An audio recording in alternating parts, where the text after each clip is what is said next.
Good morning, everyone. Morning. Morning. Thanks for joining us during this holiday season, the busiest time of the year as I know it. Thank you for the festive decorations. It really adds some charm to the room, seriously. So thank you. And chocolate and good cheer and the fireplace over here. What's going on? What happened? So Somebody got hit? Somebody got hit. we're good. Thank you. All right, so I'm going to call this meeting of TRPA's Advisory Planning Commission to order. Today is Wednesday, December 10th, 2025. It is 9:34.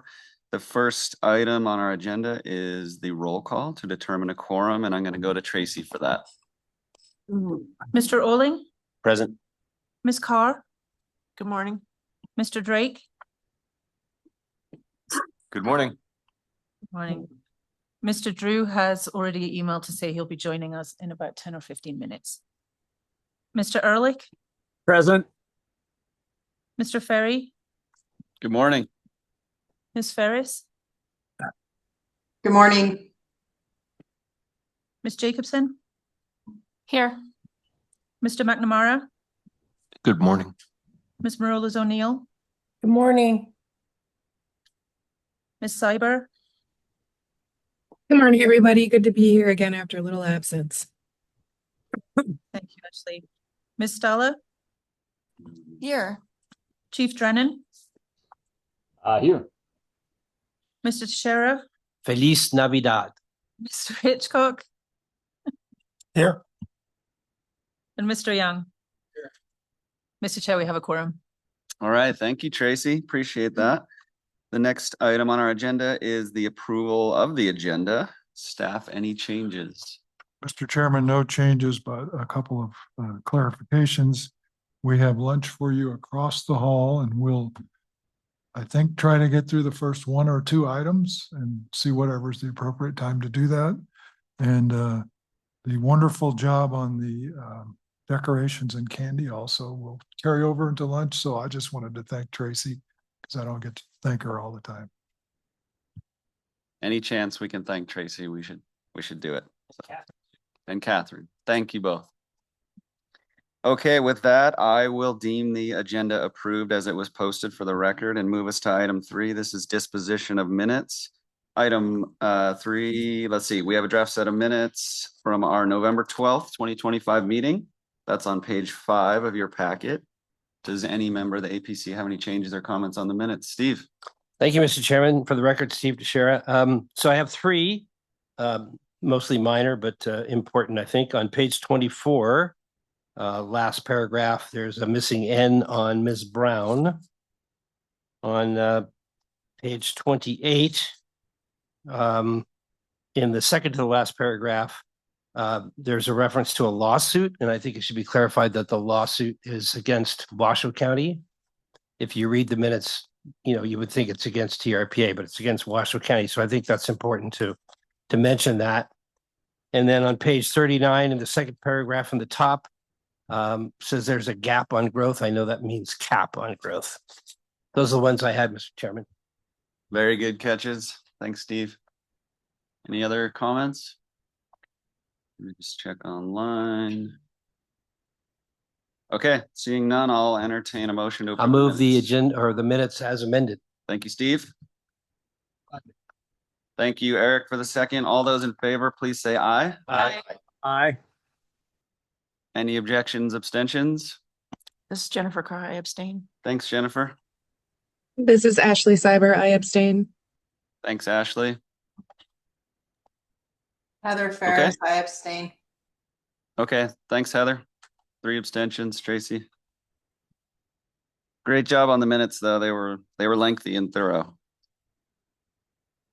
Okay, I'm going to move us into the heart of our agenda. This is item 4, planning matters, and item 4A is a mouthful, so bear with me. This is from the Cultivating Community Conserving the Basin Policy Packages workshop session. This is a TRPA initiative that aims to address the housing crisis in the Lake Tahoe Basin while maintaining and improving environmental protections. The initiative focuses on updated regional environmental growth management policies to ensure equitable and sustainable housing for residents and working households. Information on this item can be found on page 41. And I'm going over to Mr. Stock from TRPA, who's going to introduce this item. Good morning. Good morning, Mr. Chair. My name is Jacob Stock. I'm a senior planner here at TRPA. So I'm here to give a presentation and introduce a workshop with the APC here today on the Cultivating Community, Conserving the Basin draft recommendations for analysis in the environmental impact statement. And Steve Teixeira has heard a version of this presentation already. So he's familiar with all the punchlines and he's welcome to doze off if he'd like. But the rest of you, hopefully can stay awake for the duration of the presentation and workshop. So the regional plan serves first and foremost to advance the Tahoe region's environmental thresholds. So that's to protect water quality, lake clarity, to preserve our natural environment now and into the future. So what does that have anything to do with housing? I and the rest of my team have been studying that question intensively over the last couple of years. We've directly engaged over 3,000 people in the community in that process, including nearly 500 attending meetings and 1,300 survey respondents. So that's all to develop a set of policy changes that we believe will advance our environmental purpose while also making housing more accessible for our workforce. And I hope that after this presentation and after the workshop that follows, you'll agree that housing has quite a lot to do with the environment, and you'll continue to support the work that we're doing here in Cultivating Community. But we're going to start with some history of the regional plan. And by the way, I want to thank the Tahoe Living Working Group. Many of you are on that working group. One of you is also the chair of that working group. The working group has helped immensely in honing in on this narrative that I'm about to share, and also in getting these policy changes to where they are now. So we're going to hit rewind. We're going to do a little history, and we're going to go all the way back to the beginning. Can we go to the beginning, please? Thank you. Oh, sorry about that. That was too far back. Could you go forward a little bit? There you go. Perfect. 1987. So starting in the 1960s, Tahoe saw an explosion of growth, leading to some serious impacts on water quality and lake clarity. So something had to be done about this, and it took quite a while to agree on what that something would be. It took till 1987, actually, and the 1987 regional plan, which set out the foundations of the growth management system that we still use in Tahoe today. So this is where we see 90% of our land area conserved in perpetuity. It's where we see the prohibition on land subdivision. So we'll no longer see the outward growth of development that we'd been experiencing beginning in the 1960s. And we also see the introduction of development rights. So I'm going to go into a little more detail on development rights because they're important to this project. Existing parcels at the time were used to set the growth limit. These are called potential residential units, or PRUs. We also created allocations. That's the system to make sure that growth didn't happen all at once, that it was timed and steady. A potential residential unit, a PRU, and an allocation were and still are required to build any new home in the Tahoe Basin, whether it's a unit in an apartment building or a single family home, and everything in between. The regional plan also set out development rights for commercial, tourist, and recreation uses, which we'll talk a little bit about as well. And our forefathers and foremothers also saw the need to set aside development rights for affordable housing. They understood that the system itself wouldn't reliably create affordable housing on its own. So we have something called bonus units, which is a development right reserved for workforce housing, currently for deed restricted workforce housing. Next slide, please. Okay, so here's another way to look at PRUs, potential residential units, and allocations. PRUs are the how much housing. Allocations are how quickly. PRUs are the gas to build more homes, and allocations are the brakes to speed up and slow down when homes get built. Next slide. And then another simple way to look at it, a potential residential unit, a PRU plus an allocation equals a residential unit of use. That's a house or an apartment. Next slide. Okay, continuing on our journey through history. Fast forward to 2012. So we needed to see more improvement to water quality. And our studies showed that redevelopment of older properties would help us meet our goals. So this includes all kinds of redevelopment, including condos without deed restrictions. And the idea was that older development was impacting water quality, and newer development that was built to higher environmental standards would help us meet our goals and reduce some of that pollution that was running off of older properties. This is also when the total maximum daily load, or TMDL, was introduced. That's a measure for meeting our water quality goals. That's proven pretty effective in understanding how water pollution works here in Tahoe, and it's a tool that we continue to use today. Next slide. Okay, so in a lot of ways, the 2012 regional plan really worked. Here we are at chapter 3, it's 2018. Water quality is stabilizing. Redevelopment is reducing coverage in key locations. We're seeing best management practices being put in place that collect, retain, and treat stormwater on site. And we're seeing reductions in particle pollution into the lake. But we need more development in the right places, more redevelopment in the right places to keep up the pace of that progress. So the Development Rights Strategic Initiative tried to address this by allowing conversions between different development rights. So for example, if you have an old commercial building that's underutilized, that maybe wasn't built to the highest environmental standards, you could convert your commercial floor area into residential units and redevelop it as an apartment building that's built to higher standards. We also started to see the need for more workforce housing at this time. So in 2018, we added a definition for achievable housing. That's a deed restriction designed for local workers across income levels without an income cap. Next slide.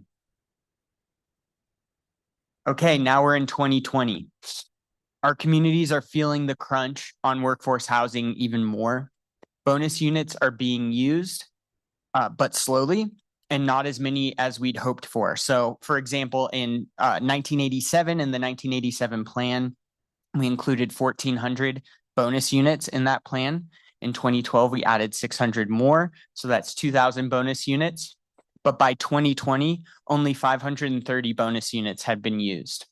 So that's barely a quarter of the bonus units in that pool over 33 years. Those numbers have improved over the last few years as policies from the Development Rights Initiative and from Tahoe Living have been implemented. So we're seeing improvement, but we're still behind where we wanted to be and where we expected to be in terms of the workforce housing that would be built in 1987 and 2012 plan. And part of this is related to the large subsidies that are required to build deed restricted housing. And we can talk more about that when we get into our breakout sessions.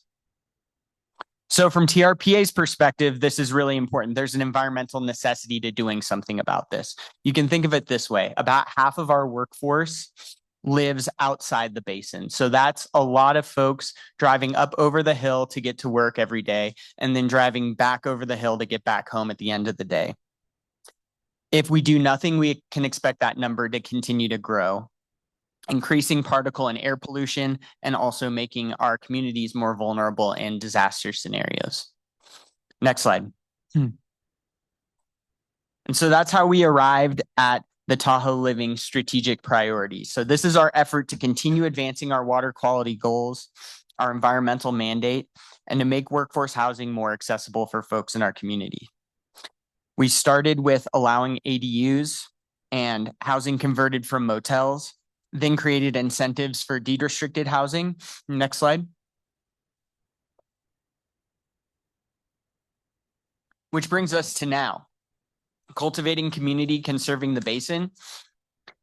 This is the latest stage of our effort to make gains toward our environmental goals and ensuring that as much of our remaining growth as possible goes to housing our local workforce.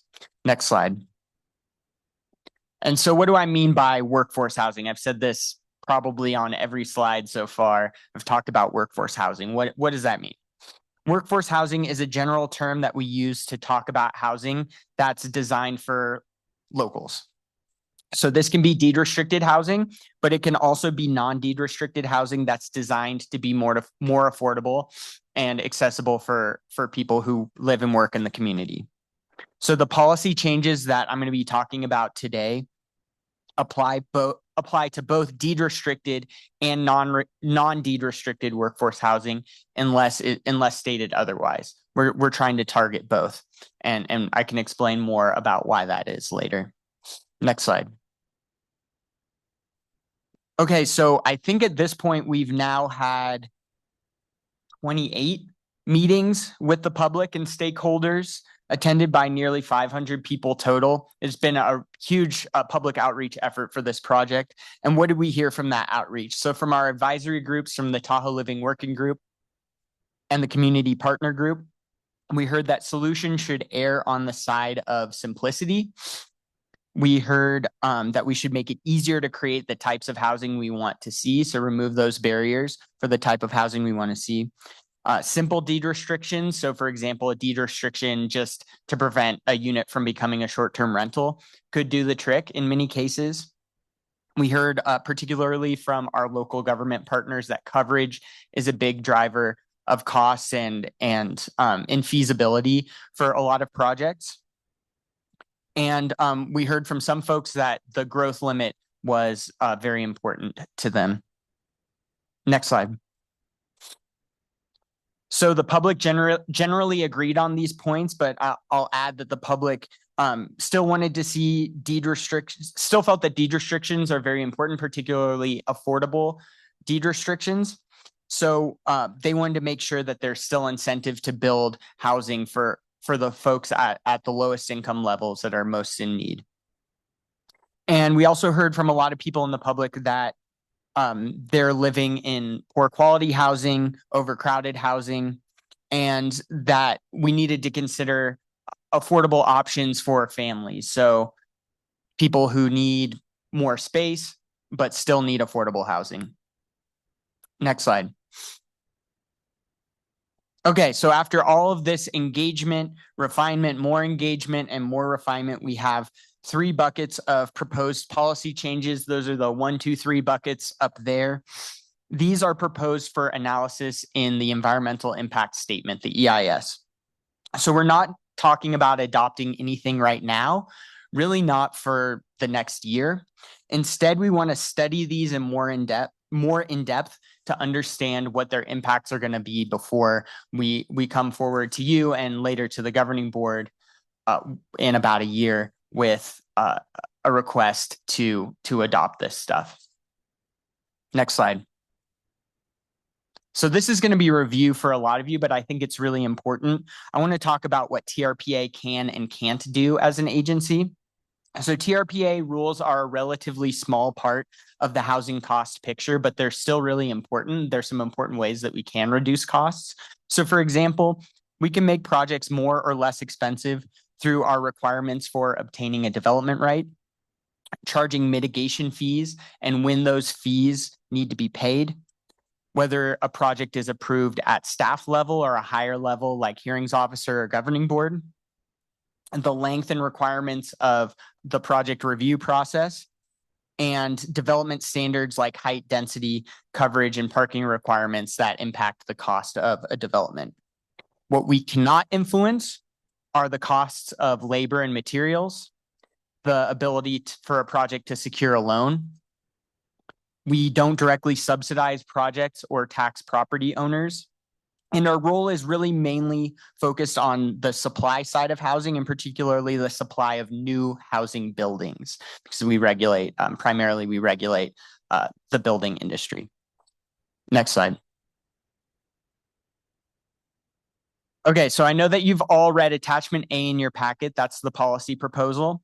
We'll get into the individual policies in that packet in our breakout sessions, which will be in a little bit. But I just want to give a light overview of each of the three buckets. So this first bucket, reduce time and cost. This bucket of policy changes recognizes that how we distribute development rights, our permitting process, bonus units, these can all be adjusted to better support housing and environmental gains. So some key changes here would be to expand the use of bonus units to some non-deed restricted housing, including multifamily rental housing that cannot be converted into condos for a fixed amount of time. We'll get more into details later.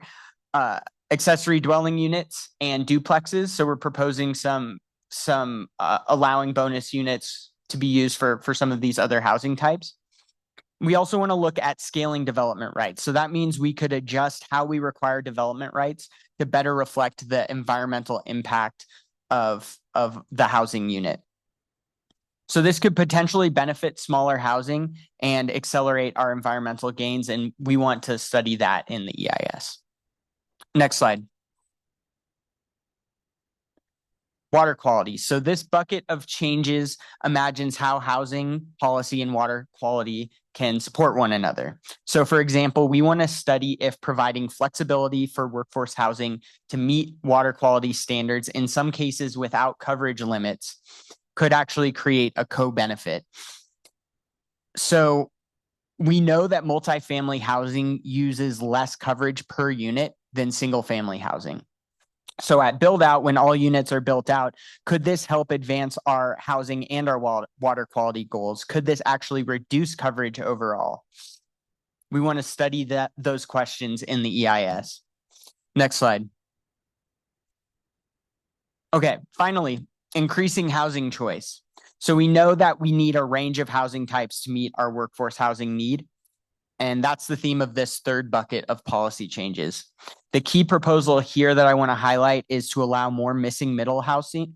So that's duplexes through fourplexes in our single family neighborhoods. These types of housing are an affordable and really low impact way to increase our housing supply in the neighborhoods that we already have. And this has been proven to be an effective tool in a lot of other jurisdictions. So we want to study in the EIS whether this would be appropriate for Tahoe. Next slide. Here's a rundown of just the policy changes that I've already mentioned. There's a lot more, as you know, in the packet, and we'll get into the details of that in our workshop sessions. I also want to point to the housing forecast memo, which is in your packet. I believe it's attachment H in your packet. This talks about how these changes might be expected to generate more workforce housing. So it gives an estimate of what we might expect to see if these changes were to be put in place, and we'll be updating those numbers and continuing to study this as we perform the EIS. Next slide. So last month we did this workshop with the governing board. It was a proof check for any refinements to the proposal. And generally we heard support for analyzing all of these proposals. So that no big wrenches in the gears, no big left turns. We generally heard support and heard from the board, go and analyze this stuff with some important refinements. So we'll do the same workshop with you today, and we can go more into what we heard from the governing board at that time if you're interested. And so after some final refinements, we plan to initiate the environmental impact statement in January. So that's, coming up end of next month. So you can think of this as a list of what we want to analyze in that EIS. Once we start the analysis, it can be dialed back, but it can't be expanded. So we want to cast as wide a net and include anything we want to see worth analyzing as possible. Next slide. All right, time for the workshop. So we're going to split the APC into 3 breakout groups. So I'll assign those soon. You'll have 25 minutes for a facilitated discussion on each of these 3 buckets that I introduced. We'll have worksheets. Those are in your packet. These guys. I put them on your desk too. So these worksheets have some information, some additional information and data that may help the discussion. You'll also have a facilitator guiding you through the discussion, and there's space on here to record any comments that you have as well. But we're also going to have a note taker. So if you prefer to just, have your discussion in your breakout groups, the note taker will be taking notes. And there will be a report out at the end, so you can hear what the other groups thought as well. So a note on the purpose of this workshop. We've already collected ideas from the board, from APC. This isn't the first time I've come to you all about this project. We've collected ideas from the public, the Tahoe Living Working Group, the Community Partner Group, and a whole range of stakeholders over the course of the last year and a half.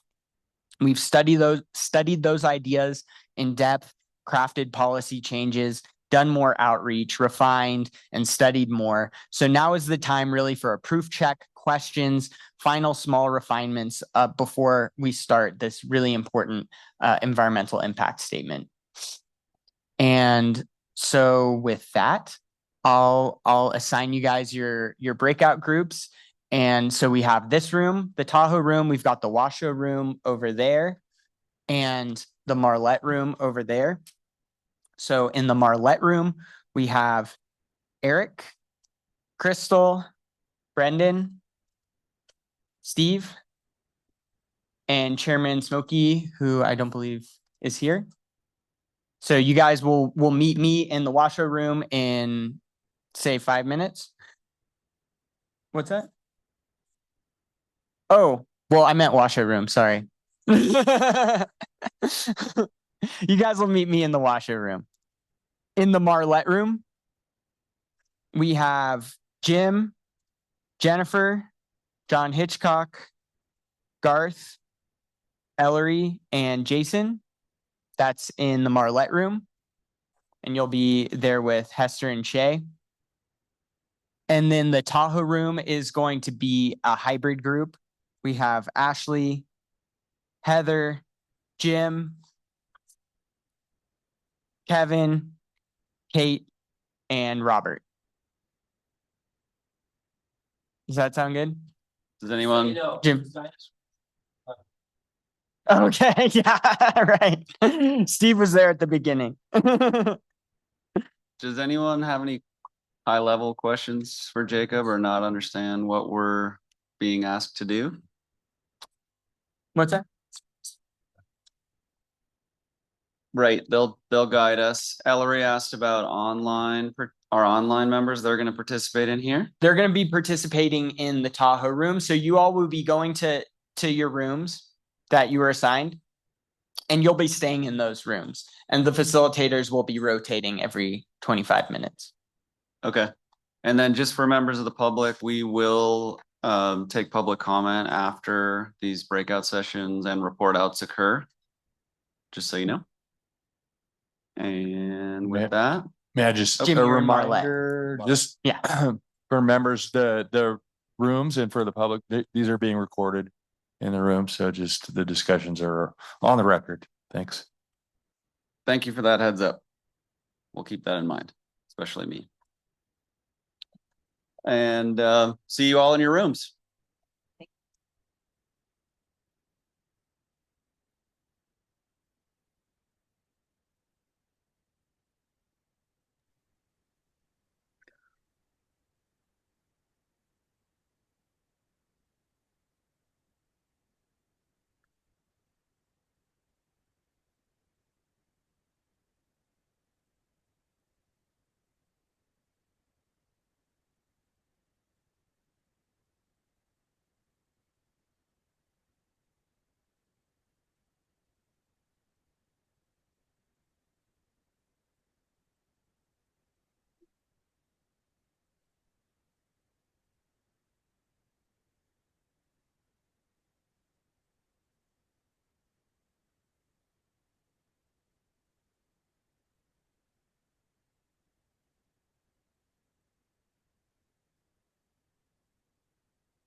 Okay, while Tracy is working on that, she's pulling up the online participants so we can actually see your faces from the room.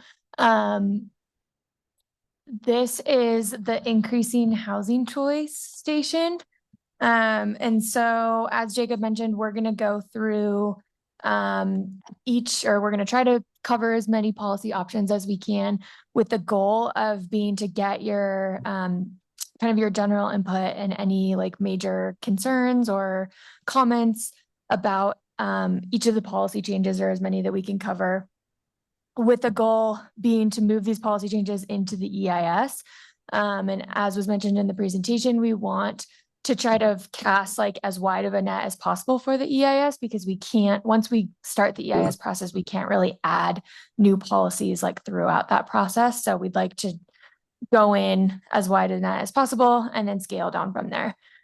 Are there any questions before we get going?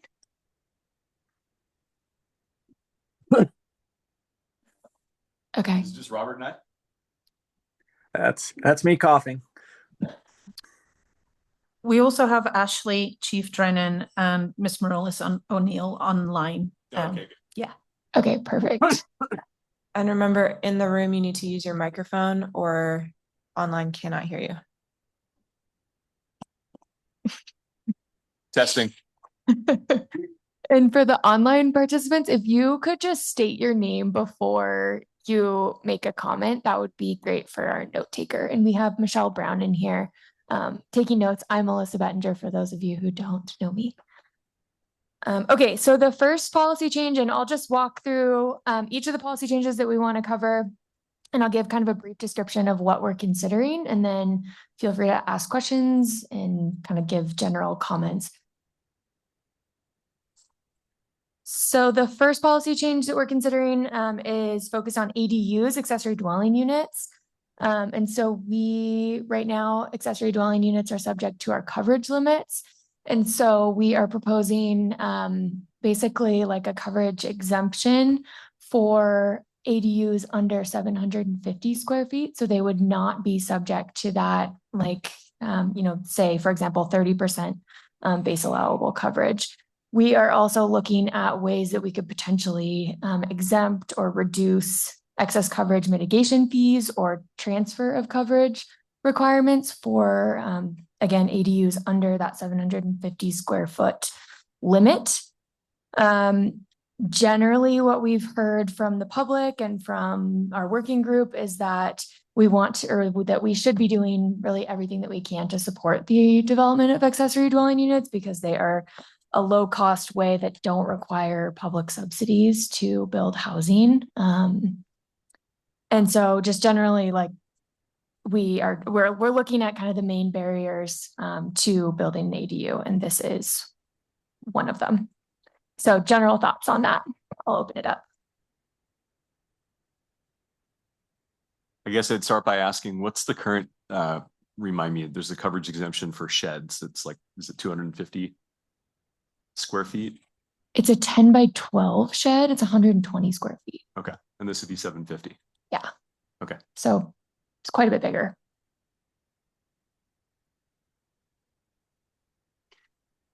Question. This is Robert Ehrlich. Would this apply to Bailey low capability parcels? Likely no. It would probably be for like land capability 4 through 7.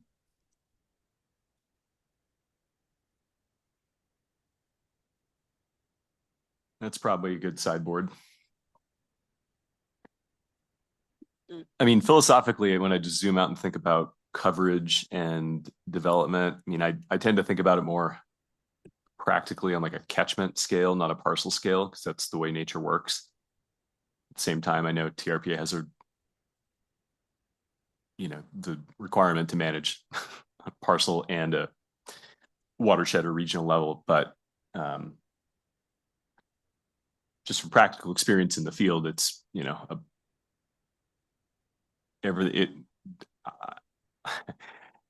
I come back to an individual parcel.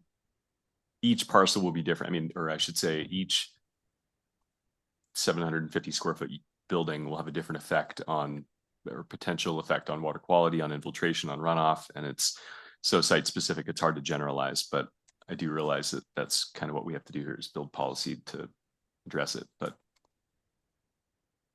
I would like to see an emphasis more on a neighborhood or like catchment scale when we look at net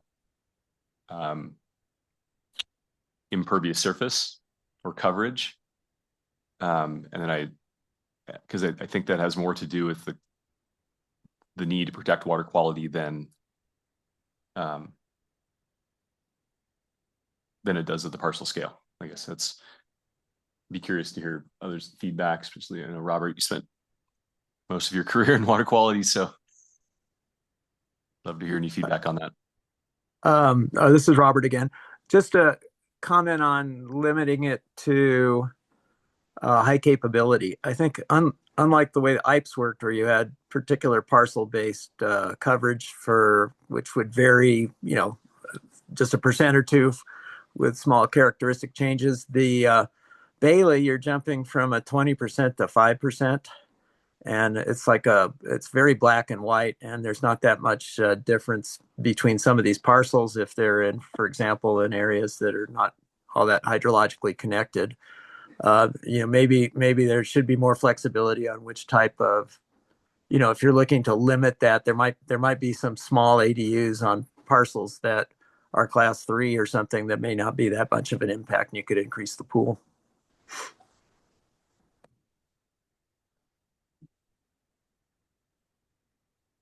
Yeah, thanks, Robert. That makes sense. And we can certainly look at that in the EIS, whether that policy could be expanded to low.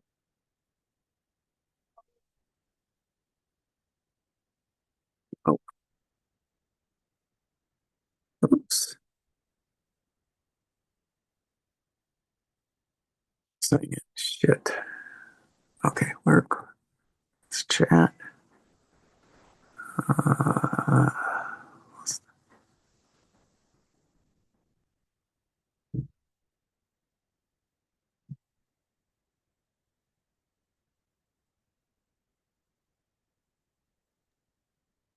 Hey, I'm sorry to interrupt. I'm not sure what's going on in the room, but we lost audio online. The video went out for a second. The video's back, but we cannot hear.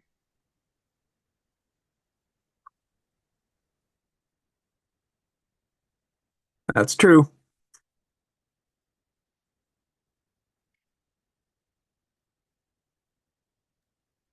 We still can't hear. I'm not sure. We'll chime in when we can hear you again. How about now? There we go. Yes. Problem solved, Josh. You don't need to come.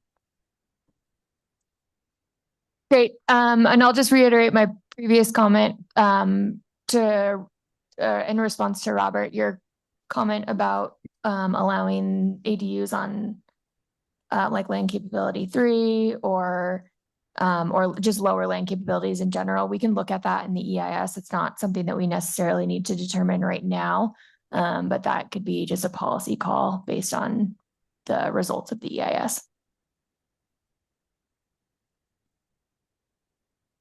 Maybe the last point I'd make, Robert kind of made it, is maybe there could be a conditional allowance for the exemption if it can be shown that there isn't hydrologic connectivity to, you know, storm drain or active drainage way, you know. At the end of the day, that's what probably matters most when it comes to protecting water quality. Is the connectivity piece. So maybe there's a way to put that in into the policy. So gives the landowner or the project proponent the ability to make that finding or to try to make that finding. I guess what I'm getting at is the actual hydrologic connectivity, like as opposed to just simply land capability. There's that connectivity element that if maybe the burden of proof is on the property owner to make the case if it's below a certain capability level. Like if they want to get into lower capability land, the only way that can happen is if they can show that it isn't hydrologically connected to a nearby drainage way or storm drain or something like that. It's just so site specific, the potential runoff from a small building and the impact of it. Okay, that makes sense. Anyone else online want to chime in before we move on to the next policy? Yeah, this is Ashley Cyber. Um, Going off of kind of this conversation related to the imperviousness and, is it okay on this parcel versus the next parcel? I think kind of coming back to the comment about going back out to not the whole watershed level, but like the neighborhood level, that maybe there are areas where it's not appropriate, like the whole neighborhood essentially is, you're at capacity for your coverage or impervious surface. And, it would definitely be an exercise to figure that out, and it would have to divide things up. And folks would probably, not be happy if their neighborhood turned out to be in one of the areas where, essentially the neighborhood is at max impervious cover that we would want. And so we're not going to allow any exemptions, for ADUs in those areas. And then other areas where there's a lot, better either stormwater services in the neighborhood or, it gets difficult when you think about what metric you would look at. Is it the impervious cover? Is it the, stormwater system, how well that works? So I get that, but it seems like, there are some neighborhoods around where it's like, it does not make sense and is not gonna, it's gonna help one problem, it's gonna help the housing, but it's gonna hurt the water quality problem if we allow, up to 750-foot ADUs in some of these neighborhoods that are essentially built out already. So I would maybe encourage that if there is an alternative, if in the EIS there's a couple of alternatives, maybe one of them is looking at the ADU exemption or the ability to add these structures, that has some type of connection to the neighborhood stormwater system or imperviousness, and taking a little bit of a step back and thinking about where these would be appropriate and where they would not. Thank you. Thanks, Ashley. Alyssa, this is Kate from Douglas County, and I apologize. I'm really under the weather, so I'm remote today, and realize I have no access on my computer, and I don't have my one from my office. But I want to I really concur with Ashley. Within Douglas County in the basin, we have some challenging issues there, especially with the size of parcels already, the shape of parcels. I mean, it's Douglas County did not go forward with allowing ADUs on any size parcel because, at this time we just feel it's already challenging. I'm not opposed to, I think Robert and Jim made some good points about the coverages, and my concern is less about the coverage and more about how do we determine, like, to make a blanket, policy change. It's jurisdictional, so to speak, because I think, like I said, I feel like Douglas County has some real issues and some neighborhoods I feel are built out, and I think it's challenging and concerning as far as, building separation, all of these things, yet trying to address, the workforce housing. So points all well taken, but I feel within Douglas County, there's some real big challenges with the parcels within the basin.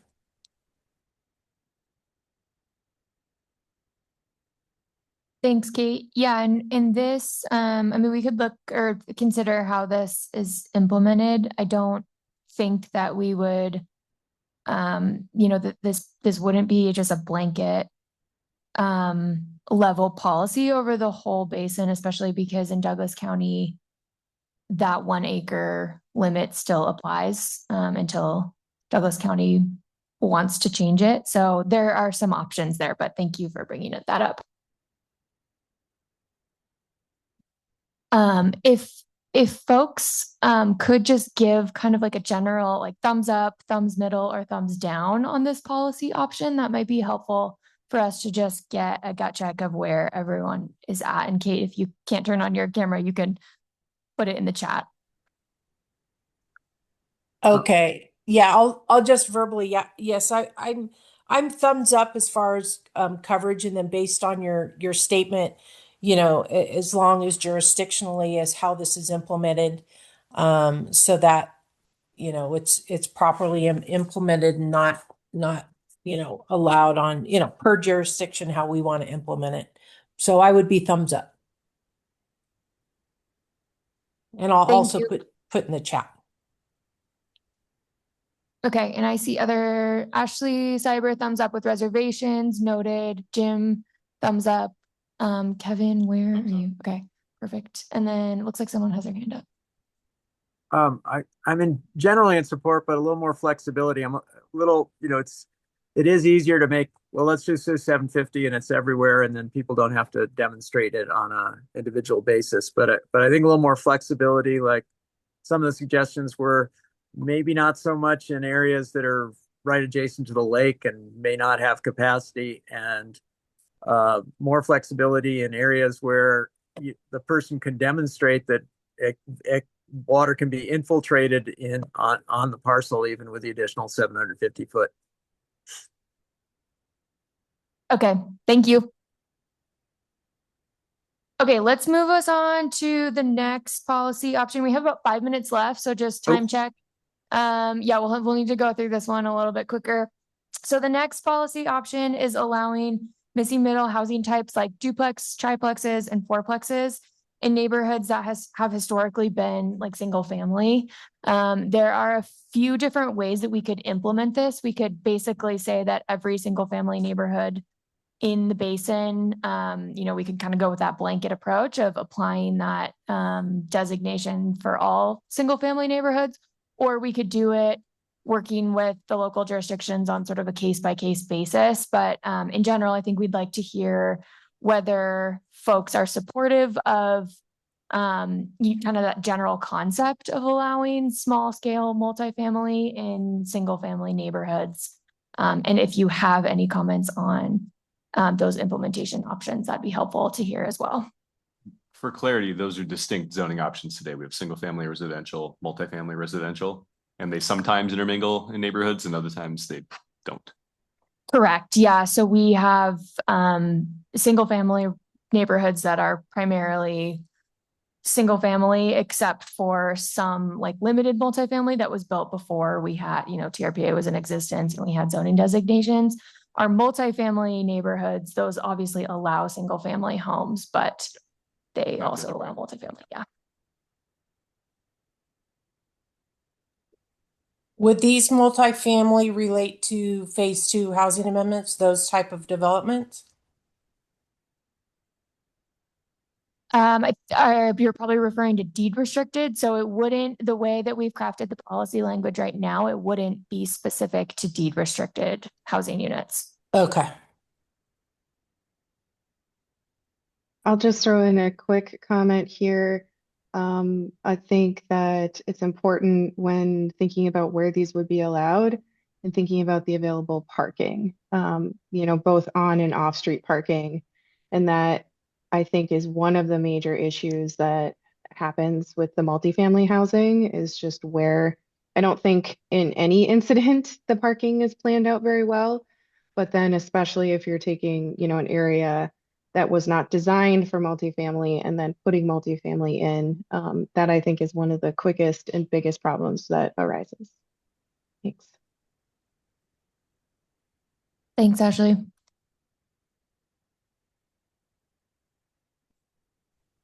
Anyone else? This is Jim Drennan. I would just add that I'm not opposed to TRPA as a governing board approving that, but I would want final decision left to local jurisdiction. Okay, thank you. I would. This is,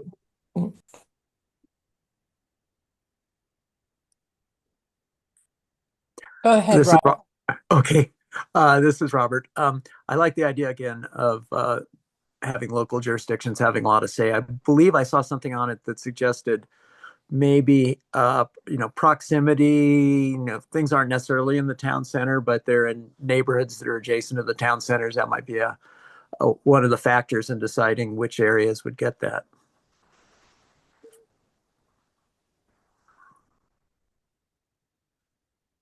Thank you.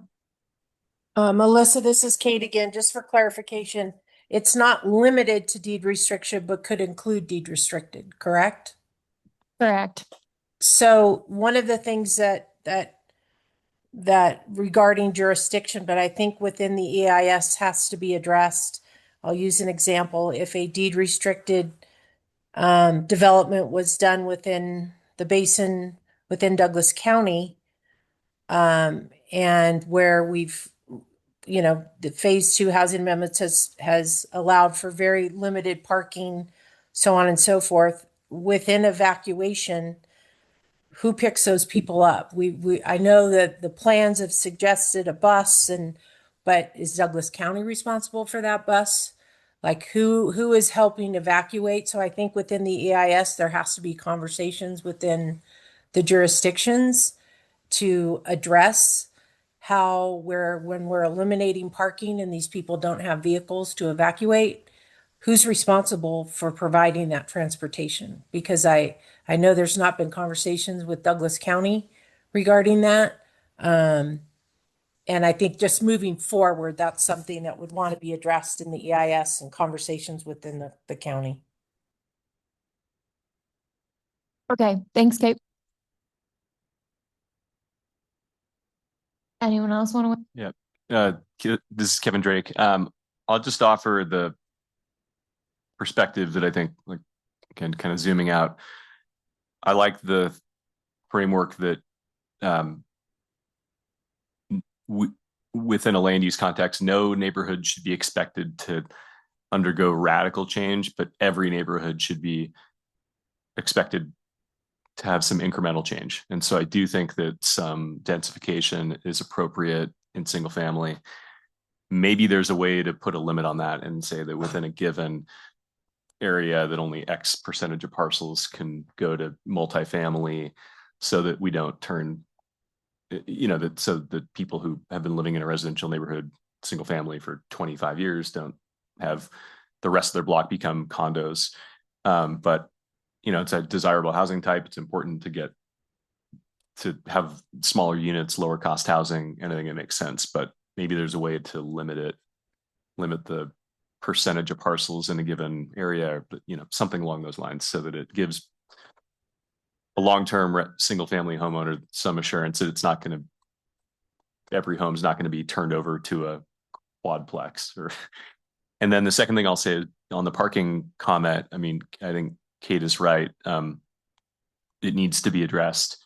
And I also think that particularly with multifamily housing, we have to give builders, developers the ability to uncouple parking from housing. To do so requires that we have actively managed parking. I'll leave it at that. I think that we need to find a path to allow that, but we can't just allow the externality of unmitigated parking in the neighborhood. So. Thank you. Okay, we are at time, so we are gonna move on to the next group. Thank you all so much.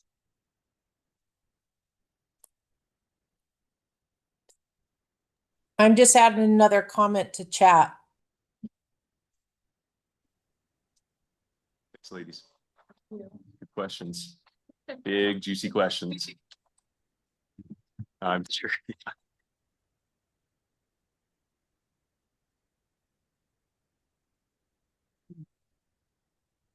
I'm going to Stretch my legs. Where did my finger go?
hit this. So I don't need to repeat that this is to get input for the EIS. Everybody knows all that, so let's just jump right into this. There's really 4 options that, well, let me back up a little bit. We know in phase 2, I'm gonna speak to Kevin, even though I know there's people online. We know in phase 2, we said you can build this area-wide stormwater system and coverage can be increased. But we've limited coverage before for the purposes of managing runoff, stormwater runoff. So now the discussion is kind of about, in addition to putting in an area-wide system, which is a big expense and a lot more than one parcel owner can do, what other ways are there that we could work on coverage and water quality, and also allow affordable housing? So the options, real quick, and Shay can jump into this in more detail, is one was to come up with additional ways to treat runoff. Maybe have multifamily housing and ADUs have more coverage if there's other ways to treat it. Another one is to use excess coverage mitigation fees differently. So maybe you could use them for operation and maintenance, or subsidy of smaller housing with larger housing, some general support for that. One was to use the Natural Resource Conservation Service maps, soils maps, what used to be called the Soil Conservation Service maps, instead of us doing land capability verifications and putting those maps out so developers would know beforehand what kind of land capability there is. And then are there other ways we could support the area-wide treatment systems? So those are the 4 general categories. Shay, you may want to get into more detail. And then what we're looking for from online and from you is, are there other ways we can, or nuances to these that we need to tease out? Yeah, I think just for the first one, the option is, you know, if you can treat on site, as long as if you're increasing coverage, that you can still treat on site with, you know, you can increase coverage if you are able to treat it on site, as well as the option to tie into an area-wide treatment.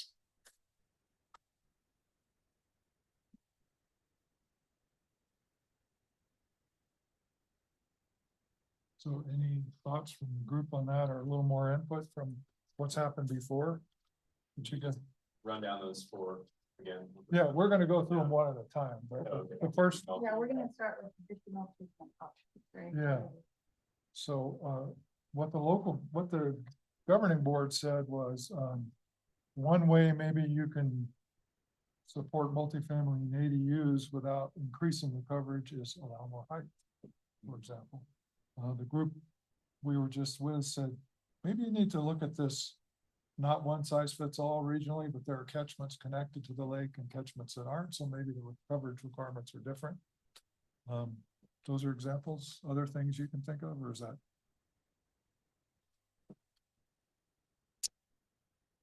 Am I putting you on the spot? No, By the I way, guess. Shay and I are filling in for Karen, who called in sick this morning. Yeah. So, Doing great. okay. On the latter one about, we were just talking about it in the last session. I feel like connectivity is still the reality. Impacts or how water quality gets managed.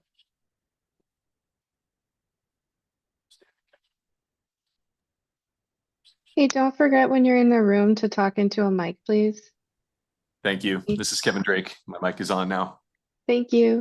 Just basically bring in some conversation from the last session about catchment connectivity or parcel connectivity that I think practically we know makes a difference in the conversation about coverage. How you address that is kind of tricky, but I think looking at land capability alone is like one piece of more complex puzzle. And I'd hate to see opportunities for housing getting built being stopped because of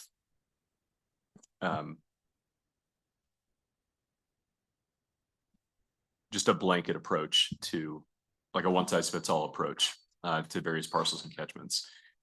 That definitely has been brought up with respect to reevaluating the excess coverage mitigation fees, or just whatever the mitigation fees, thinking about it in terms of maybe your fee is different with respect to proximity to the lake.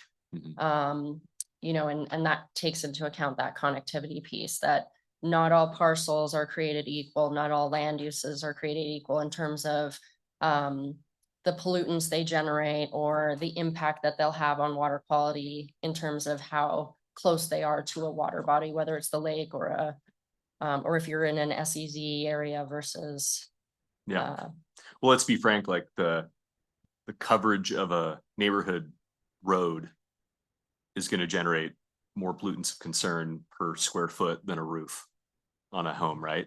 But that roof might contribute more runoff to that road if it's connected, if that runoff isn't managed. But I guess our assumption too is that any new dwelling would have BMPs that should be able to manage the runoff from that additional dwelling unit, correct? Well, part of the discussion, the group we were just in, is if you're on a parcel in a catchment that's not connected to the lake, maybe you should be allowed more coverage for deed restricted housing without doing anything, because it's not going anywhere. Yeah, it's not going anywhere. Yeah. It's all infiltration ultimately. Yeah, and then some of the other was, if you can build an area-wide system using the streets and put in gutters and maybe an area-wide retention basin, what's the coverage requirement got to be on your parcel if you have that, which kind of we dealt with in phase 2, but you know, maybe there's some more flexibility there. I don't know. Our code right now to do an area wide or regional treatment system for places that are not constrained. So places where you could infiltrate on site, you have to demonstrate greater or equal water quality benefit. So those nuances would be analyzed through, you know, using the pollutant load reduction model, which I think does account for connectivity. It does account for land use in terms of pollutant loading from residential versus roads. Yeah. And so, you know, basically you would evaluate how much load reduction do we get if all of the residential properties have BMPs, and then look at, you know, whatever treatments in place currently right now that's in the right of way or, you know, public water quality improvement projects. Does that still provide us the same level of treatment, or do we have to add some additional features to get us there? So I think that analysis is already in the process in order to set up an area-wide or regional treatment system. Gotcha. Yeah. There's like 4 people online. Yeah. And oh, I don't know if anyone has questions, but we should make sure. And Jason in the last session pointed out that our code has not caught up to the TMDL. I think that's accurate. Which is probably the overarching. There's a lot of these things we're talking about would be addressed in doing that. Yeah. It looks like Robert Ehrlich has his hand raised. This is Robert. Again, I in some areas that are, you know, near the lake where it may be better to do the region wide stormwater system, provided that there's some way to keep funding the maintenance of it. In the other areas, I still worry about once BMPs are constructed, there's language about how they'll need to be maintained, but I don't know that they're what the mechanisms are to require maintenance or determine that they're still working. And if we're adding more coverage or more vehicles in particular to a property, I think it's really important to if the idea is that you're infiltrating on the parcel, to figure out a way to determine if it's actually working. Got that, Robert. And that's something we've been wrestling with for years, which is how do you make sure that they're maintained and operating and recertified. And so that's a little bit goes into that one on the using the fees differently.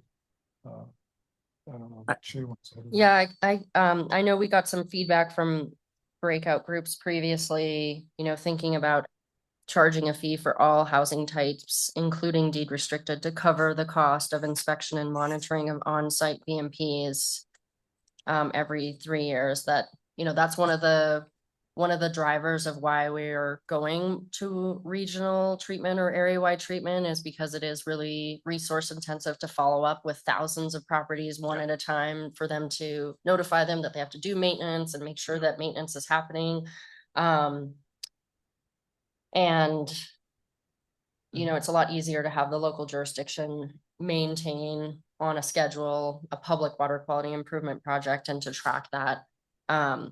So that was some of the feedback that we got previously. And one to other look at piece that. to that was, if with good BMPs, you can meet the requirements on site, and it's just a matter of making sure that it gets maintained over time, go ahead and allow that coverage change now, so you don't hold up housing for 5 years while we do the EIS and the code changes and all that stuff. So that was another piece of input we heard. So it's kind of like there's a bunch of pieces here, like timing, where you are geographically, the bridge from here to there, a lot of that stuff. So I want to make sure we get all of that into the EIS. Hey, are we This is still Robert. just talking about the first one, or are we talking about all 4 of them now? I apologize. I think I lost the conversation thread. Bounce back a little bit. Yeah, I would say, don't let the 4 categories put you in, Yes. restrict you to talk about just one, because clearly this stuff crosses over. Okay, and maybe if you could briefly mention all 4 of the categories. I don't think we got through the list again. Okay, one was options to to deal with water quality and coverage for multifamily and ADUs. One was And when you say options, that means, on-site, if you can do on-site, you can still have more coverage. If you can treat that on-site, you can do on-site, as well as area-wide, providing both. or maybe more height or whatever. And then the second one is to reevaluate the excess coverage mitigation fee, how it's used. Can it be different? The And that third- was what I was saying about, maybe your fee is different depending on how much driveway versus roof you have, or proximity to the lake, like how much pollutant load you generate, you'll have a higher fee, versus right now it's kind of just a blanket fee for square footage of coverage, regardless of what kind of land use you are. The third one is use the NRCS maps instead of having to do or augment, or instead of having to do land capability verifications parcel by parcel. And they're more current than the maps we've done. The fourth one is ways to continue to support development of area-wide systems. And help the local governments to implement those. So those were the 4, and we have been jumping between the categories. You're right. What was the last one? Are there ways we can help Support area-wide. get the area-wides happen? I think there's been a lot of questions that have come up, like, how will area wides be maintained? And so one clarification is, our code right now, if you are setting up an area wide, rather than installing and paying for infiltration on your parcel, you would instead pay into an in lieu fee that would go to the local jurisdiction, that then provides a revenue source that the local jurisdiction could use for installation and maintenance. But that would have to be set up and determined by the local jurisdiction. Right now, for example, Shay and I are working on a project with NCE and with Placer County on how do you bridge from, you've got people ready to do projects that want to do their on-site BMPs and are willing to hook into area wides later. How do you bridge from here to there? So that's another way, is the transition, I think was the word you used. And then another way might be that we being the collective we, is we could look for multi-objective grants. And could we get a transportation grant that does a complete street and also does stormwater or something like that, so we can bring in transportation money and water quality money or something like that. The inherent challenge with area-wide treatment systems is that they need to be downhill of most of the development, which means they're closer to the lake, which means they're on more valuable real estate and usually lower capability places, right? It's like that's the gravitational challenge. So I feel like there has to be some advance in on-site treatment. And I know there's been a lot of technological advances and I mean, let's be honest too, a lot of the basins that we're using aren't treating the finest sediment particles that we need to treat anyway. We probably, as much as it pains me to being the guy who spent a lot of time on source control, I feel like it's either source control or it's engineered treatment. The old collect it and settle it just isn't getting the job done for us, and it takes up a lot of land. And so anyway, high level, those are the two places I think that need to be the focus. Kevin, one comment I would have to that is, on-site BMPs only go to the property line, and then you have a lot of times a section of unimproved right-of-way that is right next to the property. And so there's opportunities to look at treatment within that space so that that area is also stabilized. Because a lot of times right now, you just have this swath of area that has no improvements and is parked on and is a sediment source. John and Shay, this is Kate from Douglas County. Yeah, I like all those suggestions. I think the most important thing is communications with the different jurisdictions, especially when you're talking about area wide. And I anticipate that would happen, for instance, speaking to, our stormwater manager with Douglas County, engaging with the different jurisdictions prior to moving forward, while the EIS is happening. Because, we have some issues there in the basin within Douglas County. And so I think that is really important, even prior to moving to governing board in January and maybe that conversation has happened. But I think that engagement is critical prior to suggestion area wide where a county would be maintaining without those conversations being had. Would just be my comment. You're absolutely right. And everybody's taken a different approach. Shay and I were at your Board of County Commissioners meeting up here about a month ago, and where they were talking about stormwater utility. We totally support that. And that's a way for you all to do it, but that's not necessarily what everybody else is talking about. So we need to have that, if you want to call it customized communication or, jurisdiction specific communication, because it's kind of like connected and unconnected catchments. It's also like each local government's going to use different tools. So you're absolutely right. Thanks, John. Yeah, I think just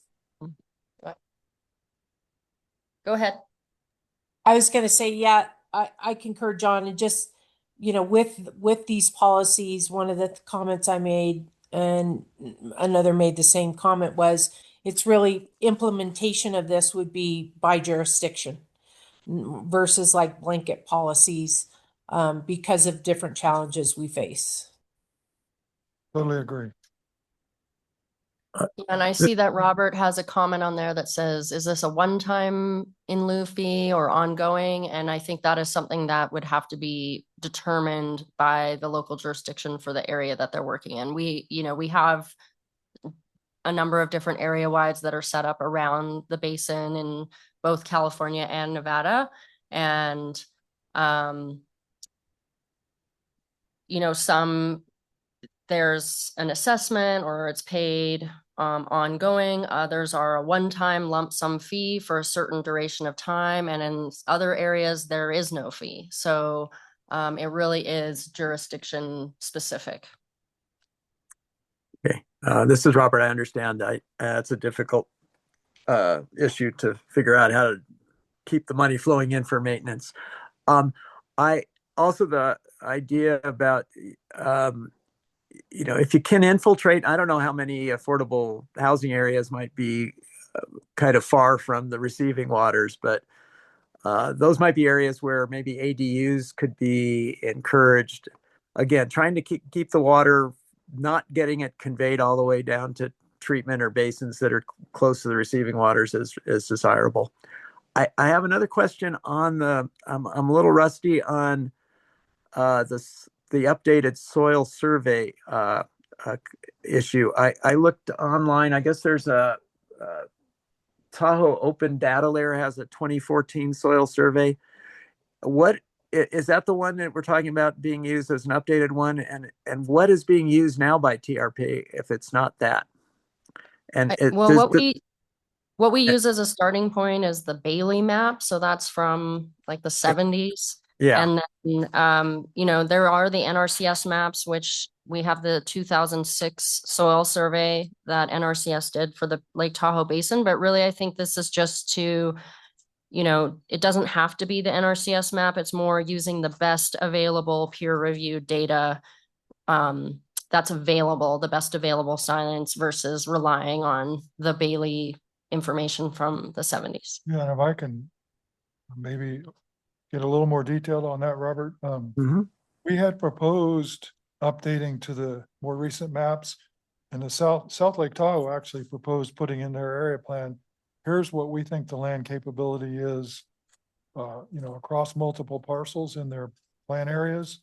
And there were some people who said, no, we should continue to use the Bailey maps and do individual land capability verification parcel by parcel as you go through the development process.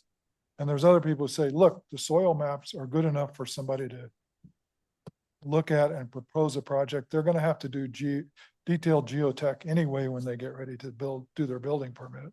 So it's kind of like, clearly we could update from the Bailey maps, and then how far do you go in allowing people to use that as a starting point for an application? So it's kind of more of a use better data to streamline the process is part of what it's all about, if that helps.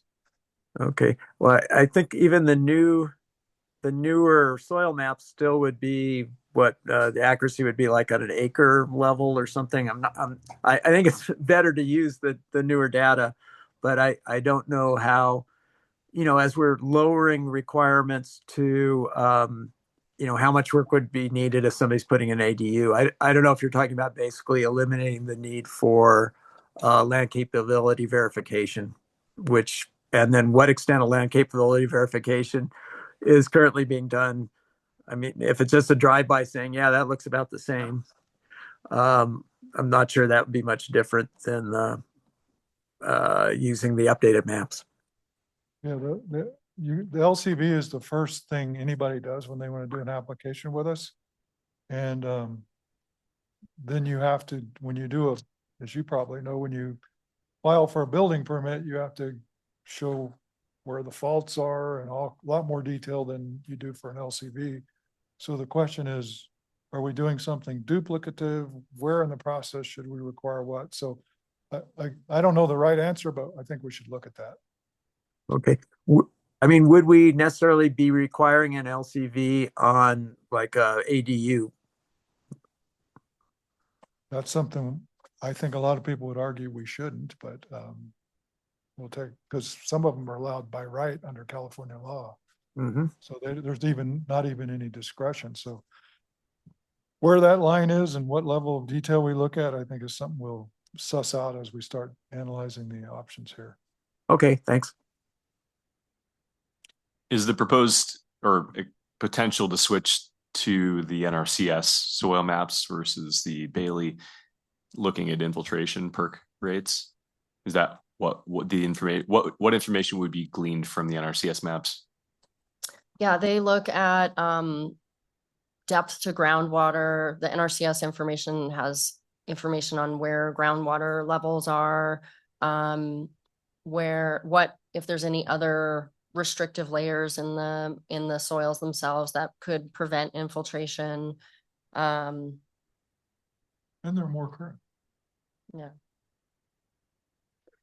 Yeah, I think the old maps probably Bailey those were still soil characteristics, but if the new maps redrew the lines more accurately, that would be the advantage of them.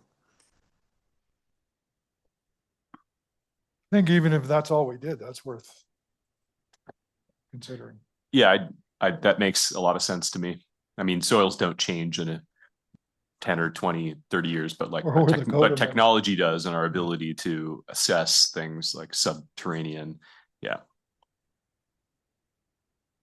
We have only a couple minutes left, right, Tracy? So does anybody have a burning item they want to make sure Michelle captures?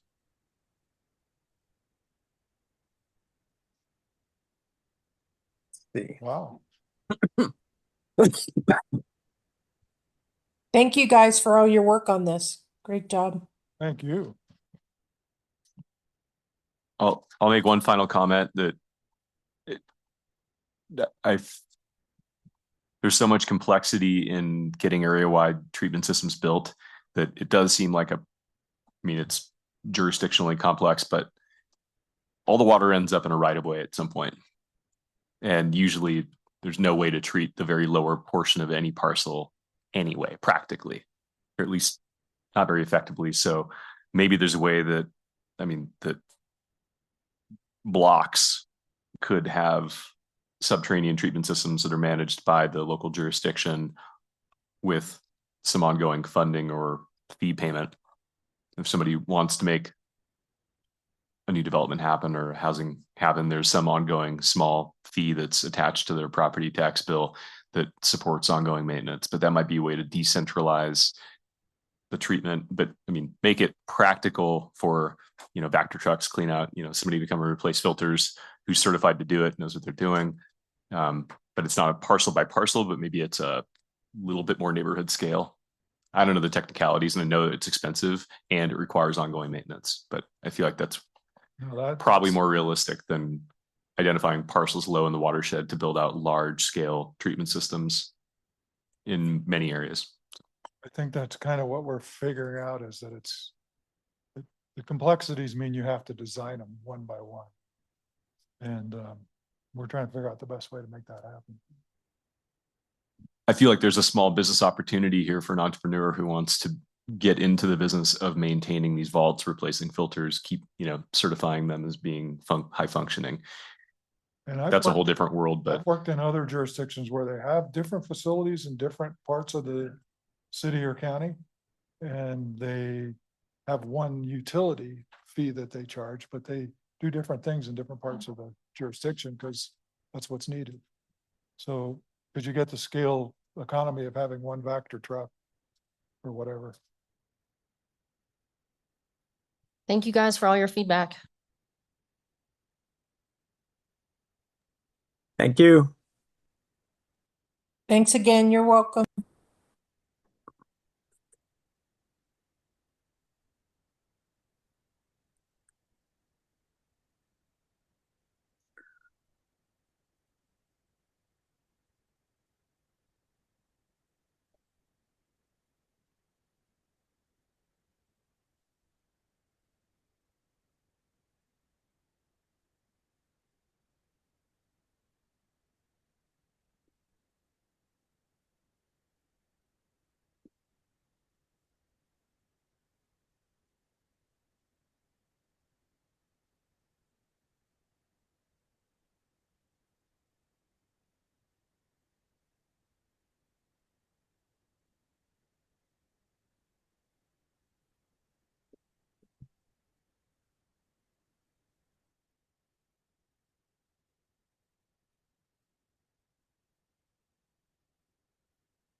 I'm the only physical participant in the room.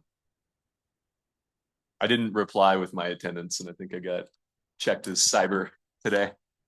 Yeah, that happens Yeah. sometimes. Well, good. Where Keep are you my guys company in the notes room. here?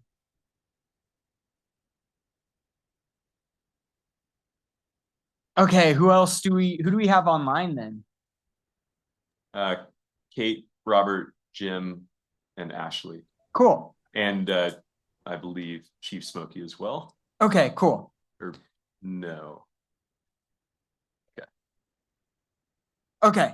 Well, I'm here and Rachel is also here to talk about the reducing costs bucket of policy proposals. And so there's a lot here, but there's really a few items, particularly 2 items that are really juicy. And I want to make sure we talk about those. And if we get to the other stuff, that's fantastic. And if we spend all our time just talking about these 2 things, then that's fine too, because like I said, they're juicy. So I'll start with the first one. And this proposal is to expand the types of housing that can use a bonus unit and to make it as easy as possible to use a bonus unit in our administrative process. So we would expand the use of bonus units to affordable, but what you call affordable by design housing types without a deed restriction. And so those could be duplexes through fourplexes, accessory dwelling units, and multifamily rental projects. And in the last group, John Hitchcock mentioned that the city has started doing this with their bonus unit pools, or not with their bonus unit pools, but with their allocation pools.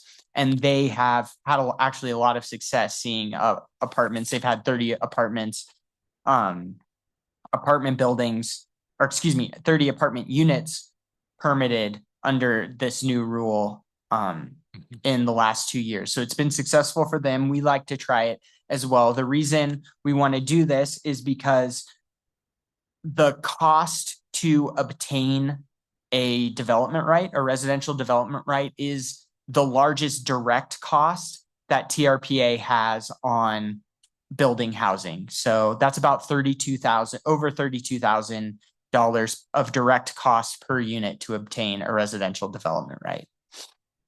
We want to reduce that or eliminate that for workforce housing projects. We've also not seen utilization of development rights to the extent that we want. And part of that is because it requires a lot of government subsidy to build a deed restricted unit. It costs between $200,000 to $540,000 per unit of subsidy to build a deed restricted unit. And so we want to open up the ability to use bonus units to more types of projects that, recognizing that a lot of that subsidy isn't there and we need to get units built on the ground. So I'm interested to hear the thoughts, comments, questions from the group on this proposal. And a bonus unit is just a residential housing unit that the jurisdiction can award currently for deed restricted. Yes. To eliminate that $32,000 fee. Yes. So currently, I can get more into the details of this. Currently, we have a pool of bonus units for deed restrictions, and we're proposing leaving that alone. Those are still reserved for deed restricted units.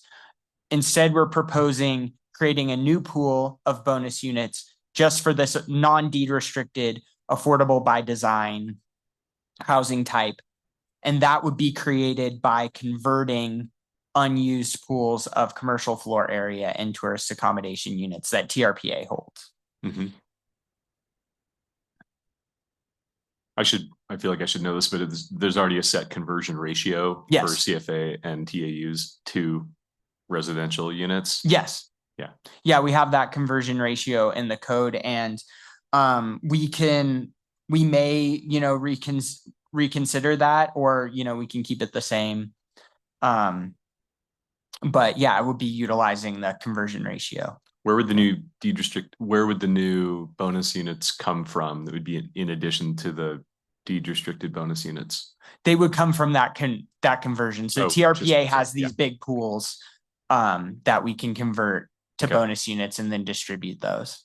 That's what we're proposing. The first question that comes to mind is just is there a way to ensure that we're not building luxury units that are out of reach? So in other words, we assume they're affordable by design. Mhm. Is there a limit on the square footage? Is there a limit on the price per unit? Or is there, I mean, I guess there can't be a limit on that, or we're talking deed restrictions. Yeah, this question came up from the governing board too. They suggested adding a deed restriction for short-term rentals, which I believe the city already does. So right there, it takes that off, out as a possibility. The board also suggested that we do some kind of monitoring, some kind of self-reporting. So, maybe implement this policy for a couple years, see what happens, do some analysis of how these are being used, and then if they're being used for workforce housing the way that we intended, fantastic. If not, then go back to the drawing board is what we're proposing. I think that's a smart approach. There's a lot of public fear about changing policies like this because it just feels like, well, it could open up to, whatever, thousands of new units. And the reality is you'd be lucky to get a few dozen in most cases. But I do think it's smart to maybe put a time limit on this where we have to go back and reassess, go back to APC and governing board and potentially adjust, but make sure it isn't etched in stone, to have some accountability on the monitoring piece. I know there's not an enforcement piece to this per se, I guess there would be if there's a deed restriction component, but anyway, I would absolutely support it, including language around eliminating the potential for STRs if they're receiving a bonus unit. I don't think any public dollars should be going to fund units that are for short-term use. So I'll leave it at that and let online folks jump in.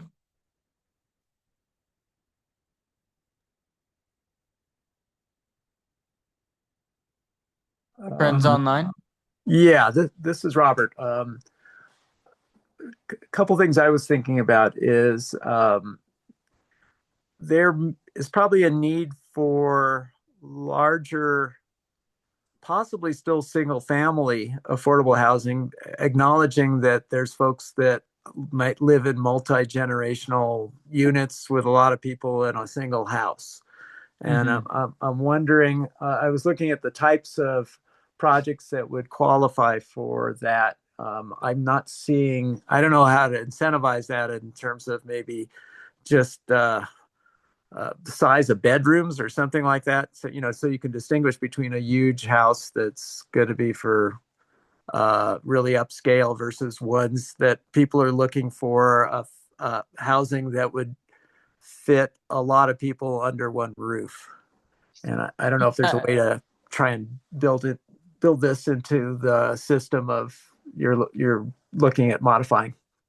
Yeah, we've thought about that, and that's a really tricky question. Looking to what other jurisdictions have done with that question. Like I said, it's already more expensive to build bigger houses. The subsidies required to build deed restricted housing are already so great that it's that it's it becomes even more difficult to when you're trying to build larger housing for families. What we've seen other jurisdictions do successfully is use their existing housing stock to fill that need for larger family housing.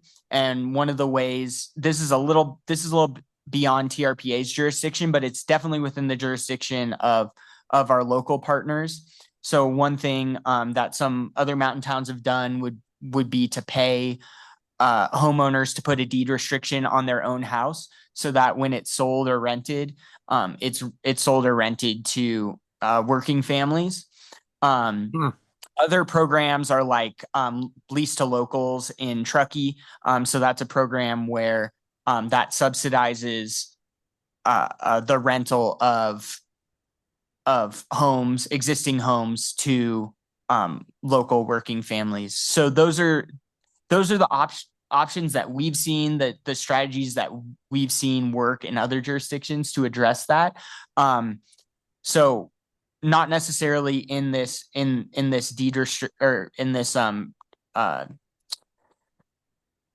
development rights space, but something that, you know, we would encourage our local partners to work on. And yeah, I was supportive of a lot of the ideas of, you know, converting the CFA, TAUs, and payouts. I guess the formula for that's already set in the code. I didn't know if those formulas you're really comfortable with those, or might consider changing them. Another question was the stuff you're looking at would talk about the CFAs, TAUs, and payouts held by TRPA, and I wonder if that, how does that the amount of that compare? Are there a lot of bank CFAs and TAUs that are held by local jurisdictions, and have they made moves to, if they can, to make those available for conversion? Yeah, so there are, the local jurisdictions hold their own pools, and those pools, you know, have you know, different amounts of development rights depending on the jurisdiction. We're not proposing requiring the jurisdictions to convert anything that they hold in their pools. We're just proposing converting our own pools, and we think we can get about 3,300 bonus units out of what we have, and would be able to convert. But certainly if the local jurisdictions felt like, you know, they had some CFA or TAUs that they didn't feel like were going to get used, then you know, they could do the same and increase that number. Did you think the magnitude held by TRPA far exceeds the amount held by the local jurisdictions? I didn't know if it's like 10% of what you have, or it's larger. I would need to look at that. You know, the most CFA and TAUs exist as built units. So they're, you know, existing commercial spaces, existing motels and hotels that could be redeveloped and converted. And so that's the majority of CFA and TAU are just existing units. And then you have the pools, which is smaller. I believe I would need to get back to you on the size of what the local jurisdictions have versus what we have in pools. Okay. But still, yeah, if there's, I don't know if there's any barriers on the TRPA end to the local jurisdictions converting TAUs or CFAs to, you know, I don't know if they'd be bonus units at that time. They might just be units, but I don't know if there'd be an option to, on the TRPA end, that makes that easier to do.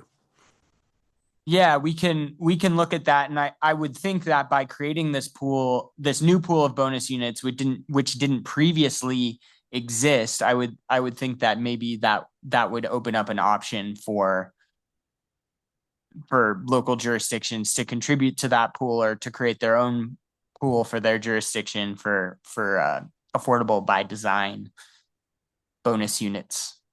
Okay, thanks. Jacob, this is Kate, Douglas County. Can you clarify these additional, I think you said you'd get about 3,300.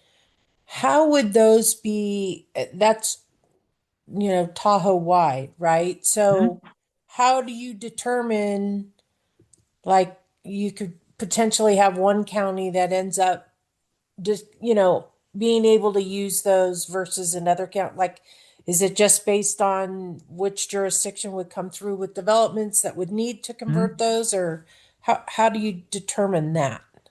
Yeah, currently it's the bonus unit pool is first come, first served. So you can come in, doesn't matter if you're with the city or Douglas County. If you've got a project that's proposing deed restricted units, you can come in and use the regional bonus unit pool, and we're not proposing to change that.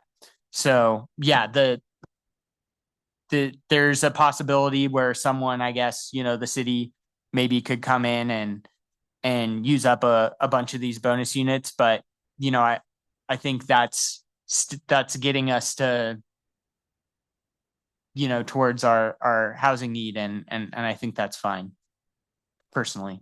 Okay, and that's what I figured, because I'm thinking of the, just there in South Lake, the abandoned, I think there's some vacant motels or hotels, whatever, that I'm assuming you're referring to, that could be converted.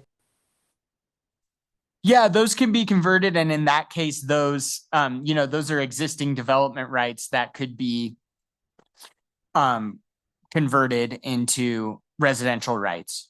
So the city's already got those, already sitting on those. If they're well, they probably don't own the development rights, but yeah, that's the redevelopment is a slightly different situation here, because those are existing units on the ground. So they wouldn't be pulling just because they were tourist units. They wouldn't be pulling, as you described earlier, from these bonus units if they were to convert. No, if it's an existing motel, then there's TAUs associated with that motel that could be converted. Now, if they had the ability to build more units, and those are going to be affordable by design, then yeah, they could convert those. Or rather, excuse me, they could convert the TAUs, and then they could come to TRPA and say, hey, we need maybe 2 more bonus units to get to our density and what we want to build, and we could potentially provide them those bonus units. So if they wanted to go add 2 floors, they would have to pull from those bonus units. An existing motel of 2 floors, let's say they wanted to go up vertically and do deed restricted, would that convert or no? It would depend on the size of the unit. It would depend on a number of factors: the size of the unit, the zoning there, what the dimensional standards on the site. So it would depend.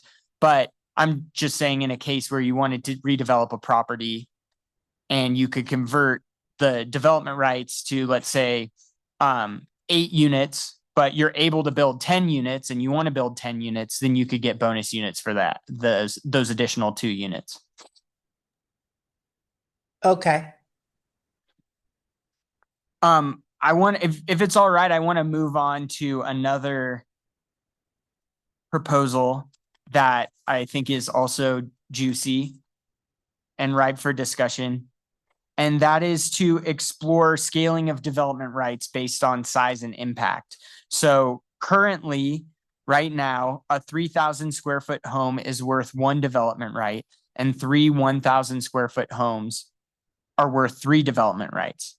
So this proposal would analyze whether a smaller unit should cost fewer development rights and potentially a larger unit should cost more development rights. And there's a number of ways we could go about doing this. They're described in more detail in attachment A in the draft policy recommendations.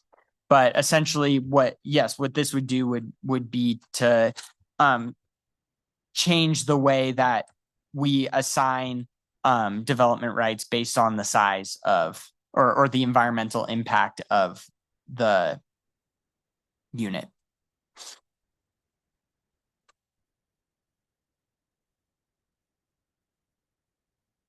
That is juicy. I told you. I would lean more towards yes. If it's bigger, more development rights would be required. I just think that I think too that it's the impact, right? The bigger something is, the more of an impact it's going to be. So I mean, that's just my take. I just think that seems reasonable. I personally would be thinking less or focus less on square footage and more on number of bedrooms. Because that's what we're trying to solve, right? A 3-bedroom house that's 3,000 square feet, or versus a I mean, or, maybe it's a 5-bedroom house that's 3,000 square feet versus a 1-bedroom house that's 900 square feet, right? Like, to me, it's less about square footage and it's more about the number of units produced that we should be going for. So I would, anyway, I'd make that distinction. But I do agree that it's worth considering, like, what we're trying to incentivize most and make it clear. Are there any other jurisdictions that you've seen this done with? Well, successfully? no other jurisdictions have a development rights system like ours. So it's hard to find precedent for this, but we've thought about a couple different ways to do this. One of them would be to take the conversion ratios that we already use when you convert a single family, when you have an existing single family unit and you convert that development right into multifamily, you get 1.5 units. So it takes, through our conversion ratios, with we're getting into math now, but with 2 single family units, you can build 3 multifamily units. And that's already part of our conversion ratios, but it's not part of our allocation pools. So something we could do here, the simplest way to do this would be to take that existing conversion ratio we already use and apply it to our allocation pools. So now that ratio applies whether it's a new development right or an existing development right. So that's one option. The other ways we could do this get a little more complicated, looking at size and impact of a unit.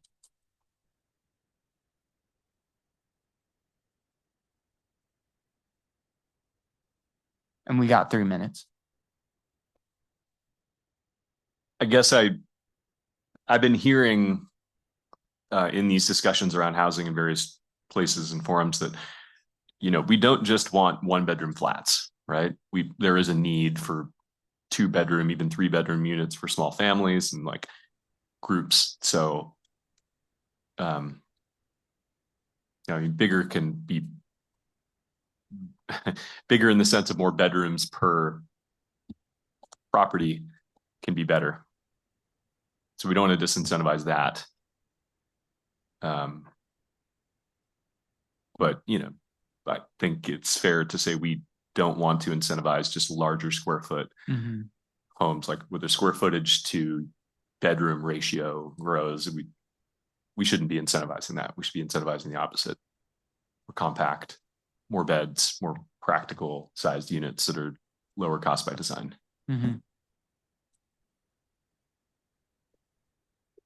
This is Robert. I think that's a good idea in terms of understanding that you could have large families and a lot of several bedrooms and not that many square feet, and maybe the bedroom to square footage ratio, if it could be used. One thing I noticed in the write-up on that, it talked about using some numbers from the 2012 regional plan for the assumptions on 2,270 square foot of land coverage needed for a single family unit. Do you think that's still the case, or do you think that needs to be updated because people have been building more larger houses? And they also had a number 656 square feet for multifamily. And it looks like that might be data from 2010. And I wonder if that needs to be updated. Yeah, the EIS will use existing baseline assumptions. So we'll have an updated average coverage square footage for when we analyze this stuff in the EIS. And whether we go with for the policy itself, whether we go with a median home size that is the average, or something smaller or something larger, is a policy decision. But from the EIS, from the perspective of the EIS analysis, we'll be using updated numbers.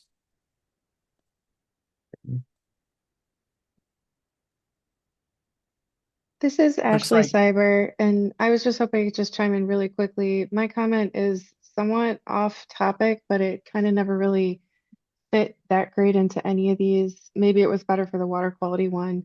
But in thinking through the comments about like what is it we're trying to incentivize, and then looking at all of the things that de-incentivize that.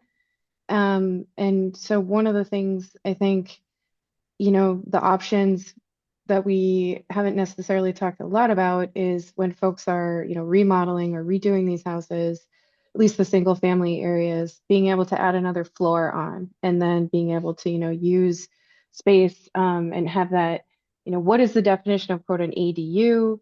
How do those things fit in? And then maybe that talks about looking at some of the height restrictions, which, you know, coming back to some of my previous comments in the other areas, that's difficult because it's not, I don't think that there's a one, I don't think that the current TRPA code process works that great for it either, but just, figuring out then, well, where would it be appropriate to go, up a certain amount of height, and those kinds of things. So apologies, not totally on topic for this one, but just thinking through this whole piece of what are all of the things that are disincentivizing the units that we're looking to get. And I think that is one of them, among others.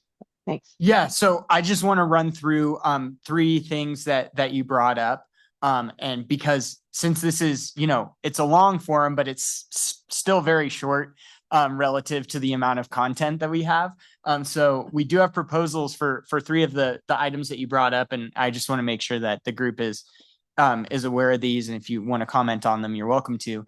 One of them was in Alyssa's group, and maybe you didn't get to this, proposals to reduce some of our fees for rehabilitation and renovation projects. So that's one. Another of mine, which we didn't get to, is looking, you brought up ADUs and ADUs over a garage. That's called a junior ADU. So an ADU that's in the existing footprint of the primary home is called a junior ADU. Something that we're proposing to look at here would be to no longer require a development right for a junior ADU. So kind of a juicy one too, but we didn't get to it. If you have any comments on that. And then finally, to your point on height, we're proposing seeing how we could allow jurisdictions to, if they like to, increase the allowable height within their jurisdiction. So this wouldn't be imposed by TRPA, but we would allow more flexibility for jurisdictions to adopt their own height limits.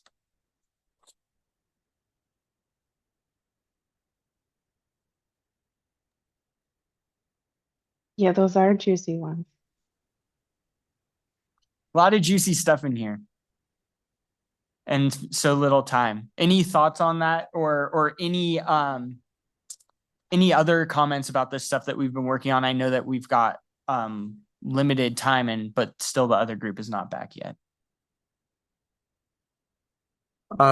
Just on the junior ADUs, in the existing footprint, I think while it might be fine not to require an additional either a full development right or a fractional development right, maybe add the requirement that the status of the BMPs, they need to be demonstrated that they're functioning properly. Because I think with more people in, you're going to have more cars parked. Okay.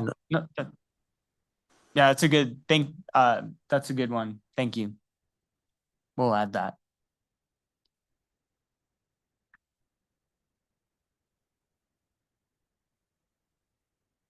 Okay. Well, I know we're several minutes over time, so maybe we can wrap up this group, and maybe I can hand it off to Brendan. I don't know if we want to take a short break before we get to the next portion of the discussion. Hey, Jacob, can I just ask you one more question? This is Kate again. Within the EIS, with this potential increased density with deed restricted and so on and so forth, is I'm assuming an evacuation plan is being analyzed on how we address, in fact, in the first breakout I mentioned, like with the multifamily, the deed restricted where, higher buildings and then really less parking required for the people that will not have vehicles, that communication with each jurisdiction is huge, because who is going to be in charge of the bus that picks up the people? Is it Douglas County within the basin? Do they provide that transportation?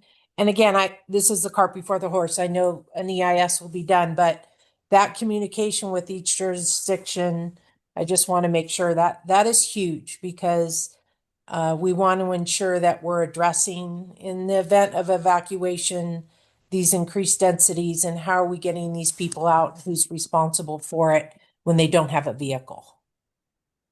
Because we're encouraging walkability and not requiring so much parking and so on and so forth. Just wanted to make that comment.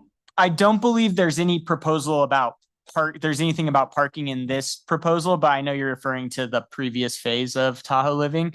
But yeah, there's emergency response is part of the EIS. We also got $1.7 million for what's called the Protect Grant, which is wildfire evacuation planning grant. And so that is kicking off in parallel. And our note taker, Rachel, is one of the managers of that project. So she could share more about that. But there's a number of, we're addressing this issue both within this project and within the agency as a whole through other parallel efforts. This is John, Hester, Kate.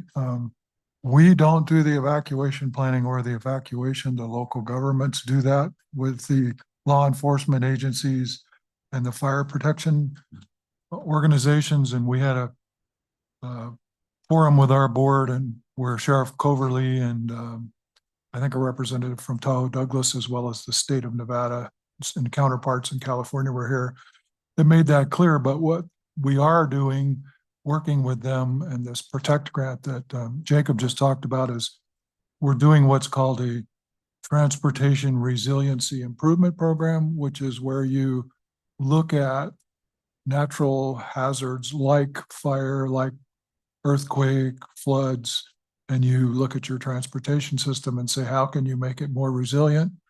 And one of the things we've been interviewing consultants for, one of the things we particularly look for is, are there natural projects, natural system projects like forest thinning versus building a wider road that might work? So we're in the middle of all of that and working with the emergency service providers to do what we can to enhance the system so that there's better evacuation. That said, they all said at the forum that they felt like everything so far has been successful, although could be improved. And they are working on better communication in between jurisdictions as much as among jurisdictions. So I hope that helps. Yeah, thanks, John. And as I noted in the last breakout, it's the communications within the jurisdictions as TRPA moves forward with some of these policies suggested, whether it be area-wide basins where counties are responsible, that communication, continues to happen, I think is really important, because I know within Douglas County, there hadn't been previous conversations on how are we going to address, for example, something where people don't have cars, and making sure they're getting out safely, and who's responsible for that. So I just think that communication has to continue, and that's really important, I know, with Douglas County.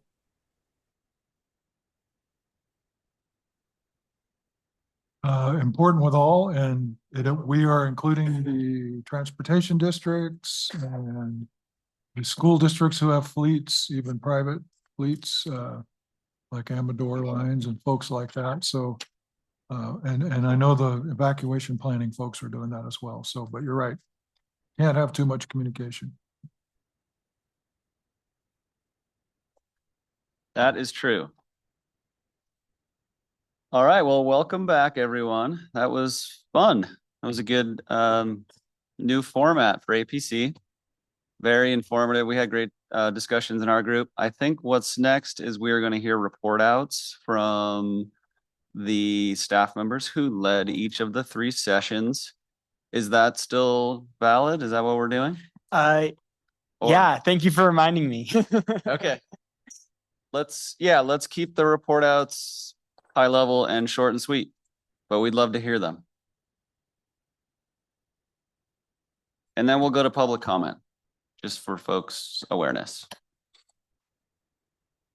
Yeah, so Jacob Stock, my group talked about removing costs and barriers. And, we really only in most of the groups, we really only got to the first two proposals because they're pretty significant. I would say that generally I heard support across the board for the proposal to allow bonus units to be used for affordable by design housing types, and Eric Young suggested that we use the term affordable by design, and the groups agreed that we should have a definition. Crystal suggested that we have a definition for specifically what we mean by affordable by design. I also heard that folks would like to see a deed restriction against short-term rentals for those projects utilizing bonus units, and that's consistent with what we heard from the governing board as well. And also that we have some type of plan for monitoring and reassessing how those bonus units are used to ensure that they're being used in the way that we intend them to be used for workforce housing, and if not, then to adjust the policy according to what we find there. So then we also had the proposal to scale development rights. And I heard that, interest in having that proposal a little more fleshed out before we go to EIS, which I think was a good suggestion from Garth, that we need to have a clearer idea of, what our baseline numbers are for that, what exactly we're analyzing. In the proposal, we have three options, narrowing that down to what option we want to primarily analyze and what the details of that will be. And so that'll be a task for us going into the January governing board meeting. Thank you for that. Thanks, Jacob. Any questions for Jacob? Any follow-up? Just, Mr. Chairman, to Jacob, to clarify the additions to the bonus unit pool, the conversion scenarios, right? You didn't mention that, but I think that was a key thing that we discussed at our group anyway. Right. So the bonus unit pool for affordable by design projects would come from conversion of CFA and TAU pools held by TRPA. So it would not affect the existing bonus unit pool that's set aside for deed restrictions. And there was support for that from folks. Thank you. Shay is next.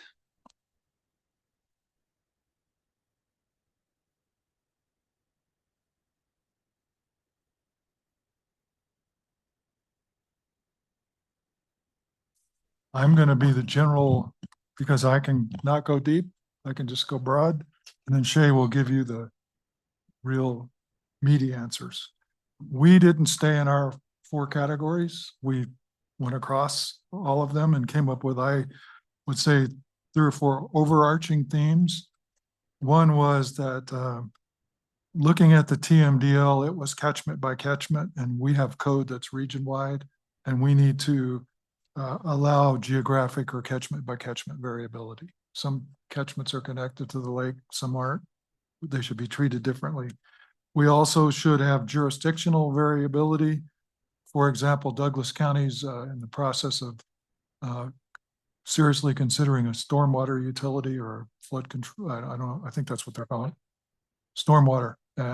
And they would deal with stormwater, water quality management as part of that.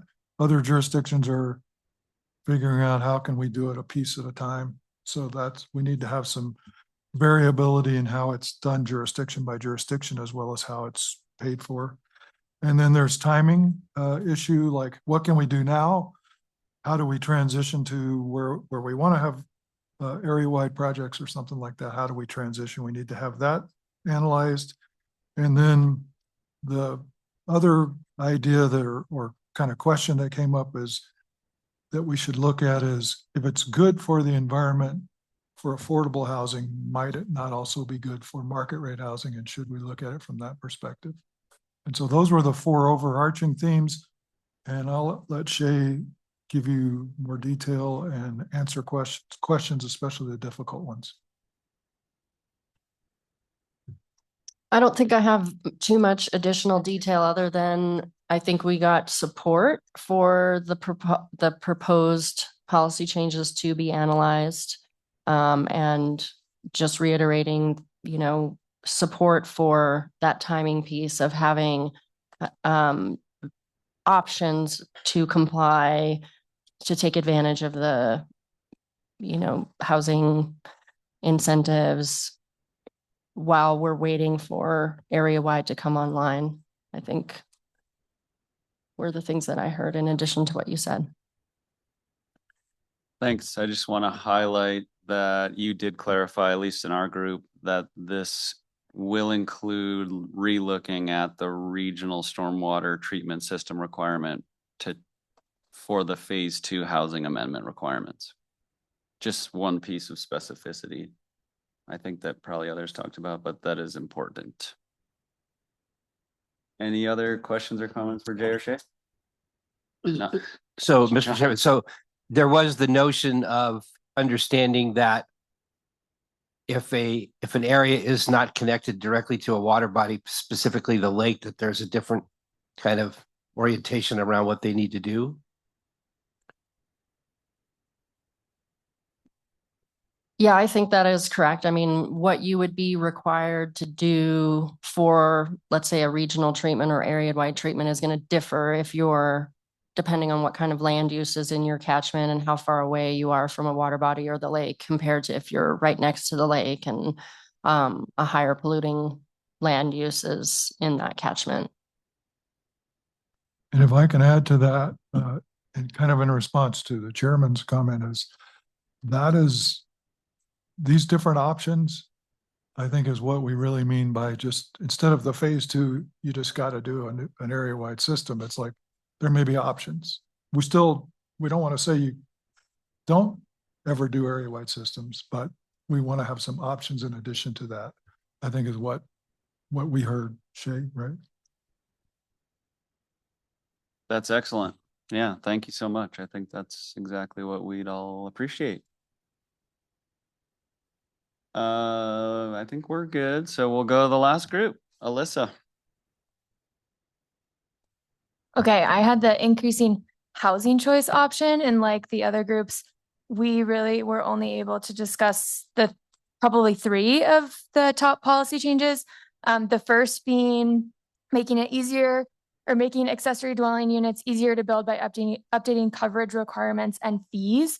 And there was, I would say, general sort of broad support for this, but there was a lot of discussion on this option. I'm just going to highlight a few kind of takeaways that I heard from the discussion. One was that there should be an emphasis on looking at water quality from like a catchment and neighborhood level instead of from a parcel level. All the groups really like the idea of incentivizing conversion of existing space rather than building like a new ADU. And so we should be thinking about all the ways that we can potentially incentivize that. And then the policy option that we have on the table right now is really focused on accessory dwelling units that are less than 750 square feet. And so there are a couple comments about how do we create like a tiered approach for ADUs over that size. The next policy option was allowing small scale multifamily in single family neighborhoods. We didn't talk about this with all the groups, but in the ones that we did, it was I heard general support, but implementation of this option would be really important.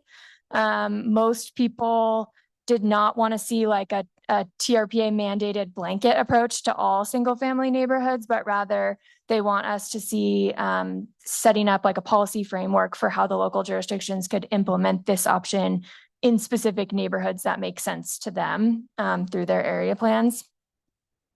And then the third policy option that we discussed at length was allowing local jurisdictions to have more control of height and density, both within their town centers and outside of their town centers.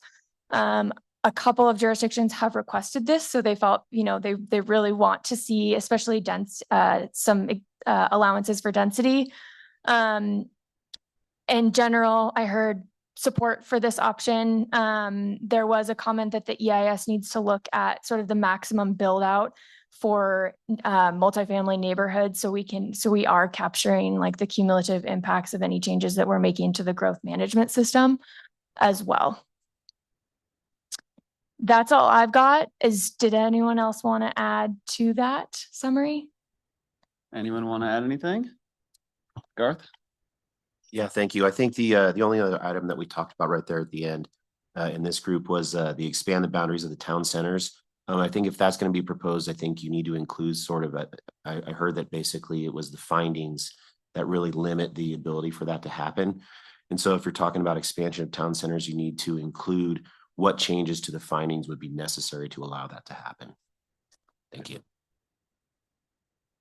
Good, thanks. One thing I mentioned is just, and I'm sorry, Alyssa, if you said it, I might have talked to John while you said it, but I was trying to articulate that 750 square foot limit, it shouldn't be an all or nothing. So if it's 750 or less, you get all this stuff, but if it's 751, you get nothing. So I was hoping that you'd study some gives or allowances or incentives to go a little bit larger. I don't know what the numbers are, but looking at that. We talked about that a little bit with John can probably provide a little bit more detail, but there's like that, 800 feet that the city has, 800 square feet, and then go up to 850 and then higher and higher. So yeah, we discussed. John Hitchcock. Yes, state law allows up to 800 square feet with four foot side and rear setbacks if your ADU can't meet the local setback standards. So that's their minimum. And for the city, we allow up to 850 square feet for 1 bedroom and up to 1,000 square feet for 2 bedrooms. Okay, yeah, we had the comment, Steve made the comment in our group to make sure that staff's looking at what the city had done as part of that and some of the other jurisdictions. So staff will do that, I'm sure. Like the size of what the council recently approved as pre-designed ADUs? John, again, yes, the pre-designed ADUs, they're all less than probably 750 square feet or less. And that was driven by our land coverage analysis that determined that a lot of people can only build about 500 to 600 square foot units. Good. Is that a wrap from APC, at least for now? Okay, great. Thank you all. Let's go to public comment. Oh, I see hands going up. Yep. So let's move to public comment on item 4A. Again, to participate in the meeting, go to trpa.gov in the calendar, click on ABC meeting. Sorry, the date's wrong in here. December 10, 2025. There you'll find a link to the webinar hosted on Zoom. If any member of the public wishes to address the APC on item 4A, please either come to the podium now or use the raise hand button at the bottom of your Zoom screen, or by dialing *9 on your telephone, and you will be called upon and unmuted by a TRPA staff member. So we'll go to the room. I don't see any public comment in the room. So Catherine, I'll go to you for Zoom participants. Thank you, Mr. Chair. We have 4 hands raised online. First hand up was Denise Vega. Denise, please unmute to make your comment. Hi, thank you. Hope you can hear me okay. My name is Denise Vega Zarate. I'm the housing coordinator with Sierra Community House. We are part of the community partner group working with TRPA to engage the community in the Cultivating Community Conserving the Basin initiative. We have been involved in activities such as helping conduct the housing needs survey and doing outreach for the community workshops that TRPA has held. And I just wanted to mention a couple of the things that we learned when we were conducting the housing survey and talking to community members. First, as I think a lot of us already knew, we found that one of the most common challenges that our community has faced in the last 12 months is the rising rent prices, which are becoming unattainable to a lot of our community. But we also learned that, as I think it was previously mentioned in the presentation, that 15% of the survey respondents live in overcrowded units, which I wanted to highlight this because for our community members, or for some of our community members, this includes intergenerational households. We also learned from the surveys and the conversations that a lot of our community members and more renters than homeowners are overburdened with housing costs. And so I just wanted to mention these things that we learned because I think these findings highlight not only the importance of building more housing in our region, but also the importance of having adequate housing for our community members and the importance of having different housing options. At Sierra Community House, as well as a service provider to domestic violence survivors, we often see that a big barrier for survivors to find independence and safety is the lack of appropriate housing options. So I just wanted to take this opportunity to show our support for the proposals that TRPA is presenting, encourage you to move forward with them. Our hope is that these policies will help us provide adequate housing to our community members and to our workforce members who ultimately make Lake Tahoe the beautiful and vibrant community that we know and love. So thank you. I appreciate you engaging with these topics and the discussion, and thank you for your time. Thank you, Denise. Next hand raised is Ann Nichols. Ann, please unmute to make your comment. Yeah, hi, Ann Nichols, North Tahoe Community Alliance, or excuse me, wrong, that's the wrong one, North Tahoe Preservation Alliance. They kind of stole our name there. But anyway, TRPA keeps telling the public and local counties that it is phase 1 and 2 housing amendments won't create growth, but TRPA's development is that it's already capped, but that's simply not true. TRPA counts units, not people, traffic, or environmental impact. And it ignores the multipliers and conversions that quietly expand growth potential across the basin. While when the CTC buys and removes old motels or homes in sensitive stream zones, the public is told it's for restoration, but those development rights aren't retired. They're banked, traded, and multiplied. One removed unit can become up to 3 new units elsewhere under TRPA's transfer and bonus systems. So its restoration is often just another growth transfer, not an environmental win. Meanwhile, TRPA continues to expand its incentive pools, thousands of bonus units, hundreds of tourist accommodations, and new commercial floor area still waiting to be built. If the basin is at build out and environmental thresholds still aren't met, why is TRPA increasing capacity instead of reducing it? A true cap on growth means retiring rights when land is restored, counting real population impacts, and tying all new development to threshold recovery. Until that happens, TRPA's growth remains a slogan, not a safeguard. You know, the start of this item was about lake clarity has stabilized. It hasn't. It's worse. By what I read was like 8 feet. You know, the plastics, it's terrible. So I don't think we have really a stabilized environment as far as the lake. And TRPA never put a maximum square footage on development of residential homes. Big mistake. I understand the difficulties, but you know, there's giant homes with 12 on-site managers every day from some of our really wealthy people, billionaires. So, you know, conversions don't need entitlements. And I'm glad to hear this critical thinking you're doing today. It was very reassuring.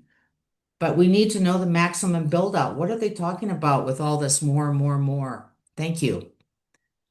Thank you, Ann. Next hand raised is Elise Fett. Elise, please unmute to make your comment.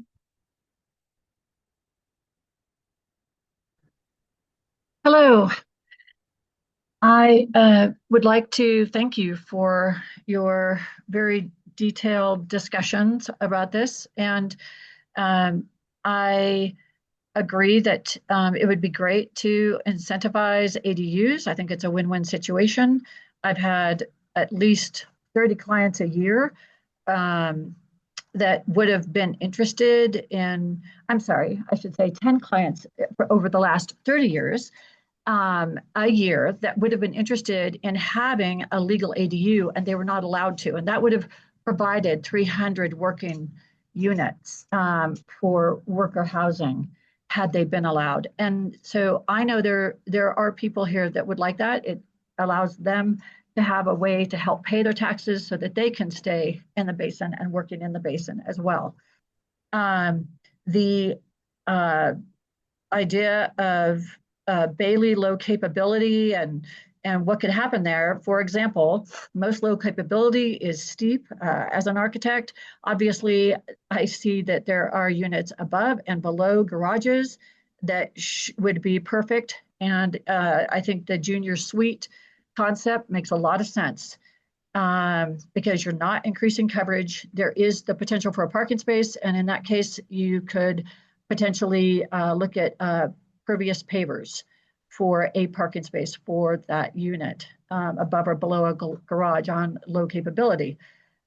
With respect to the area-wide water quality, I agree with Ann. We still have big issues. I don't question that at all, but there has not been enough done regarding that. We need to ban fertilizers. And it's just crazy that we allow people to continue to bring nutrients into the basin and put them on their yards.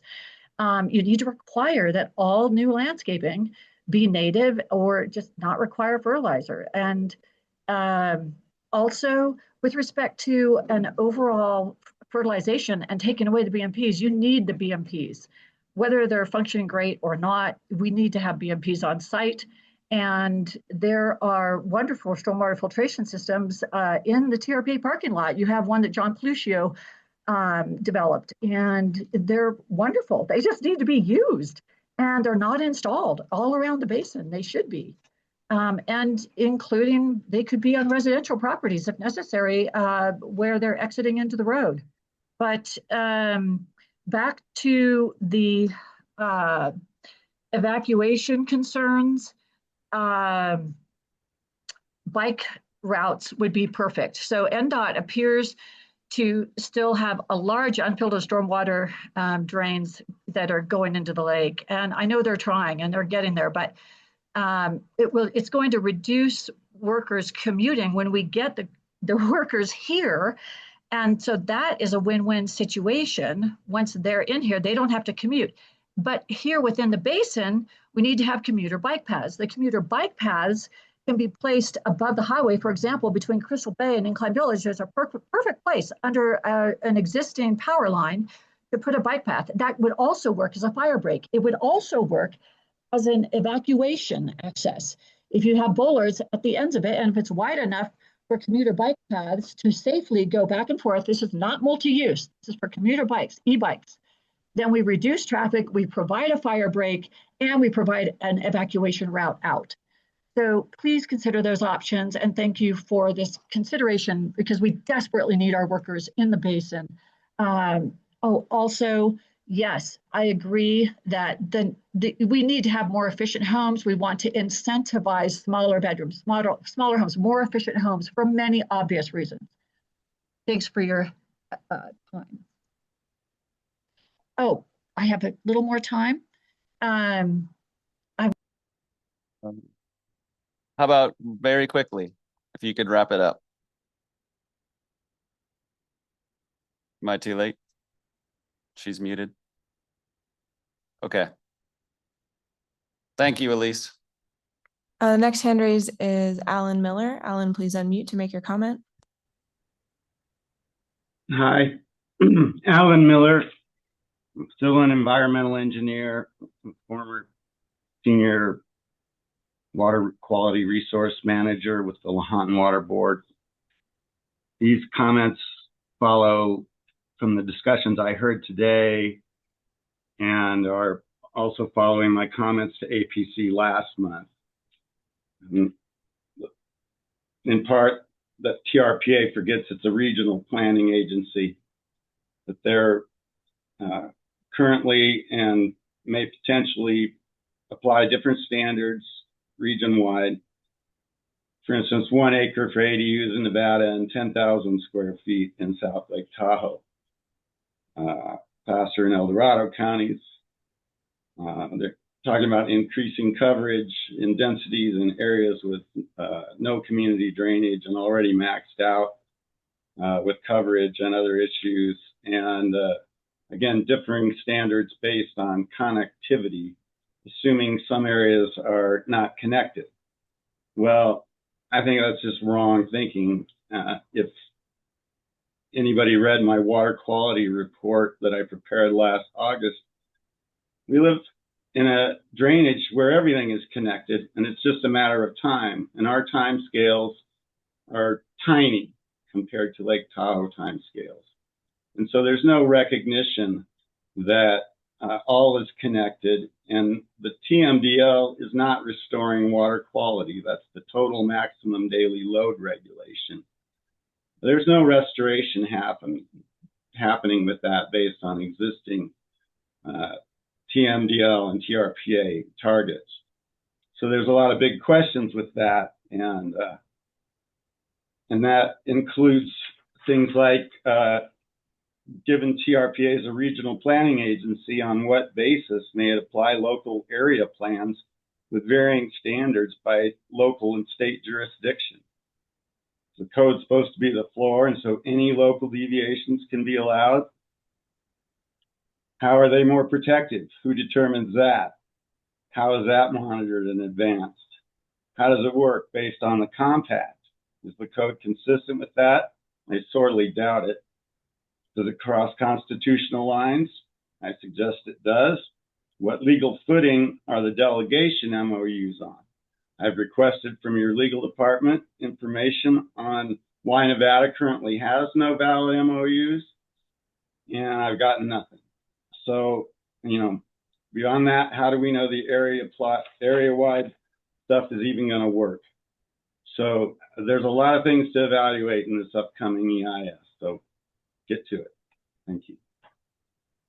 Thank you, Alan.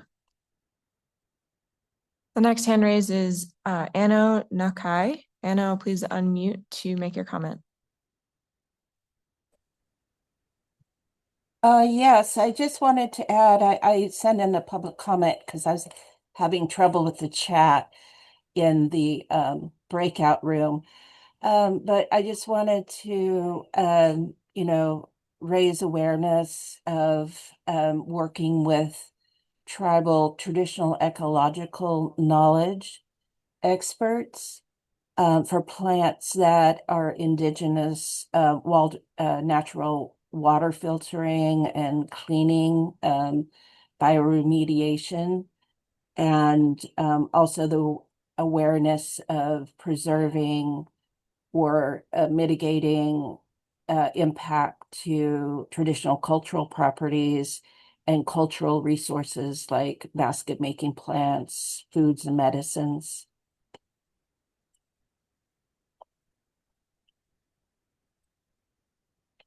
Great. Thank you, Anna.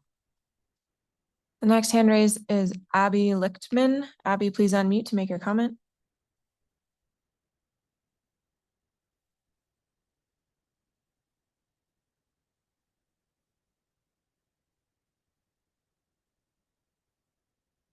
Abby, I can see you're unmuted, but it doesn't look like your microphone is picking up any audio.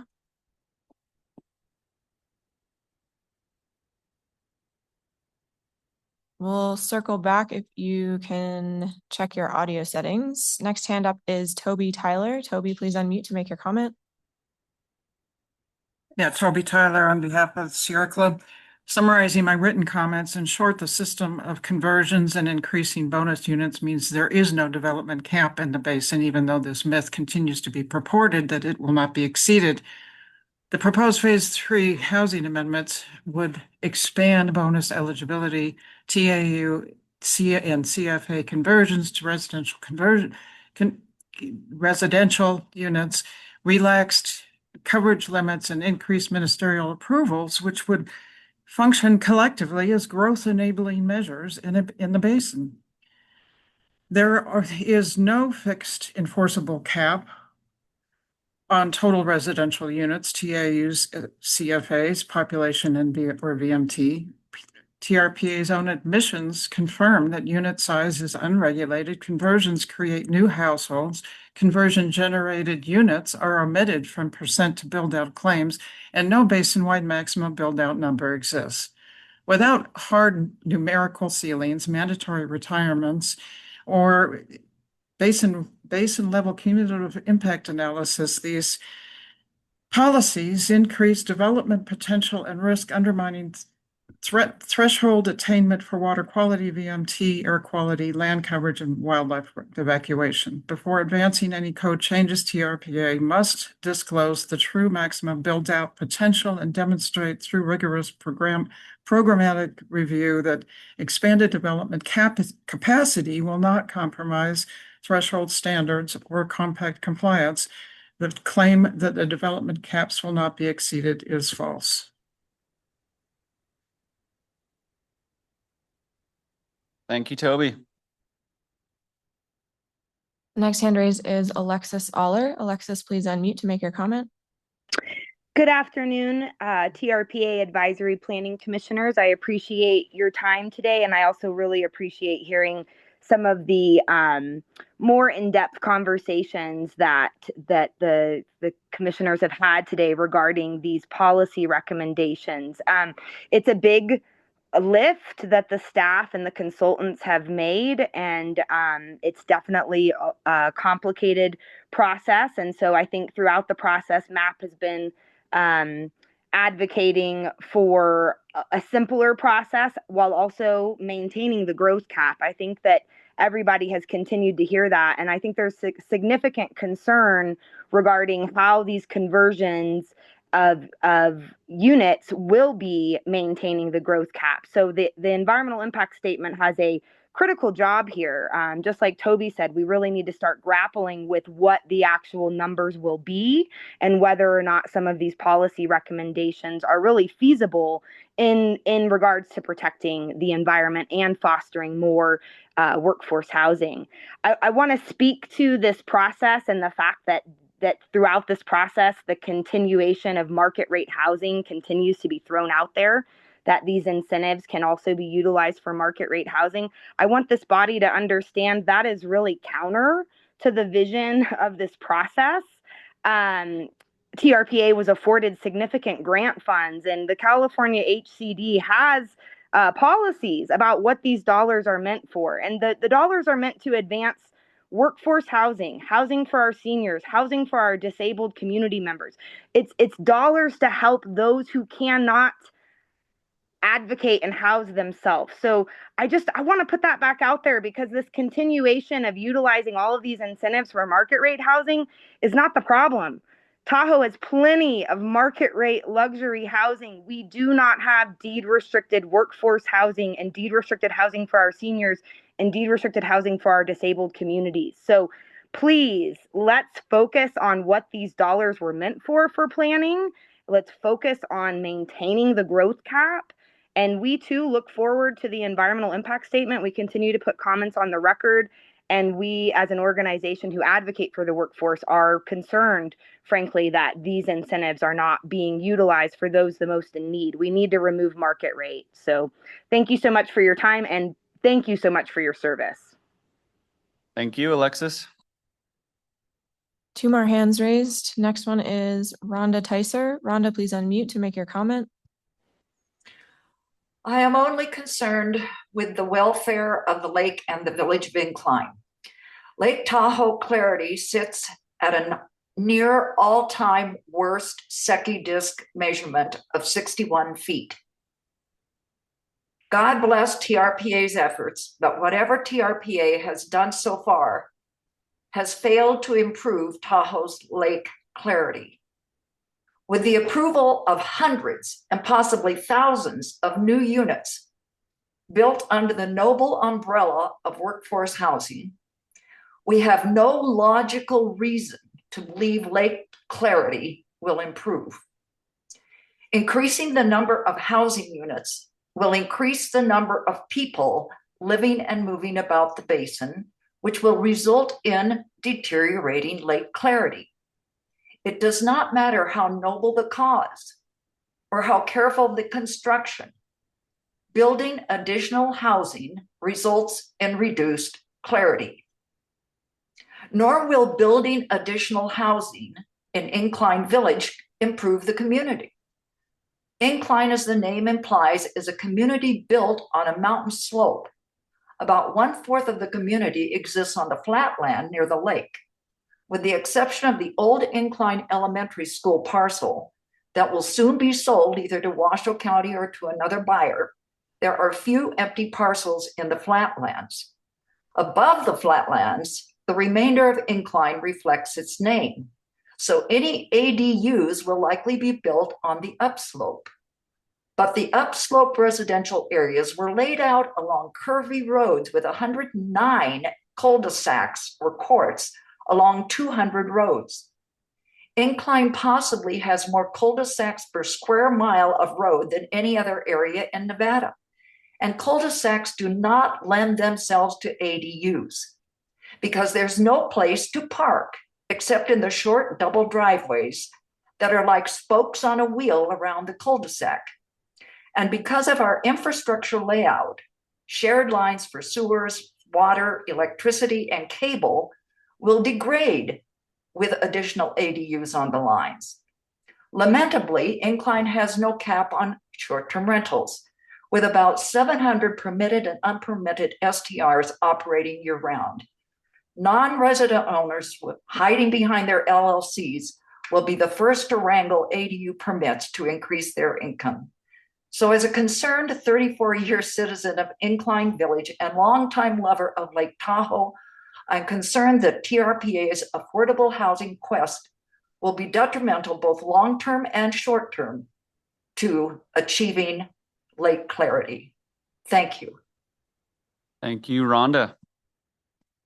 And last hand raised, we're back to Abby Lichtman. Abby, please unmute to make your comment. Hi, I think we're working now. Okay, so a few things that I wanted to chat on.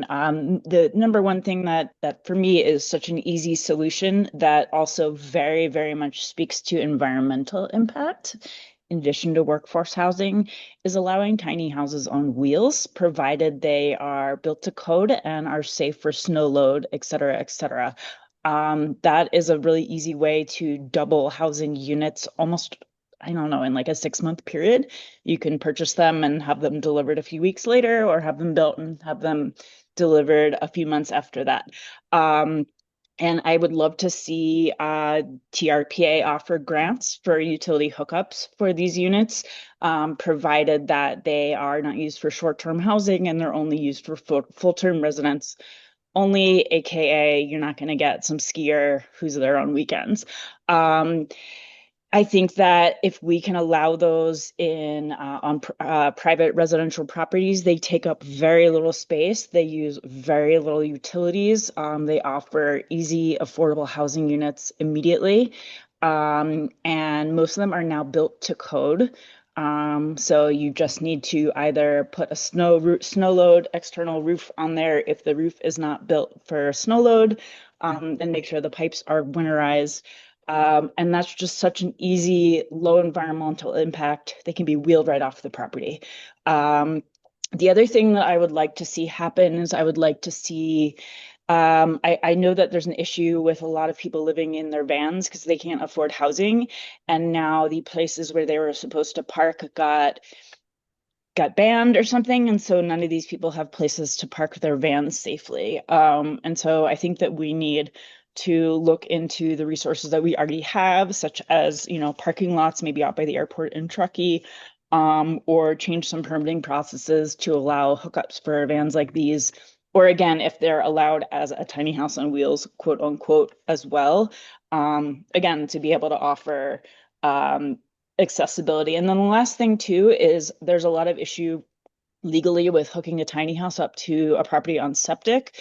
If there's one person living in a 4-bedroom house and you want to add a tiny house, and have another person living there, you might not be allowed if the septic is built for a 4-bedroom house, as opposed to if there's 15 people crammed into that house and it's built for a 5-bedroom house, then you're allowed to put the tiny on there. So the current laws don't reflect the actual use of the system.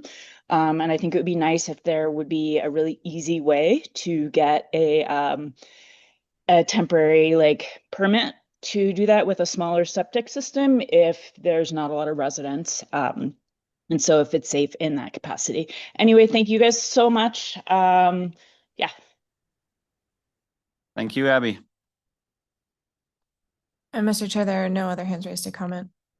Great. Thanks, Catherine. I'll close public comment. Thank you for those. Staff, do you want to respond to any comments? Yeah, Jacob Stock for the record. I just want to respond to one of the comments that you heard suggesting that we're, working outside of the scope of the grant that we received from HCD to do this work. And, we as TRPA staff feel that that's incorrect. One of the key eligible uses of this grant is, I'll just read it here, to revamping local planning processes to accelerate infill development that facilitates housing supply, choice, and affordability. So that's a key component of the grant. And, we're pursuing that there. And, the reason we're focusing on affordable by design housing here, as well as deed restricted housing, is exactly because we're not seeing deed restricted housing built for all of the reasons that we discussed here today. And so I just wanted to make that clear that we are within the scope of that grant. John Hester, I'll respond to a few other ones and then some of them I won't. First of all, just to remind everyone listening and this commission, we are trying to define what we want to look at in the EIS. Today, we're not saying we're going to do this or that proposal. So all the comments of what they think should be included and shouldn't be included are helpful. A couple of points I want to make. The multi-generational larger house, I know that was a discussion in some of the breakout groups. At least one of our board members also mentioned that in running for office, he knocked on doors, and there are some larger homes needed for multi-generation, multi-household. And so that's something we've noted and will also include in looking at that. In terms of bonus units and conversions, I think this commission knows that in the 2012 regional plan, the EIS included a set amount of bonus units. Jacob talked about those at the beginning of the presentation. Whenever somebody gets an incentive that gives them a unit, it comes out of that bonus unit pool, which is limited. There were some added to that pool in 1987, some added in 2012. It has not been used up. And whenever a bonus unit is used, it draws down on that pool. It doesn't create more growth. And another aspect of our growth management system is that, yes, you can convert from one type of development right to another. When you do that, the type you take from goes down, the type you go to goes up. So our growth management system isn't just development rights, it's subdivision, it's coverage, it's development rights as well. So it's an oversimplification to say when you allow somebody to convert something, you've created more. You haven't. One of the reasons we do the subdivision limitation, which Jacob also talked about, is it doesn't create new rights from new parcels, properties like jurisdictions outside the basin. And the last thing I wanted to talk about is the septic comment. Septics have not been allowed in the Tahoe Basin, I think, for at least 55 years. The Porter Cologne Act in California and the governor's executive order, I want to say in the 1960s, but I don't know the exact date, late 60s, both required all wastewater to be pumped out of the basin and treated and disposed of there. So there are no septics that people can hook up houses on wheels to. And I don't know if there's any place any of the local governments have set aside parking lots for that kind of thing to happen in the basin. Now, maybe there's some in Truckee, but I don't think there's any of that. So that some of those comments might be more germane outside the basin. So I didn't cover everything, but I think those are corrections that need to go on the record. So thank you for the Perfect. opportunity, Mr. Chair. Yeah, thank you, John and Jacob, for those comments. Those are great. Okay, well, who would like to say more on this topic? Is anyone feeling satiated, or Eric? I know we're hungry. I'll be very We're quick. hungry. I'd like to ask for something. I often find myself having to explain the nexus of this housing effort and housing in the basin to what people perceive as the charge of TRPA and the environmental improvement. And Jacob even started this presentation today by talking about, hey, I recognize people want to hear about this and understand this. And we started with a couple of graphics that kind of started to talk about it, but I need more help in talking about that. I cannot adequately explain to my family, my friends, and the people in Incline Crystal Bay, to people I just meet randomly that find out I do this and want to talk about it, what that nexus really is. And it seems to be based on a lot of assumptions and some study that it's not out there. It seems I can talk about, well, we're trying to keep people from having to commute up here, and that cutting back in commuting really helps the environment. And then it's redevelopment and it's development. And every time there's a development, then it has to meet the new environmental standards. And that's why we're kind of pushing this, because we want the redevelopment. We're trying to build that. And I'm awkward and I flop around on it. And I don't seem like I know what I'm talking about. And it doesn't help any of us when that happens. And I bet that every single one of you experiences the same thing. I need better graphics. I need better direct to the point. What is the nexus between why we're doing this housing? Why do we need employee housing and the environmental benefit? Maybe some numbers to go along with it. Maybe something that helps me do a good job of explaining to people why we see this as so critically important and why we are spending so much time. I'm struggling with that. And I would like some help with some kind of a narrative or a graphic or something that you guys are so darn good at in helping me articulate. And so I think we heard in the public comments today that is a significant issue on people's minds. They cannot make that connection. And they are assuming that everything we're doing is actually going to be negative to the environment. And they are pointing out all the ways that it's going to be negative to the environment. And we're saying, well, wait a minute, we're doing this for the very purpose of being positive for the environment. We're not making the connection. We're talking past each other, and we need to do a better job, even for the people who are just anti-growth and we're just never going to come around to a good conversation with them. But for everybody in general, we need to do a better job of articulating that nexus and why we feel it's so critically important. And it's obvious from the public comments that we need to do that. But it's also obvious from when I just sit down trying to talk to just the people I know and just explain it to them. And it's not working out for me. And so I'm just requesting, as humbly as I can, some requests from TRPA in making that articulation better than I can now. Thank you. Maybe let's eat. Thank you. If you'd like. We will work on that humble response. I don't know how humble it was, but Eric, but seriously, we will work on that. I'll just give you one piece to use while we're working on it. And that is that the water quality, the loadings in the TMDL, most of that come from urban uplands and roadways.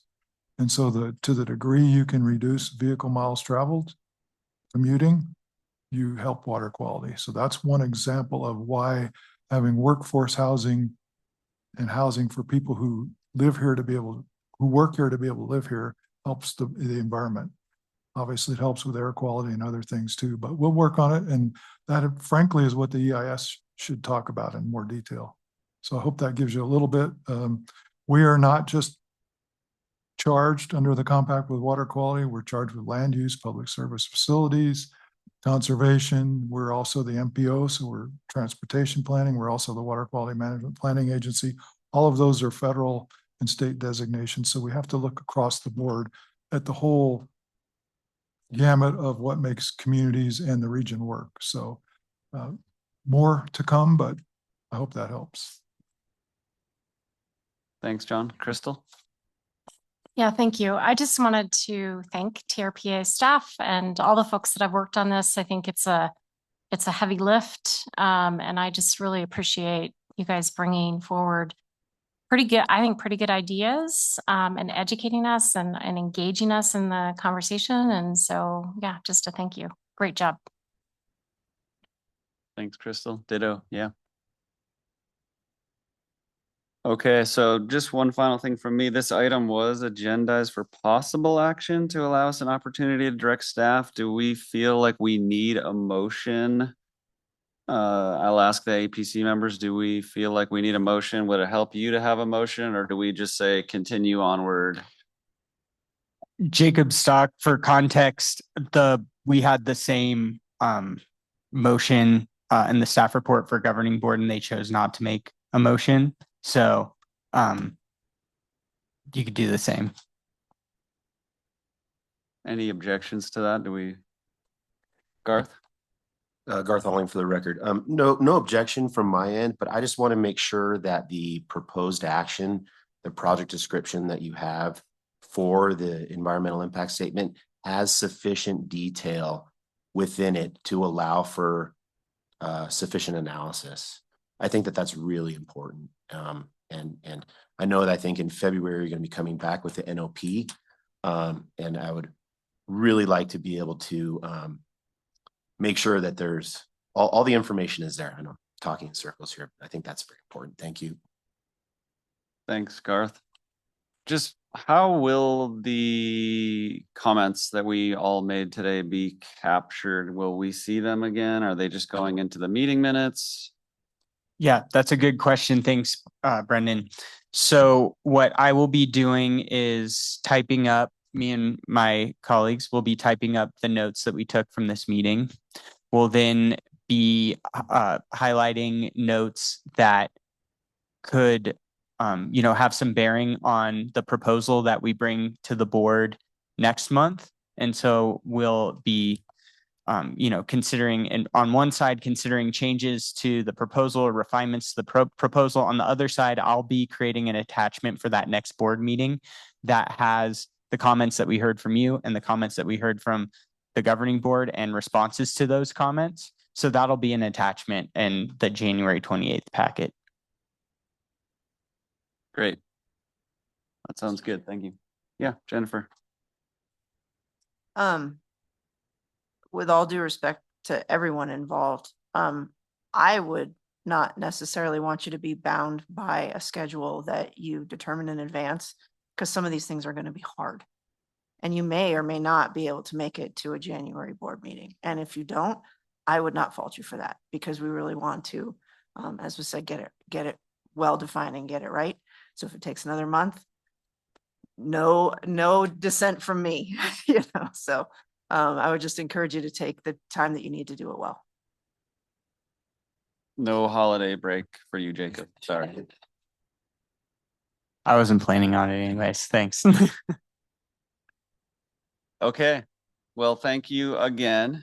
That was great. I think let's tie a bow around item 4A. We're going to break for lunch right now.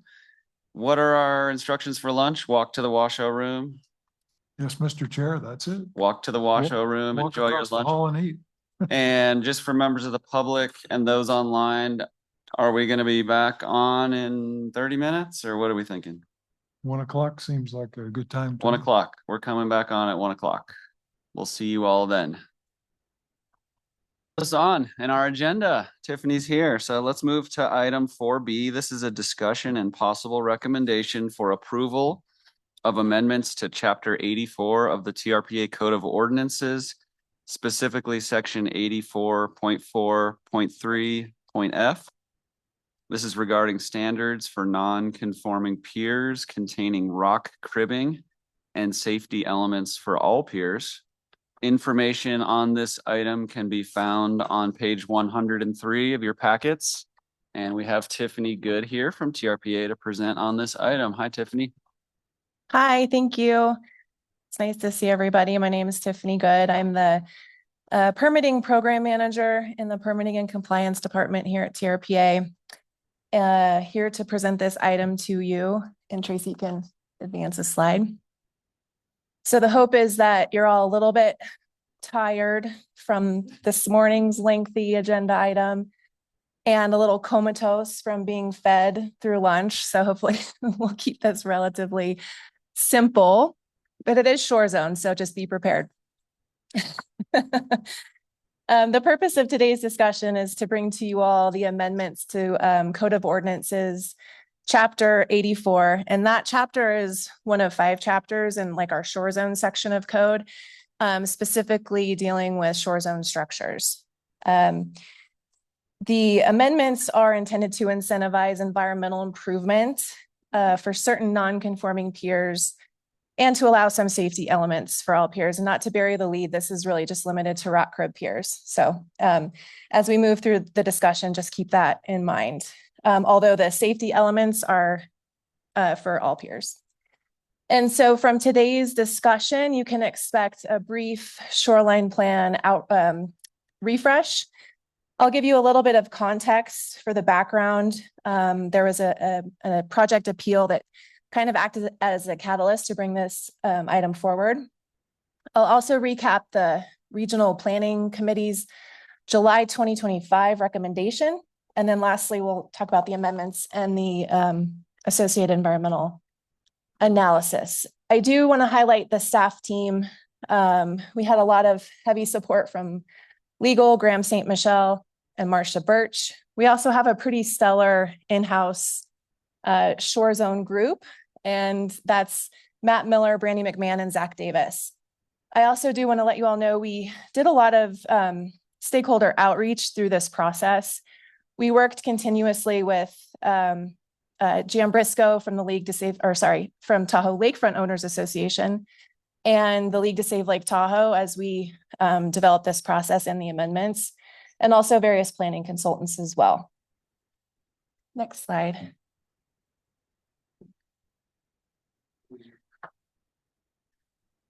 Jesse and Gavin, yeah.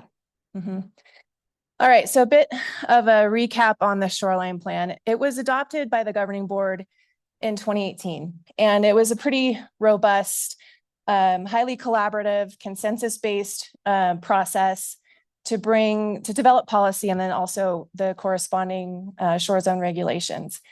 It definitely was not easy. So I think some of you are probably around and remember that time.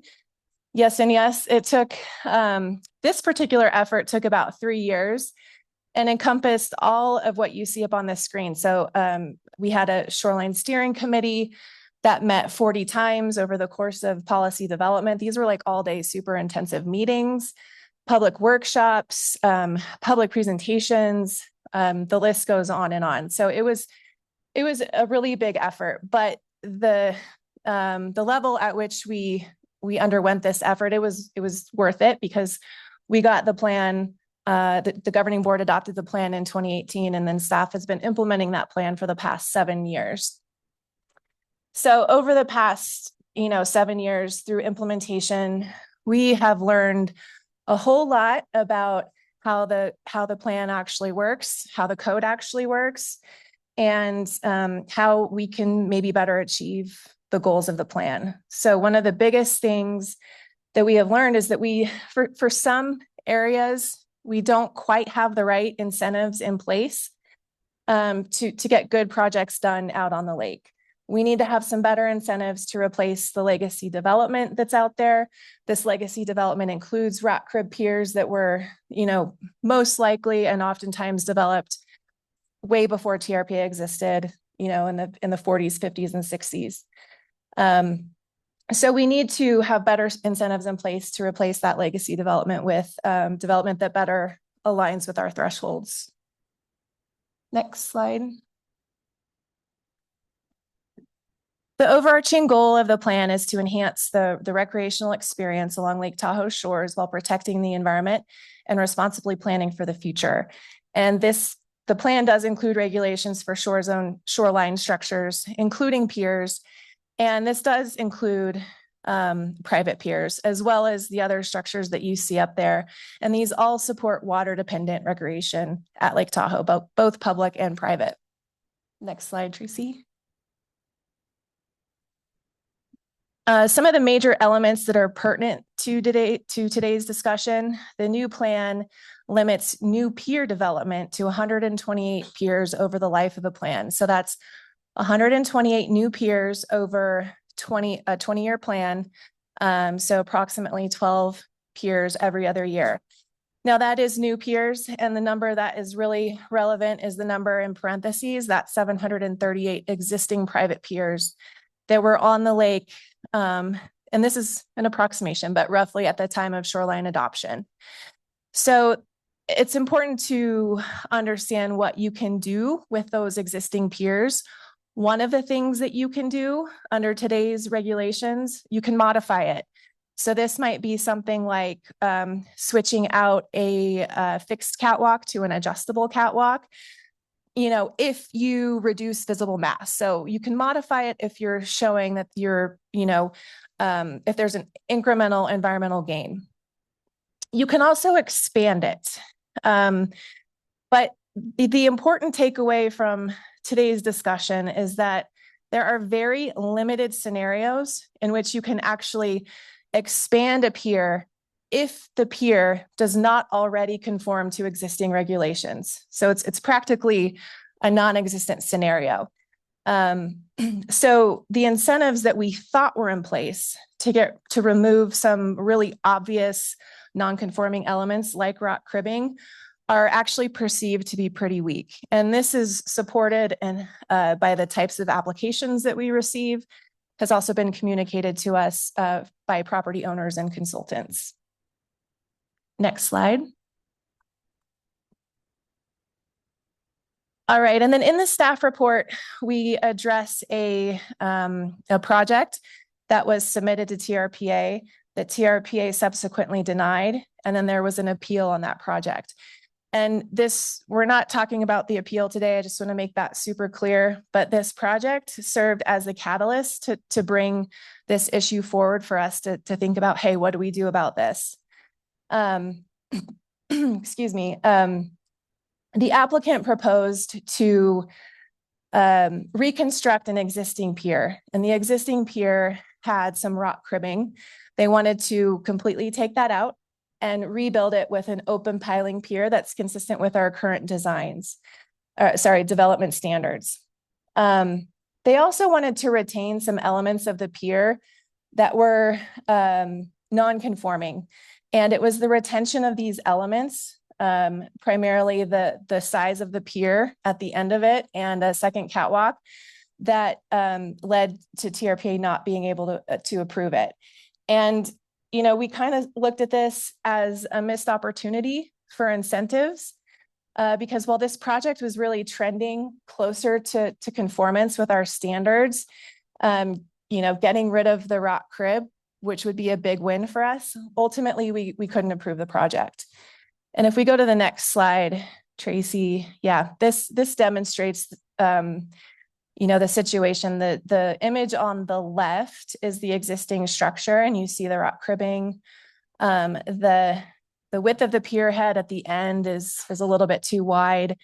And then you see the simulation on the right that shows how the pier would be opened up with the open piling and allow for the movement of water and natural littoral processes. Next slide, Tracy. This is just another view of that same pier. Next slide. Sorry, you can skip one more. Yeah. So I wanted to also just demonstrate a couple other examples of what the rock crib piers look like out on the lake. So this one, as you can see, it's open piling near the shoreline, which does allow for the movement of water in there, but the pier head itself is constructed of rock cribbing, and it's an L shape, which a lot of them are. And so you could see the visible impact that this creates out at the pier head, and the water isn't fully allowed to move freely because of the rock crib impeding that. Next slide. And then this one is very similar, but it's a little bit larger, but this is entirely constructed of rock cribbing. You can see it starts at the shoreline, extends all the way out into the lake, and then at an L shape. So there's no free movement of water. And then the water kind of inside the L, can tend to become stagnant, especially depending on the water levels. If we have lower water levels, that certainly can tend to become true. So these are the kinds of structures that these code amendments are targeted at incentivizing to get out of the lake, to remove. Next slide. And lastly, this is just an aerial image that kind of shows the amount of space these piers can take up in the lake. The structure on the left and the right are both rock crib piers. And then the one in the middle, the pier in the middle, is a pier that conforms with our standards today. So they also just take up quite a bit of space. You can see from a navigation standpoint and also from a visible impact standpoint how they can be impactful. Next slide. Okay, just a quick overview of how we got here today. Staff workshopped this issue with the Regional Planning Committee in July of 2025. And the purpose and the intent behind bringing it to the Regional Planning Committee was, again, just to workshop it, brainstorm some ideas, kind of take the temperature about, as to how we might move forward with a set of incentives that might tackle getting rock cribbing removed from the lake. The resulting RPC direction back to staff was to explore a code amendment that would allow for the expansion of some non-conforming piers. And the idea was to use the guardrails that you see up on the screen to consider potential code amendments. So these were the kind of the guardrails set by the Regional Planning Committee. The bullets in black are fairly straightforward. I'll talk about them a little bit more. We were able to easily incorporate those into the code language. The bullets in red warrant a little bit more discussion that I'll go into. So we'll start with the first bullet. The first guardrail was to limit eligibility to only those pier structures with a rock cribbing component. So if you don't have a rock crib pier, but you're still non-conforming for other reasons, you cannot take advantage of these code amendments. They are limited to those with rock cribs. It was intended to be that narrow and that focus to kind of see how these incentives work.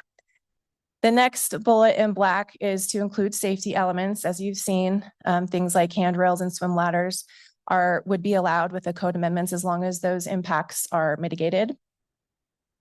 The expansions would be limited to additional boat lifts or additional pier length if there's a net reduction in visible mass. And these allowances would only be, they would be allowed up to the limitations already set forth in the code. So they wouldn't be exceeding the limitations that were analyzed in the EIS, nor what's allowed in the code already. And the resulting pier structure square footage, and I put in parentheses, lake bottom disturbance must remain the same or decrease. Rock crib piers take up a lot of space on the lake bottom, so you have to show a reduction in that lake bottom impact. So those are kind of the more straightforward ones. And if we go to the next slide.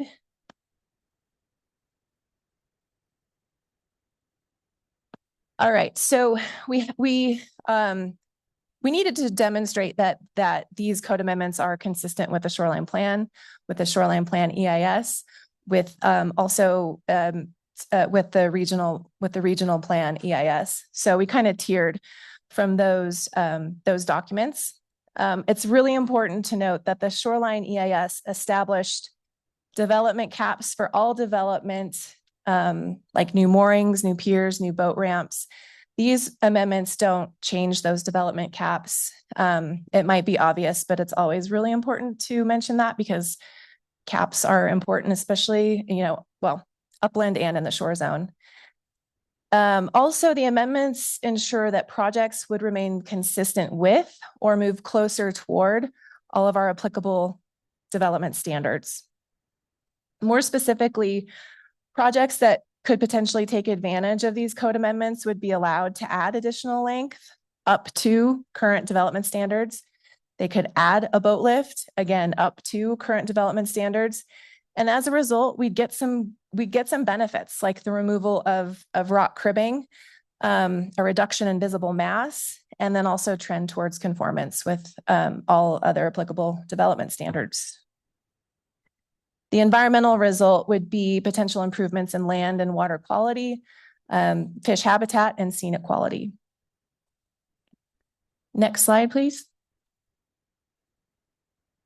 All right, and lastly, just because it's not a discrete impact that's analyzed within the EIS, I wanted the IEC, I wanted to pay particular attention to a reduction in AIS habitat.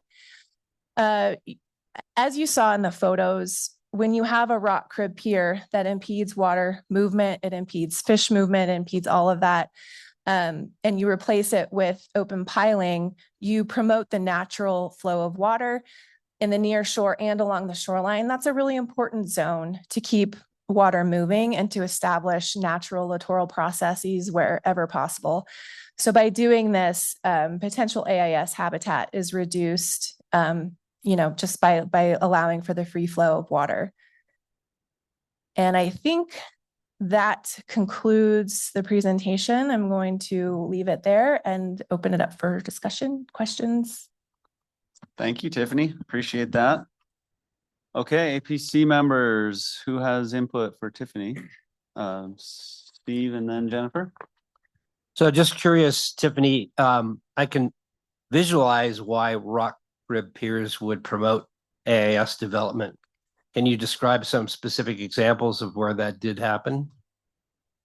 So you see this most often in marinas that are enclosed where, that's the primary example. We don't want to have that happen in, on private properties where these types of situations are. So I can't point to an example of where that has actually occurred, but certainly you don't want to mimic those conditions where that does occur, which we know is in enclosed marinas. Right, and at least the marinas sort of look out for that, but whereas the private property owner, if they're not there all the time, might not even observe it. Is that correct? Okay, yeah. Thank you. Garth Alling for the record. Steve, if you remember, I think it was about 1.5 to 2 years ago, there was a presentation that staff gave to us for aquatic invasive species, and using LiDAR in the near shore, they were able to identify some AIS locations along the east shore using that technology. And it was behind, I don't know if it was specifically a rock crib pier, but I know it was behind a breakwater, which effectively is just about the same. And I think Elks Point Marina was one, and then there was one further north up by Logan House Creek, if I remember correctly. Thank you for reminding me. Yes, thank you. It could have been Logan Shoals, I think, is potentially, yeah. Thank you. Thanks. Jennifer. Thanks. I'm just curious of the 700-ish, 738 more or less existing piers. How many are existing non-conforming in this scenario that might seek to take advantage of these amendments? What's the general scope? Good question. We have a pretty thorough inventory that was done by others, not by TRPA, but that TRPA has vetted for the west and the north shores of Lake Tahoe. And there are 57 rock crib piers, basically we'll say on the California side. And then if we extrapolate that to the Nevada side, there's not quite as many piers over on the Nevada side. So less than 100 have rock cribbing, but of those, it's a pretty small percentage that would be able to take advantage of these code amendments. For example, from the inventory that we do have, it's estimated that 9 to 13 of those would be able to take advantage of the code amendments. And that's just because of site-specific conditions. other factors, like if you have a boathouse and a rock crib pier, you might not be eligible for these. So it really, it's a fairly small percentage, but it's a good start to put some incentives in place and see if they work. Thanks, Jennifer. Jason. Thanks for the presentation, Tiffany. I think you did a really good job of laying out what something that could have been really complicated. The way that you've presented it, I think made it very understandable. That saying of "don't let perfect be the enemy of good" seems to be really appropriate in this situation. We've been struggling to find ways to make these incremental benefits. So I think that we need to keep that in mind as we move forward. And the last thing I'd say is just, and this is a broader statement, John, for your team, is I think this is an excellent example of putting into place policy, the shore zone plan, learning from the implementation of that policy, and then identifying where there are weaknesses and fixing those. This is exactly how this process should work. You've executed it perfectly here, and I think it's our job to support that. Thanks, Jason. Good comment. Anyone else? Crystal, and then Garth, and then Ellery. Yeah, I actually just want to ditto what Jason said. I agree. You put something in place like that, and then in application, as projects are coming forward, you realize that there needs to be some change and adapt, right? And so this is a great example of that, and just commend you for bringing it forward.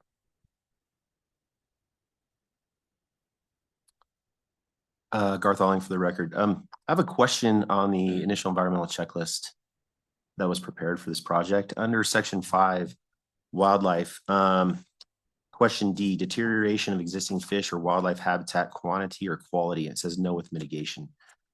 And in the discussion, it basically says that the area, quote, the area of lake bottom disturbance created by the placement of any new pilings necessary for a pier expansion would be required to be mitigated with a 1.5 to 1 replacement ratio. Now, in order for that to be approved, all the cribbing needs to be removed and the lake bottom underneath that area needs to be restored. Is that 1.5 to 1 replacement ratio above and beyond the restoration or the area of the cribbing removed underneath the pier? Or is that included within that area? I think the question is, it will depend on the project site, but the remove, so there's a couple things. There's one, when you remove the cribbing, you can either remove it from the lake entirely, or you, depending on the actual type of habitat, whether it's feed and cover or spawning, you could use that material to enhance the existing habitat. So it really is kind of a math, exercise at that point, and seeing what the site actually, where there is existing habitat, where you need to connect the mitigation to the existing habitat. But essentially, if, it is 1.5 over, what you are actually impacting on the ground. So I think where this is going to come up is when you're putting in an open piling pier, a lot of these rock crib piers are really close to shore. And so if you're allowed to expand it and you're placing more pilings, the placement of those pilings is going to create additional impact in a different location that might not have been impacted before. And so that is what you're going to have to mitigate. In addition to taking all the rock cribbing out and restoring the area under. Correct. Yes. Okay. No, thank you for that explanation. I think it would be important to include that, maybe expand the discussion in the IEC to really spell that out, because it just seems a little nebulous right now. And also I think before you go to the governing board, I think and I agree with what Jason said, great presentation. I think it's really important to really hammer home the reason why you want to get rid of the rock cribbing. It's not just a visual intrusion. It's also for littoral drift and, restoring those processes. But I think I would maybe bring that further up front, be like, this is the reason why we're doing this. Fish habitat, AIS, really hammer that home, because at first it really seemed to be more concentrated on the visual impact. And I was sitting here thinking to myself, well, you know, a visual impact of a rock crib, is that the same? I mean, you're able to take that out and then put in a new boat lift, right? It seems to me that there would be a much more of an impact from a new boat lift and a boat sitting above the water than the impact of looking at a rock crib. So I think really including those other items and really stressing that point, I think will help you in the long run. Thank you. Thank you. Thanks, Garth. Ellery? Well, thank you. Yeah, just kind of building on the comment about the boat lift. I know that sometimes an addition of a boat lift contributes towards the maximum number of boat moorings that can occur. Would that still be the case, that sometimes the requirement of removing a mooring buoy is required in order to have a boat lift? Yeah, the maximums that are set per property would still be in place for the number of moorings that each property would be allowed. So if they don't already have a boat lift, they would have to convert a mooring that they already have, or be eligible to get an additional mooring, which is subject to the maximum limitations. All right, thank you very much. Thanks, Ellery. Other comments in the room? Let me just check on Zoom. I don't see any hands raised online. Eric? Thank you, Eric Young, Washoe County. I think I appreciated Jennifer's question. I think it was you about how many have you identified? That was interesting to hear such a low number that might actually be impacted by this, which leaves a significant more that we would like to impact at some point. We need additional incentives maybe for them, or something else for the rock cribbing that's not going to be impacted by this at all. So I'm wondering if you're thinking, you know, on down the road about the next iteration, about how maybe to affect more than 13 piers. I think affecting 13 piers though is great. And if we can do that, we should.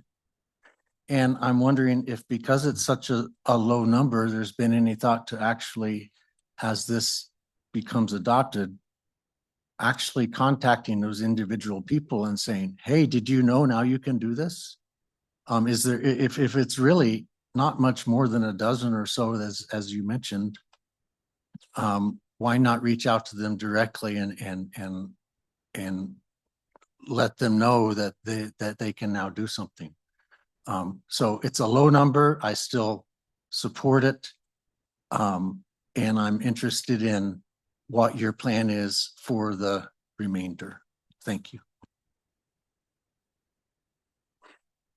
To answer your question about what we plan to do about the remainder, there's, again, just to reiterate, there are a lot of different site-specific scenarios that exist for these sites.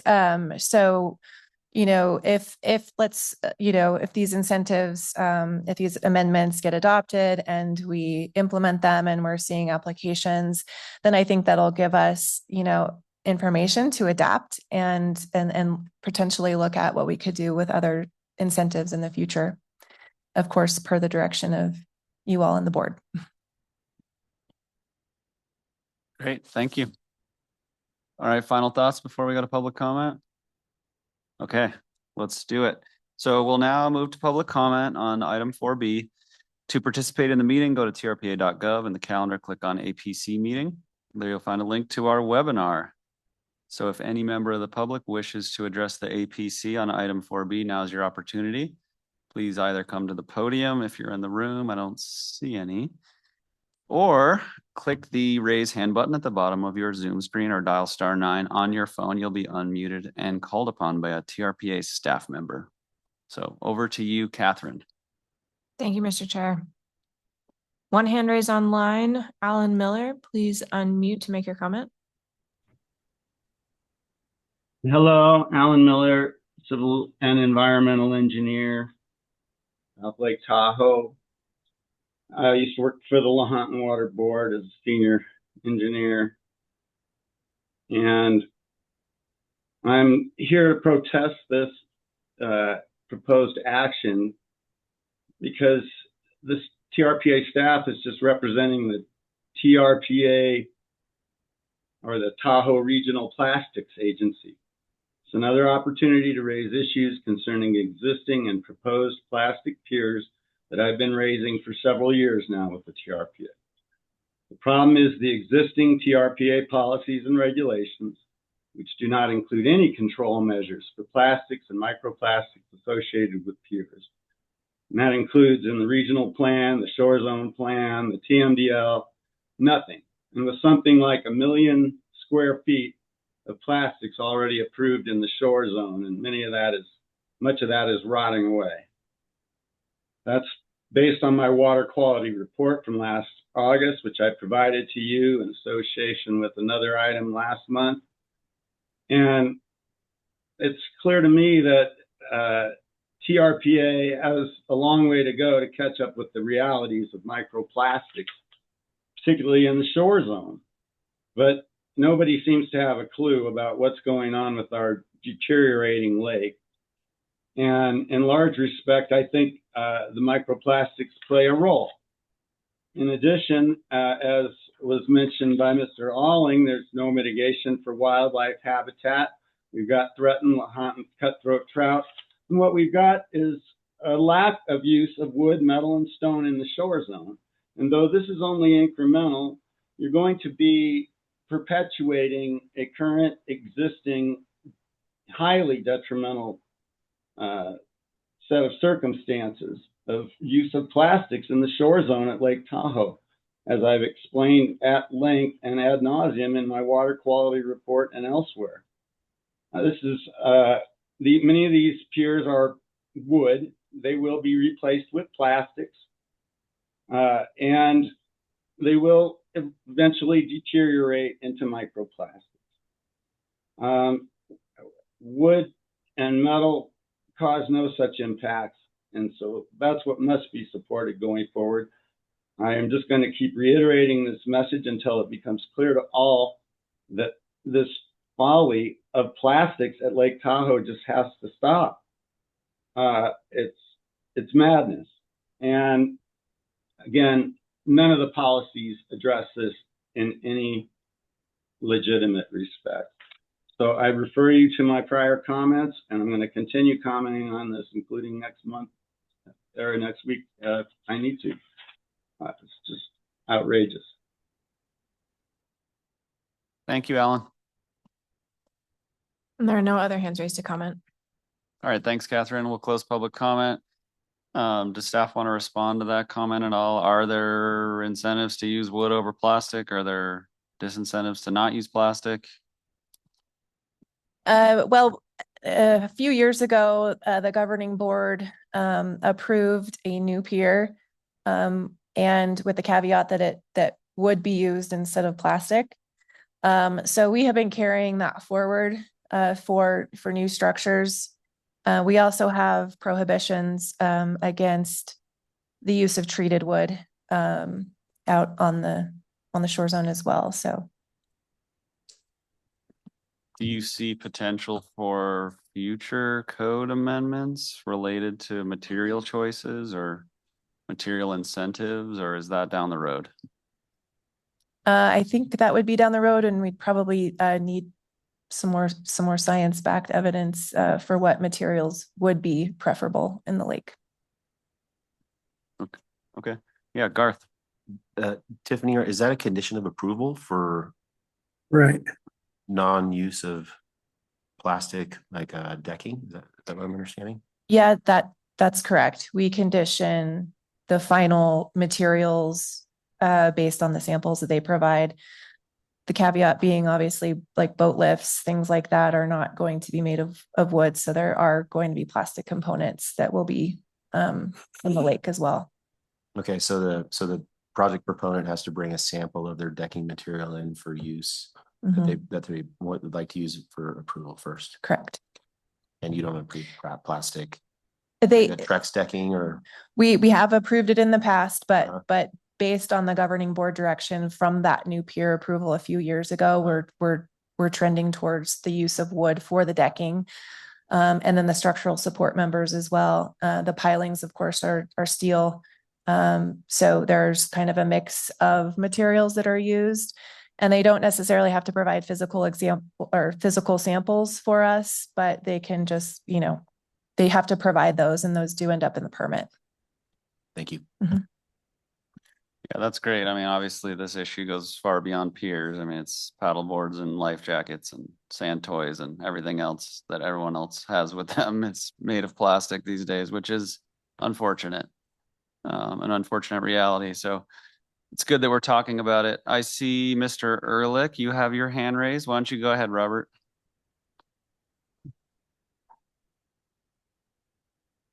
We cannot hear you, Robert, but I see you're unmuted.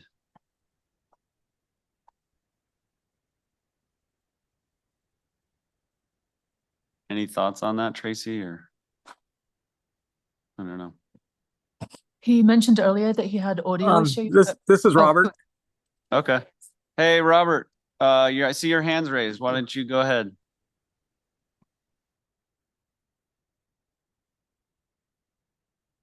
Okay. Well, Robert, we can't hear you, but we wish we could. Kevin, we'll go to Kevin.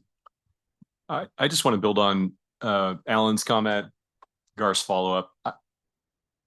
I do agree that it would be nice to have more data around degradation of plastic decking and microplastics, but I think it's fairly obvious we're building a large structure with plastic decking, it's going to degrade into small particles of plastic eventually.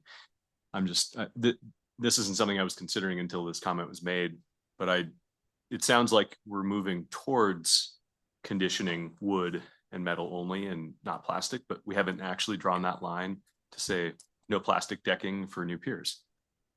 Why not? Well, it just has not, I guess, risen to a priority to where it's become a code amendment. But and I think also just to bring this up, the use of decking, wood for decking and other structural components has a shorter lifespan. So of course, subject to wind and wave action, weather, so it actually degrades as well. And a lot of wood is also treated. So it's a subject matter that I unfortunately don't have a lot of evidence for at this time, but it certainly continues to come up. So John Hester, I'll try to do this, and maybe I can even drag Dan Segan in, but the board has had a report on microplastics and talked about the foam that goes into floating, the decking material, all kinds of things, but they haven't yet gotten enough information and enough specifics to give us direction to work on something.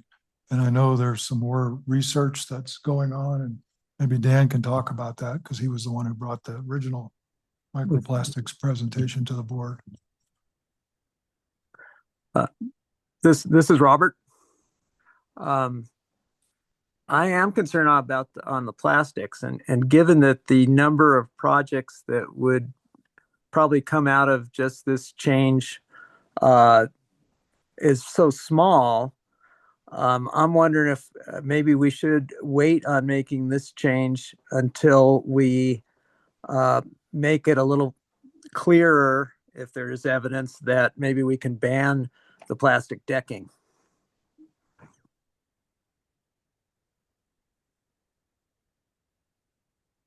Thank you, Robert. We could, Dan, do you want to enlighten us?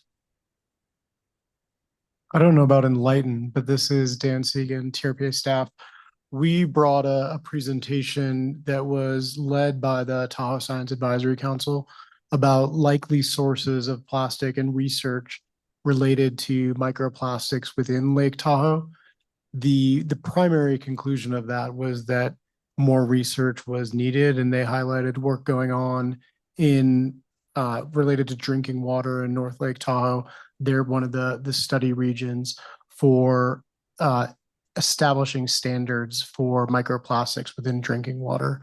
That said, I think the guidance we got after that presentation was to limit the use of plastics wherever feasible and possible. And as Tiffany mentioned, we've been following that guidance since prior to that presentation. I guess when we've talked about plastics in other parts of our environment, because most likely the dominant source of microplastics within our lake is not pier structures within the lake itself. If you go back and look at the report, the researchers highlighted a number of things that are likely greater sources of microplastics in the lake and suggested we should, if we were targeting regulations, we should likely focus on those first because they would have the largest impact within that. I think for context, I think someone said there was nothing that we were doing related to microplastics. I guess I would highlight both things like clean up the lake and efforts to maintain clean beaches are incredibly effective at keeping plastics out of the lake, which we know then degrade to microplastics. The same is true for a lot of the infrastructure that we have put in related to the TMDL, which captures stormwater, which can convey and convect plastics and microplastics into the lake. That is most likely caught in the sediment basins and then retained before it makes its way to the lake. So that same infrastructure that we're relying on to improve clarity also benefits the lake by not allowing microplastics to reach the lake. That said, I don't think we're done there. We have, as Tiffany mentioned, it wasn't highlighted as a priority for this year, but we have direction from our executive director to look internally at trade-offs for when microplastics or other materials are used to both in the shore zone and in other sensitive areas, as well as to meet TRPA BMT requirements. So a lot of temporary BMP requirements, people will use plastics which could potentially degrade. And so some of the direction we've been given is to look at potential other materials and where feasible, encourage people to shift to other materials to meet those requirements. So that's something that we are trying to accomplish this year. Thanks, Dan. Yeah, those are great efforts, and I think we all support those. I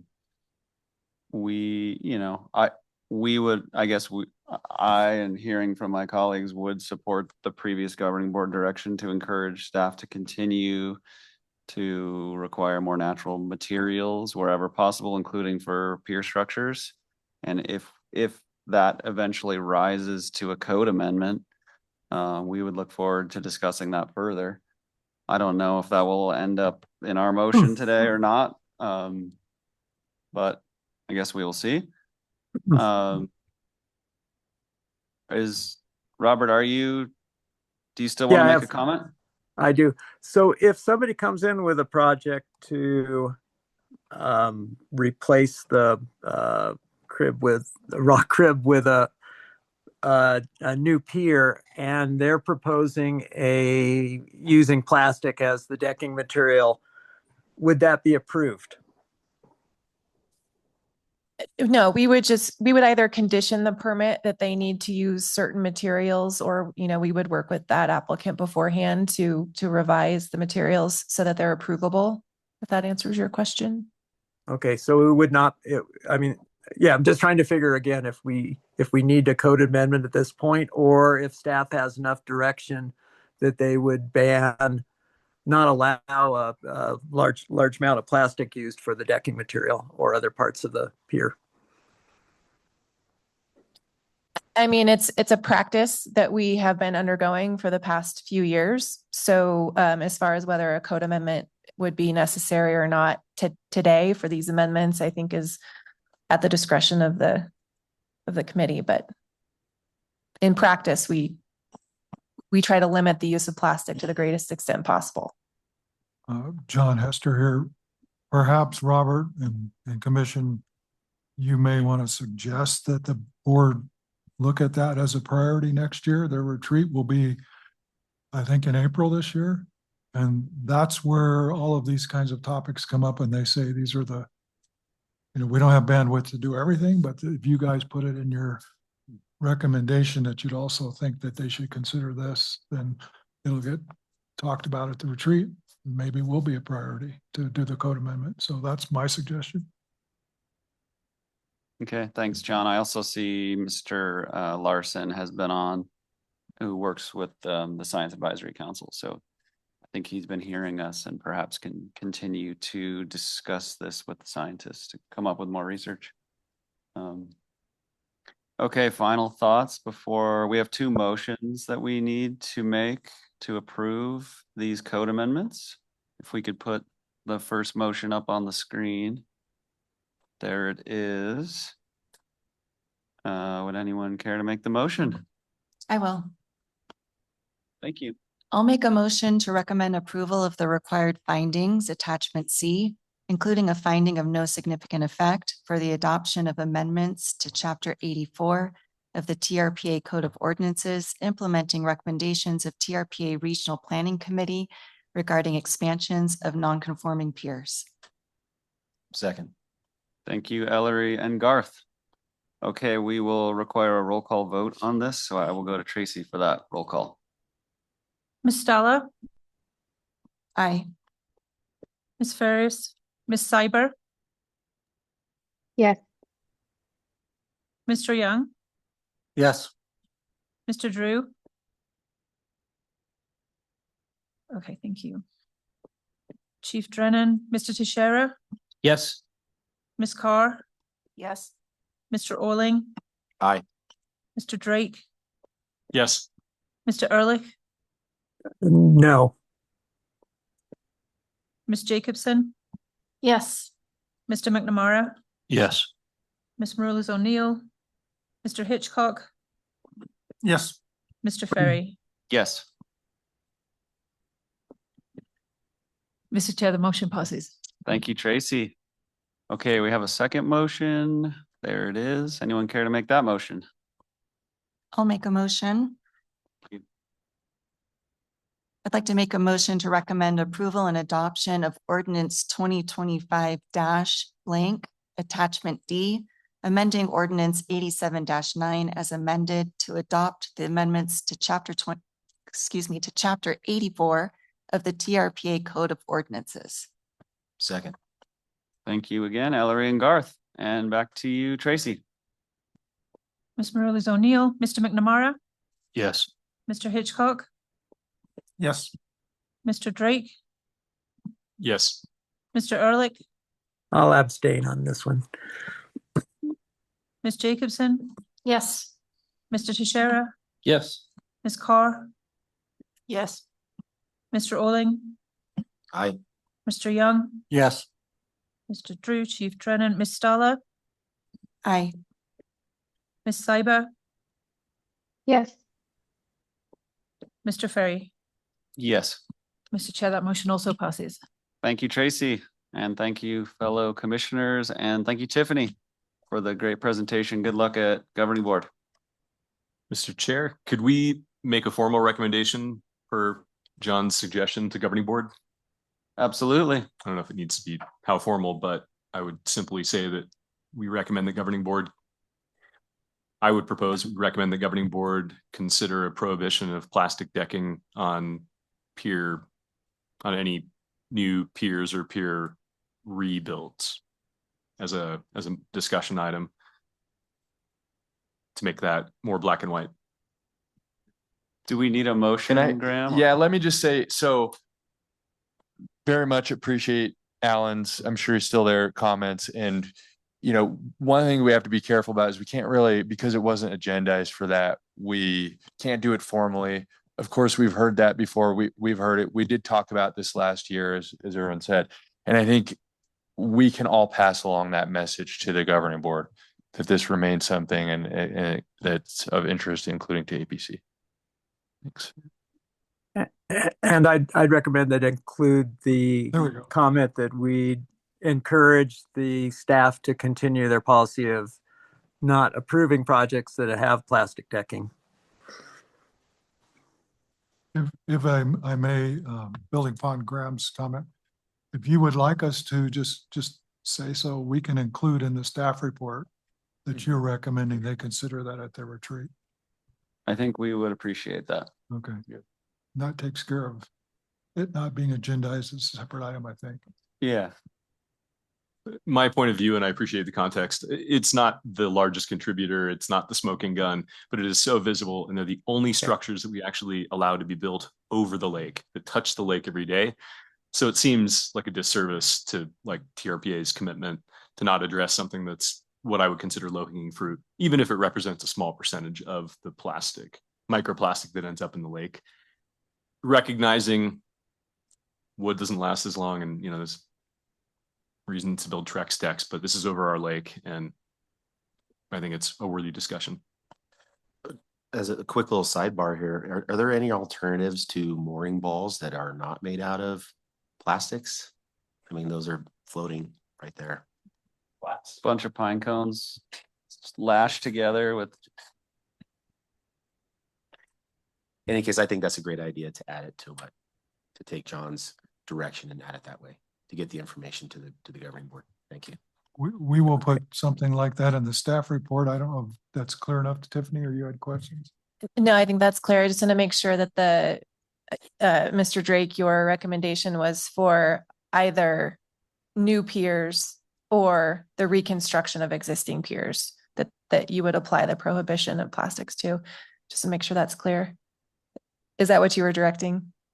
Yes. Okay. Anytime there's an application to change a pier, build a pier, yeah. Okay, thank you. Right, and thank you. Thank you all. That's good. Thanks, Tiffany. See ya. Okay, Dan is already in his hot seat, so let's go to him. And I'll move us on to the last agenda item of the day, which is item 4C. This is updates to the Transportation Project Impact Assessment Process, Code of Ordinances 65.2, and amendments to Chapter 7 of the Regional Plan Goals and Policies, which is the implementation element, development and implementation priorities 5.4 and 5.6, parens DP 5.4 and DP 5.6. Hopefully that makes sense to someone. Information on this item can be found on page 147 of your packets. And as I mentioned, we have Mr. Segan with us to present on this item. Hi, Dan. Good afternoon, Mr. Chairman, members of the commission. Since the chairman already read the title, I'll just refer to it more affectionately as the VMT item, and maybe that will be more understandable to a broader audience, because we do have a big audience in the room. First slide, please. So a little context for this discussion. So we've talked about VMT in the past, and this agency has been working to reduce VMT for the better part of 40 years now. And part of the reason that we do that dates back to the Bi-State Compact and the revisions in the Bi-State Compact in 1980. And one of the specific revisions that the two states and the federal government included in that revision was specific direction to the agency for what they wanted to see in our regional transportation plan. And that direction is on the screen right there. I don't know why that accent sounded like that. Too much travel. And that direction was to reduce dependency on the automobile by making use of other modes of transit. So they basically said, get people out of their cars, get people around the region more efficiently, biking, walking, and using transit. And VMT, and specifically VMT per capita, turns out to be a very good measure of how well we are reducing that dependency, and how well and how often people are reliant on their automobiles to get to the places that they need and want to go. So regions around the country and around the world that have high VMT per capita, you're thinking of sprawling cities like Los Angeles, Houston, where you're bound to get in your car to drive to the places that you want to go. And regions that have intact and strong public transit networks, robust sidewalks and bike paths have lower VMT per capita. There you're thinking of things like New York City or other cities like that, where you can get around the city without hopping into your car every day. Next slide, please. So in 2021, we did 3 things to further that commitment to reducing VMT per capita. and reducing the dependence that each of us has on our automobile. The first thing we did was we adopted a new threshold standard in an entirely new threshold category that we called transportation and sustainable communities. And we adopted this goal that sounds like it's not a big deal at all, reducing the amount that each of us drives each day by about a mile. It sounds like nothing, but it's actually incredibly hard to do. That's a big deal. And it requires everything that we're doing around the region. It requires, going back to the first discussion of the day, centralizing development in our town centers, in places that already have that infrastructure and in places that already have transit service. It also requires a robust commitment to implementing the RTP. So you all know we adopt this RTP, which is our regional transportation plan, that includes our aspirations for our region and what it's going to look like in the future. And that includes building the extensive set of sidewalks that we need, expanding transit service to get to the places that we want to go. And so achieving that target on the screen requires all of that. So that's the first thing that we did. The second thing we did was we adopted a suite of regional plan changes, an adaptive management framework to help us get there. Because the goal, as you can see, was a goal that we set for 20 some years out. And we didn't want to wake up in 2044 and realize that no progress had been made towards that goal. It's a huge challenge. So we wanted to make sure that we're getting there along the way. So in that adaptive management structure, we set up an independent advisory body. We set up a series of milestones to check our progress along the way and then reorient around to double down on the things that are working and move away from the things that are not working. And the third and final thing that we did was we adopted a new way of analyzing projects. And that new way of analyzing projects shifted us away from counting the trips going in and out of each establishment to counting the total amount of VMT out of each establishment. And the fundamental reason behind that is that everything is not created equal in the region. So each new house may generate 10 trips, but if your house is way out in some far-flung area of the region, you're going to be generating more VMT. And so we wanted that to be reflected within how we analyze projects within our region. And so we shifted our entire framework away from just counting trips to looking at the overall impact by counting both the trips and their length. Next slide, please. So we've been implementing that system for about 4 years now and are coming to you with some potential revisions to that system. And through those revisions, we hope to accomplish 3 major things. We want to be more consistent and quick in how we analyze projects. So one of the complaints we have heard, especially from the development community, is that it takes too long. It's too extended a process that we keep going back and forth debating what's going on here with the VMT assessments. And so we've learned some lessons that we think we can incorporate and make that process much faster. We also have existing parts of the system that have been flagged as hindering redevelopment. And we don't want any part of this system to hinder redevelopment, especially within our town centers and those areas that we need additional investment in order to reduce VMT per capita and make it a more walkable, bikeable, transit-friendly community. And the third is a focus on results rather than on funding. And so I'm going to walk through 3 sets of modifications that we hope to implement in order to achieve those 3 primary goals. Next slide, please. So the first relates to how we analyze projects. And you can tell that it's the first because if you look in the upper right-hand corner, it'll say 1. And as we move on to recommendations 2 and 3, those will say 2 and 3. So for the first one, we want to simplify how we analyze new projects that come in the door. So right now, we, like many other jurisdictions around the country, rely on the ITE manual. It's the Institute for Transportation Engineers manual on trip generation. And basically what this manual is an incredible research and an incredible resource that compiles research from around the country that is actual traffic counts from communities and different types of development.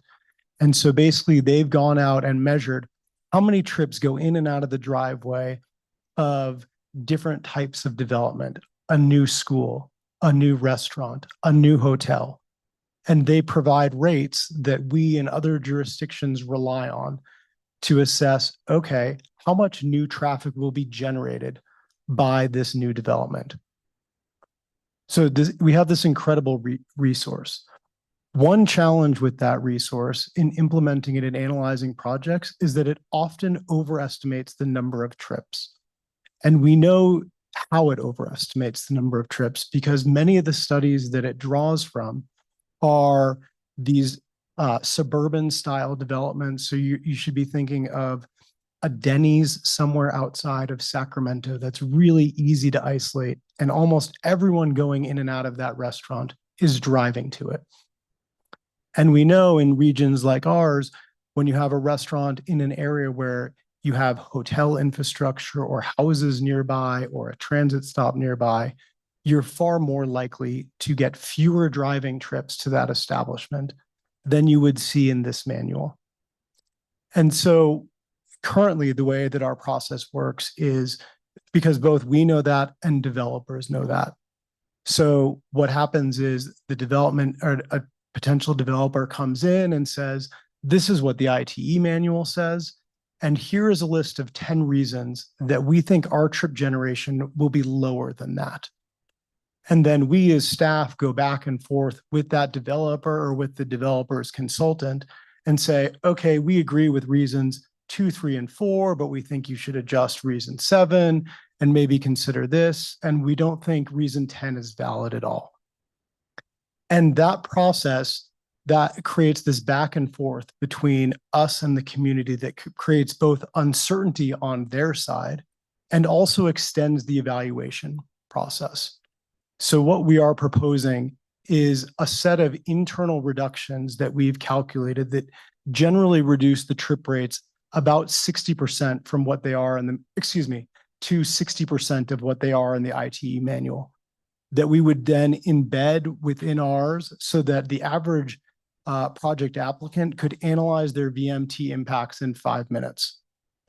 So what formerly was this extended process between us and them, and they're hiring a consultant and paying fees, and then we're spending time analyzing that, becomes this rapid process because we've already embedded those reductions in it. The benefit of that is also that we treat projects more consistently throughout this. It no longer depends on which consultant you've hired or how well you've crafted your arguments. We're getting the same outcome. If you're building 20 units and I'm building 20 units, we're getting the same outcome from each of those processes. So that's the first part of the simplification. Next slide, please.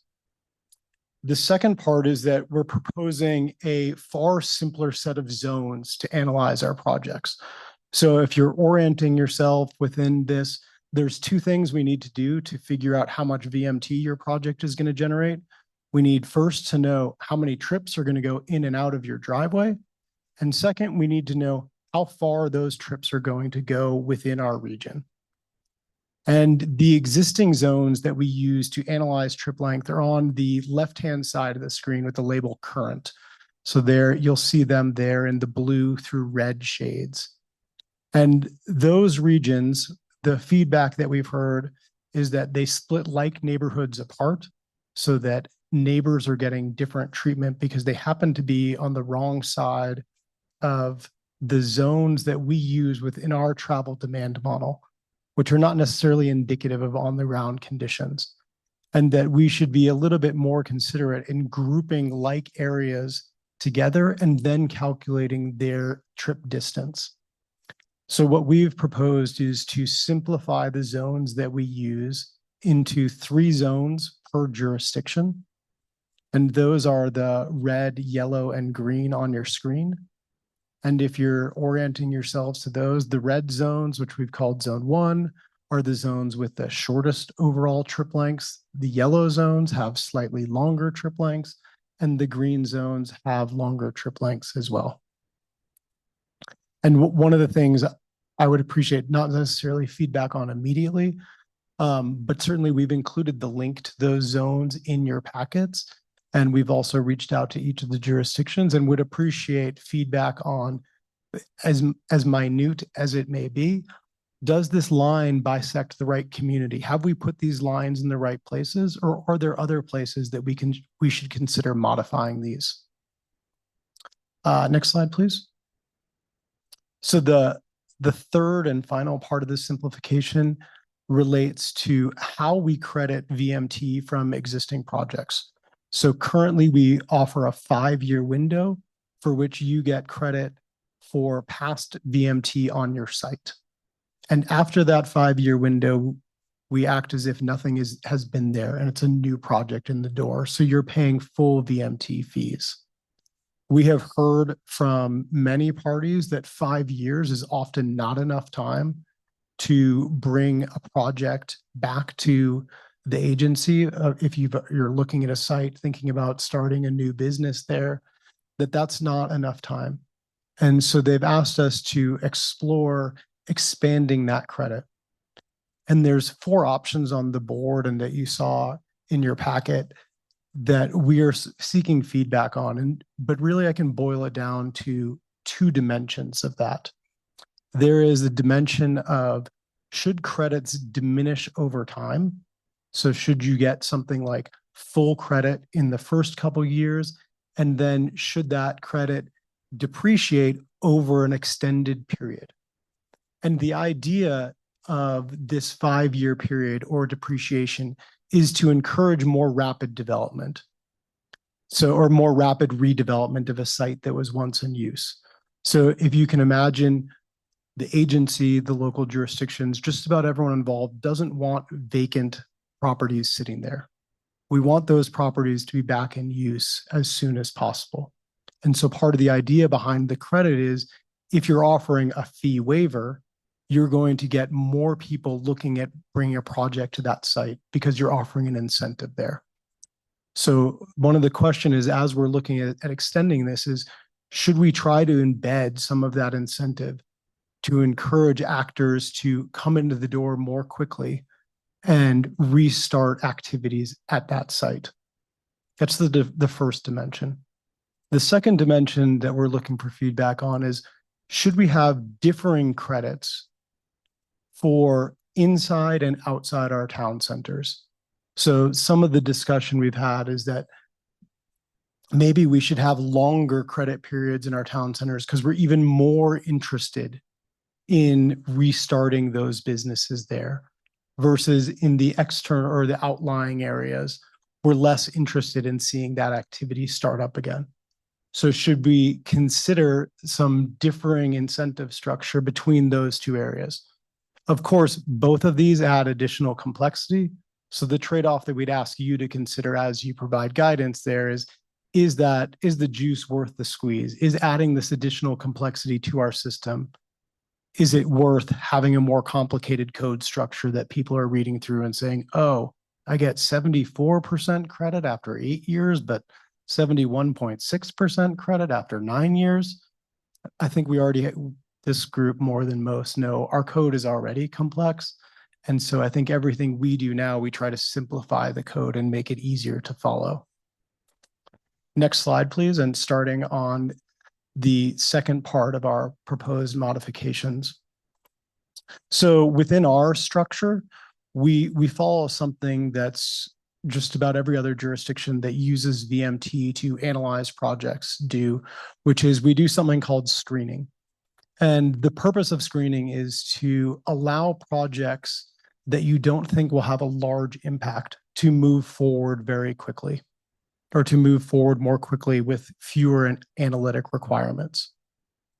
Next slide. And screening is basically the first thing that we consider within our process. So you see, you come in the door with your project, we calculate how much VMT you have, and then there's a question of, do I screen and I can just go forward by paying my fee, or do I not screen and then I need to do some additional analysis? Next slide, please. So one of the things that's become readily apparent with other jurisdictions that are implementing this, and there's a whole suite of examples within the attachments of your packet. I think they're part of attachment 3 is that just about every other jurisdiction that is implementing a VMT-based analysis for new development does far more extensive screening than we do here in the basin. And it follows a couple different things. So they generally exempt local serving retail and public service facilities. So they provide an exemption up to a certain size, generally for retail. So that sometimes is 20,000 square feet, sometimes it's 30,000 square feet. I think we've proposed 10,000 square feet outside of town centers and larger inside town centers. And what we'd say by including this screening is we would allow those projects to move forward simply by paying their fee. They wouldn't be subject to the additional analysis. And that suggestion is also consistent with guidance from OPR, California OPR, who developed many of this. The second part of that is public service facilities. So here in the region, we had the example of a potential CAL FIRE station that the current policy restricts and would encourage that to be within our town center or low VMT areas. And I think that as an example is a bit unique to our region, that we wouldn't exempt that type of facility and say, why don't we let the first responders locate their facility where it would best serve the purpose for which it was designed, rather than where it would reduce VMT the most. So it allows those facilities to move forward without the additional analysis that would be required. So the second part of the expanded screening would be even more expanded screening in town centers to allow larger projects to move forward there. And the guidance behind that, or the thought behind that, is the regional plan itself is designed to encourage investment within our town centers. And there are already a suite of things that restrict project sizes within those town centers. We have height and density restrictions. We have the restrictions that are afforded by your ability to acquire development rights. We don't need an additional restriction related to VMT in areas that we know are already low VMT. So we would simply screen those out and say, and provide more certainty to the development community and to potential investors to say, yes, these projects will allow to go forward, and this will not be a barrier within those areas. Next slide, please. So the third and final part of the proposal relates to the adaptive management within the regional plan and one of the milestones within that. And the current policy within the regional plan is focused on funding. And that was really sensible. The reason it was sensible was that at the time we adopted this, there was a estimated $20 million gap in funding for our RTP starting in fiscal year 2026. And we were incredibly concerned about how we were going to achieve that gap and wanted assurances that we were going to be able to make those investments and that we were actually going to see the projects on the ground that were supposed to be funded by that. And one of the things that we've talked about in reflecting on this policy is that the focus on funding was probably maybe not as important as focusing on the actual results on the ground. And so one of the things we are proposing here is shifting from a funding-based policy to one that actually focuses on what's happened on the ground in each of the areas. So it doesn't matter as much what you paid for your bike path, but that you actually put a bike path down on the ground. Or the same thing for transit service. And the proposed policy shift here would allow us to also be far more targeted with our incentives for improving and deproving conditions, and hopefully create a positive feedback loop.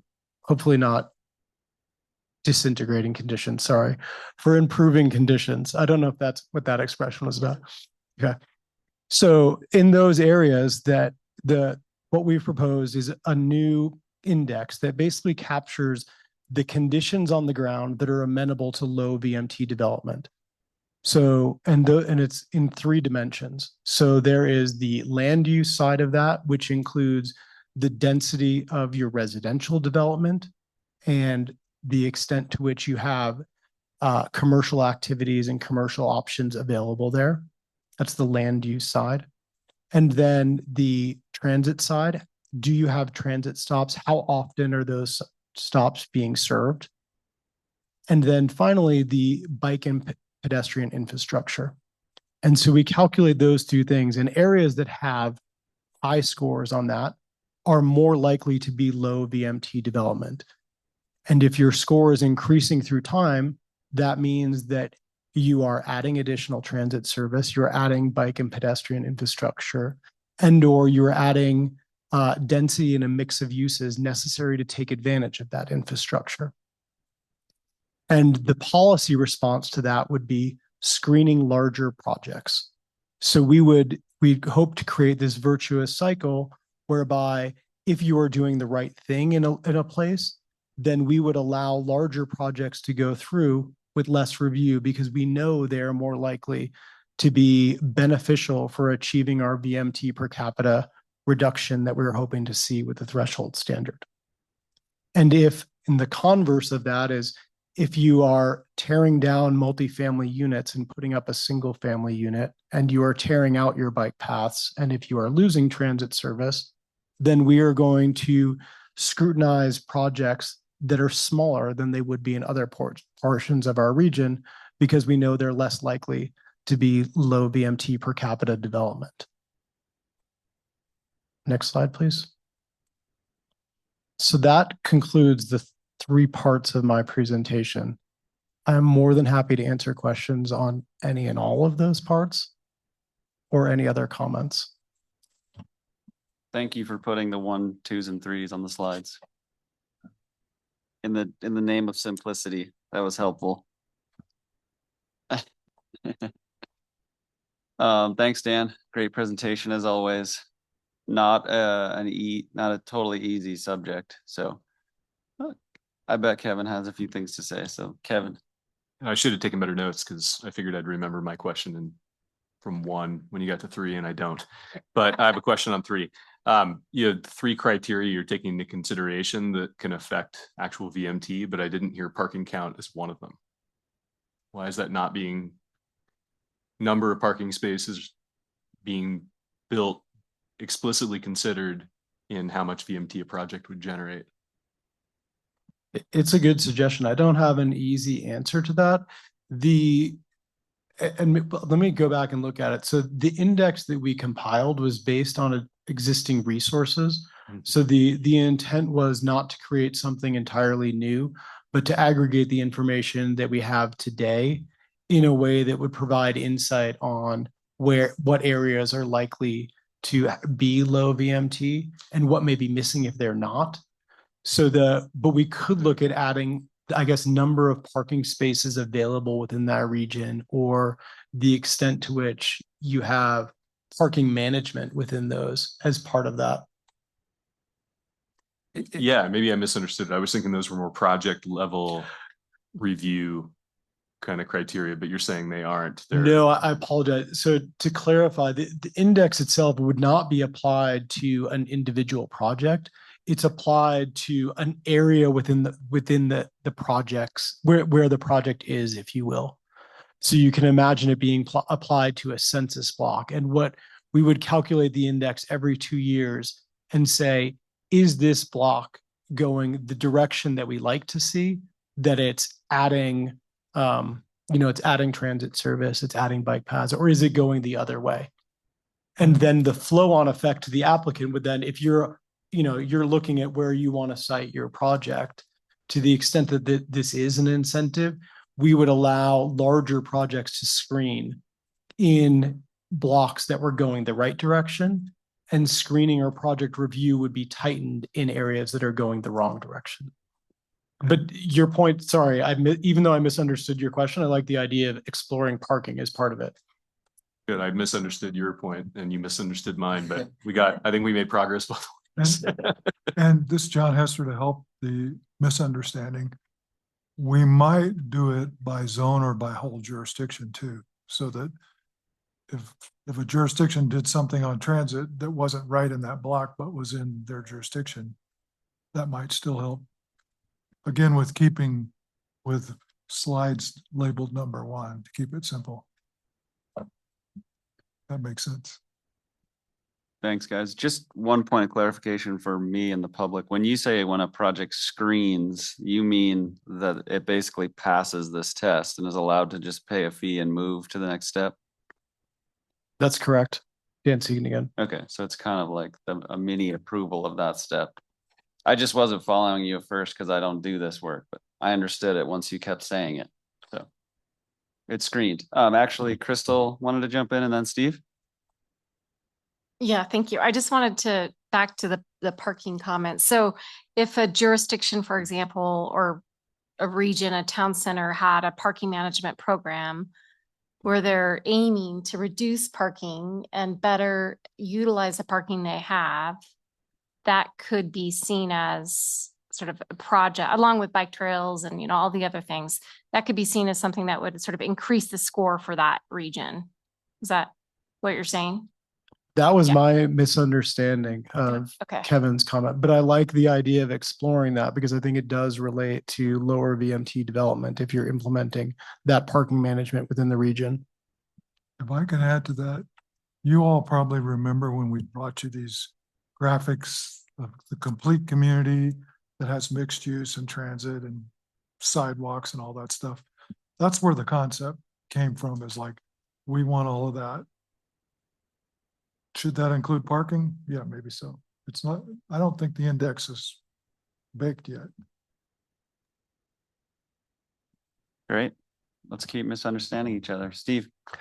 Thank you, Mr. Chairman. Steve Shira, for the record. So in thinking about the presentation here, Dan, what takeaway from the experience of the agency with regard to calculating VMT on a project specific, I'm talking about Tahoe Blue Event Center, has educated your presentation today?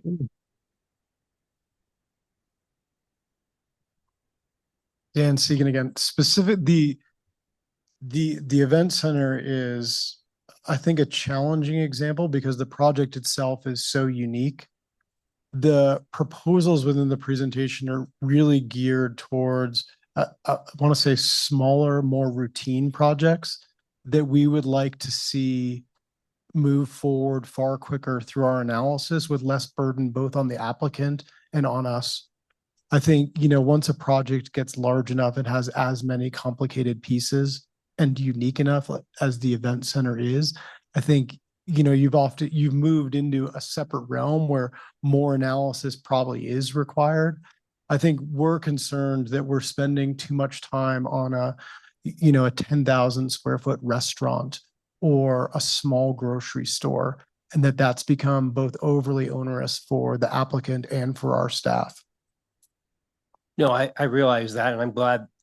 I hope some of that seems like some of that thinking went into this revised proposal, because we hear, I'll put on my Chamber of Commerce hat, we hear this all the time, that the fee is a disincentive to doing redevelopment or projects, and that's a really unfortunate consequence. And so I hope that that we, will provide some relief in that area. Thank you. Steve, if I can add to Dan's comment. Even if you scale down the event center to something that's more routine, we will have applicants say, well, I'm going to put in a bike rack and I'm going to do this and I'm going to do that. How much do you credit that? With something like the event center, it's big enough that we can maybe track it and monitor it. But when you get to a restaurant reopening or something like that, it's ridiculous. We should just say, here's your rate. We've reduced it based on our experience that Dan talked about, 60%. We're not going to negotiate with you over a bike rack or extra money passes you're going to give to your employees to ride buses or whatever, because we don't really know. No, I appreciate that. Again, it's been identified, and I think in every jurisdiction to some extent, that the fee structure the way that it is now is just a burden for people trying to do the right thing, that in other elements of the code we are trying to get them to do X, Y, and Z, and then we throw this in there and they're saying, so at any rate, I appreciate the work that's being done on this, and I hope that we are going to provide relief, particularly for smaller stores like Steve's department store, the lunch example. Dan Segan again, just to clarify the proposal, because there is relief for redevelopment from the fees.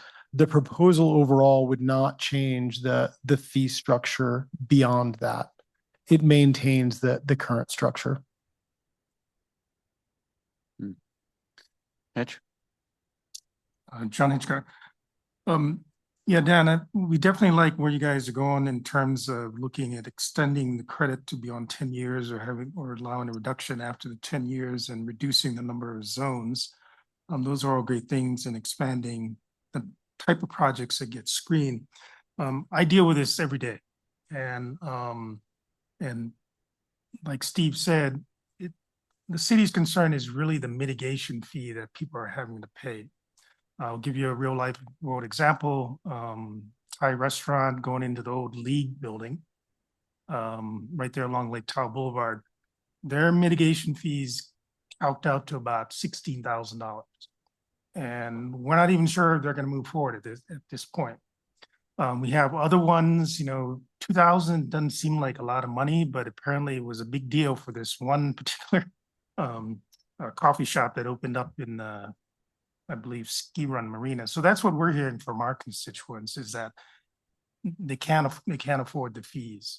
It's great that we're going to extend the credits out so that they can take credits for the previous use, but it's really the fee structure that's killing a lot of particularly the small mom and pop shops. That's what we're hearing. We hear that as well. Is there no appetite to look at the fee structure, Dan? Is that not on the table, or how could it potentially be on the table?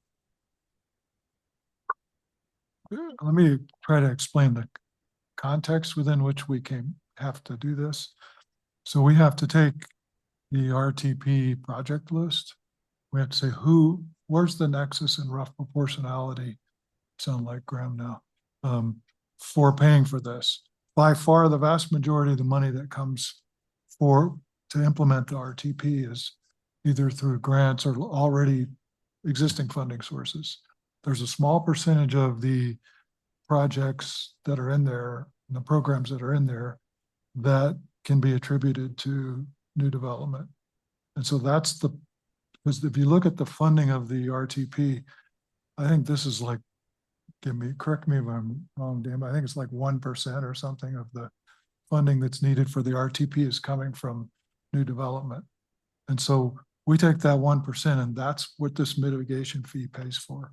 So if there was a different way to do it to make it go away, we would, but we're trying to live within those Supreme Court guidelines that have been developed over the years, Nolan and Dolan.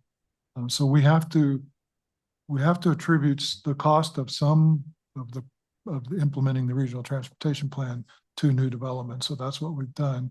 We're trying to make it more straightforward and trying to make it predictable. I mean, one of the things we hear is, if I know what the fee is and I can put it in my pro forma, I can say yes or no. What we really hate is I don't know what it is and I start my process and then 6 months in, we heard this on a recent project, a year into it, I finally figured out what it was and I'm still going to move forward or I'm not, but I wish I'd known up front. So yes, it's burdensome, but at least we're hoping to get it more predictable and clear up front. So at least they can make a decision. So, but we really have those parameters we have to operate in that determine how much it is. Okay, that's helpful. Do you want to jump in before Michelle? Yeah, just to build on what John said. So I think there are other ways to do it. I think that the example that I'll use from yesterday is that the North Tahoe Community Alliance, their tourism business improvement district, was extended for 10 years by Placer County based on a vote of the businesses that are assessed. We're having conversations with the city to see if we can get something along the lines of a transit business improvement district going with at least with the city. We'd like to do it on the Nevada side, but Nevada doesn't have at present a law like we have in California that allows BIDs. So if it was a prorated share amongst businesses, including existing businesses, not just new ones, that was helping to get to the cost that you're talking about, rather than tagging new businesses, with the cost of that 1%. I think that would be a better solution. And hopefully the agency is open to considering that. Because we're trying to avoid, as John said, these businesses that come along to renew or redevelopment, they have to pay that burden, and it is a burden. So yeah, we're hoping that we can advance that. But the BID or the Business Improvement District on the North Shore within Placer County, generates a lot of money for the kinds of costs that we need to expand our transit programs and related infrastructure. So Absolutely. yeah. That would be, that would be great. And that's for those of you who have less dark hair and more white hair like Steve and I, we remember redevelopment agencies that used to do things like pay those fees so that businesses wouldn't have to, and it would encourage redevelopment. So yes, if there's a different way to get that money, absolutely. Well, we will dare to be great. Okay. Thank you. Do you want to jump in quickly, Michelle? Yeah, I would like to. Just kind of a bigger picture on this as well. We may not be touching that fee today. What Dan talked about with those ITE rates, right? We are reducing the number of trips that we are assuming today, right? And what we're going to assume in the future. He said 60% of ITE, and that's what you pay. The fee is based on per VMT. So what we're already saying across the board, we know that's going to come down. Right. So even though we're not looking at the fee today, do you understand? And then we extend a 10-year credit. That means they're coming in with already a credit of VMT. Means things are going to be easier. So while we're not touching that dollar value, the process is going to be helpful for them. And that's it. I apologize. And I have to leave the room. Thanks, Michelle. That's a good point. Garth? That's Eric Young. That's partly what I wanted to point out. I think that even though the rate structure isn't changing, to go to 60% ITE is a significant benefit, I hope. And in general, I don't favor a system that is a kind of based on a case-by-case ad hoc negotiation. And that's what we're doing right now. And that's not fair to anybody. We shouldn't do ad hoc negotiations every time somebody walks in the door and says, well, what about this? What if we did that for the cost of a building permit? And somebody said, oh, well, yeah, but I'm doing this little tweak to the building and this little tweak. And then we did an ad hoc negotiation for how much somebody's building permit was going to cost, or all these other fees that we do. It's not the right way to approach it. This is getting us much closer to a unified system of I can look at a piece of paper and know what I owe. And that's a much better approach, just as a matter of policy, public policy, for how we apply fees and approach the public. So this is a significant step forward. Sure, it leaves some room to grow for people who still have fees that are going to knock them out the door, and they're going to say, I still can't afford it. We can talk about that in 2026.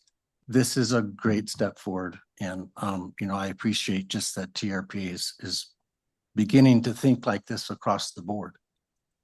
So at this point, I'm looking forward to seeing what draft language might look like. I'm really curious to see the difference in actual language between a funding-based policy and a outcome-based policy. What are those words? How are those words different?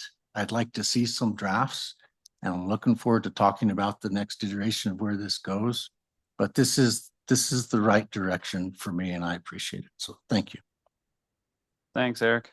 We'll go to Garth and then Jennifer, and then we're going to go online to Ashley Cyber and then Robert Ehrlich. So Garth. Thank you, Mr. Chair. Garth Halling. I have a question for staff in regards to the VMT credit. Currently, it's 5 years without an active use on the property. And I guess my question is twofold. That 5 years is up, and it says like with a permit application, is that submittal of an application, determination of the application being complete? When does that 5-year window stop currently? Yeah, it's a good question, Garth. It's kind of a complicated, answer, but essentially it's when the application comes in and it's deemed complete by staff, that they do a check and see, did we get all the information that we can begin to start reviewing this?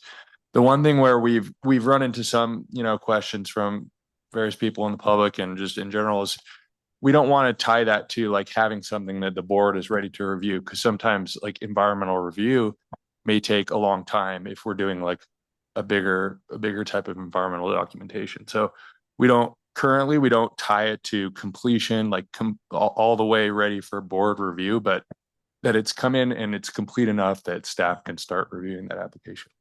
Okay, thank you. And I've been hearing from people around the room that everyone seems to be excited about this potential for an expansion of that credit up to 10 years. What are the downsides for expanding that additional 5 years, basically doubling the time from 5 to 10? What are the negative things that may occur, or sort of impacts that may occur by doing that? Dan Segan again. I think there's two potential negatives to that. So the first is, to the extent that the 5 years is pushing applicants to get their materials and their stuff together faster and encouraging them to act, you extending that to 10 years may dilute that incentive. So that's the first. The second potential is that it's potentially less money that comes in the door. So, to the extent that I have to pay to apply after 6 years, and we're now saying, okay, I'm not going to have to pay until 11 years. Presumably, you're getting the benefit, the community benefit of that property returning to active use, but there's, slightly less fees in the system, which is, so the mitigation fees they're collected by TRPA and then distributed to the local jurisdictions that use them for match on transportation projects. So to the extent that the local jurisdictions are now being asked to replace those fees to move those projects forward, it's a burden on them. Yeah, I also feel that if a site is vacant for an extended period of time and all the way up to 10 years, a lot of things can change in 10 years. And when you don't have those trips and the BMT that occur off a site, it just seems like extending it to 10 years. Baseline conditions can change significantly in that period of time. I personally don't support the extension past 5 years. Thank you. Thanks, Garth. Jennifer? Thanks. And with the permission of the chair, I have like a multi-part thing that I've taken a number of notes on, some comments and a few questions. That just added another one, just to observe that usually if we are looking at extending in a permit time at the state, we increase the permit fee to account for that loss of revenue. And that's counter to some of the other discussions that have been going on here about decreasing fees and costs. So it is a fine balance. We've also been looking at the same thing, how much changes in the course of 10 years versus 5 years. And there are certain permits and things that we are not increasing for time because of these very things were just brought up. So kind of on the fence on that 5 versus 10 years as well. But overall on my notes, certainly regulatory certainty and consistency are a good thing. And so I very much applaud the efforts to try to simplify this and make as much of it rote work as opposed to negotiated work. So I fully support the things that you're doing there. But in the discussion about reducing the guidance numbers from down the ITE down basically 40%. I was wondering if you already have looked at having ground truth some projects that have sort of been through that process and have been in construction and operation for some years, and have you gone out there with an intern and a clicker to see if your assumptions were correct, or is there going to be an effort to ground truth the assumptions to ensure that that 40% reduction is proving up for us over time? Dan Segan again. We have not done the ground truthing that you're talking about on an individual project basis. The assumptions that underpin the 40% reduction are basically multiple lines of evidence that suggest the number of trips in the region overall is about 60% of what would be estimated by ITE. So we were taking a more, I guess, a regional view of total trip volume rather than a project by project view of what's happening. That said, we do traffic counts for our RTP and to calibrate our model. We've generally focused those on roadway volumes, which are an easier way to calibrate the model, because finding count locations for specific developments in our community is harder than you would think. So part of the reason the ITE manual relies on studies that are generally suburban is that it's very easy to isolate land uses and then count and attribute trips exactly to those. So if you're going to a restaurant in the middle of nowhere, it's pretty obvious that you're going to that. Whereas, if you park on the roadside here, it's much harder to say which shop or which restaurant or which house even you're visiting. And so it's something we could explore, but that's not been how we've explored it thus far. Thank you. I appreciate Can I that. add to Yeah, that? go ahead, John. Currently the policies Dan talked about, the DP 5.4 and 5.6 call for us to do a report every 2 years. So it seems, and to back up to how we ground truth this, I think to be more simple about it, because I asked the same question, was, as I understood it, we took the IT rates, applied it to the existing land uses and said, here's how many trips would be here. And what we're really seeing from the counts is 60% of that to be, that's where the number came from. My understanding is, so we could build into the every 2-year performance report, on the index on transit and sidewalks and trails and land uses, that we revisit that as well.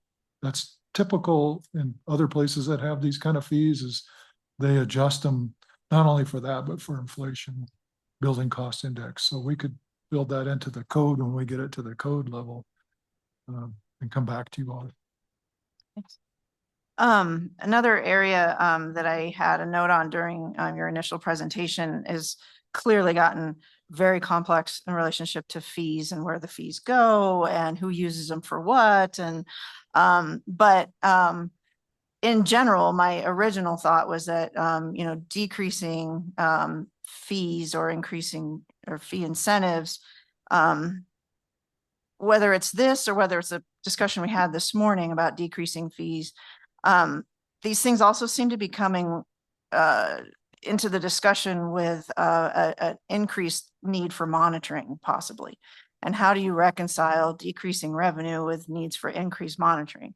Well, if you improve efficiency by screening these projects out so that you spend less time on them, then maybe you can reprogram those people to do something else like monitoring. So I know it's a very complex situation, but and it has to be carefully balanced. But I think as you continue into this analysis, we can't lose sight of the fact that TRPA has to fund its programs and continue to exist. So I know that is not necessarily the role of this, but I recognize the complexity that adds to these discussions over levels of effort and fees and everything that goes into that.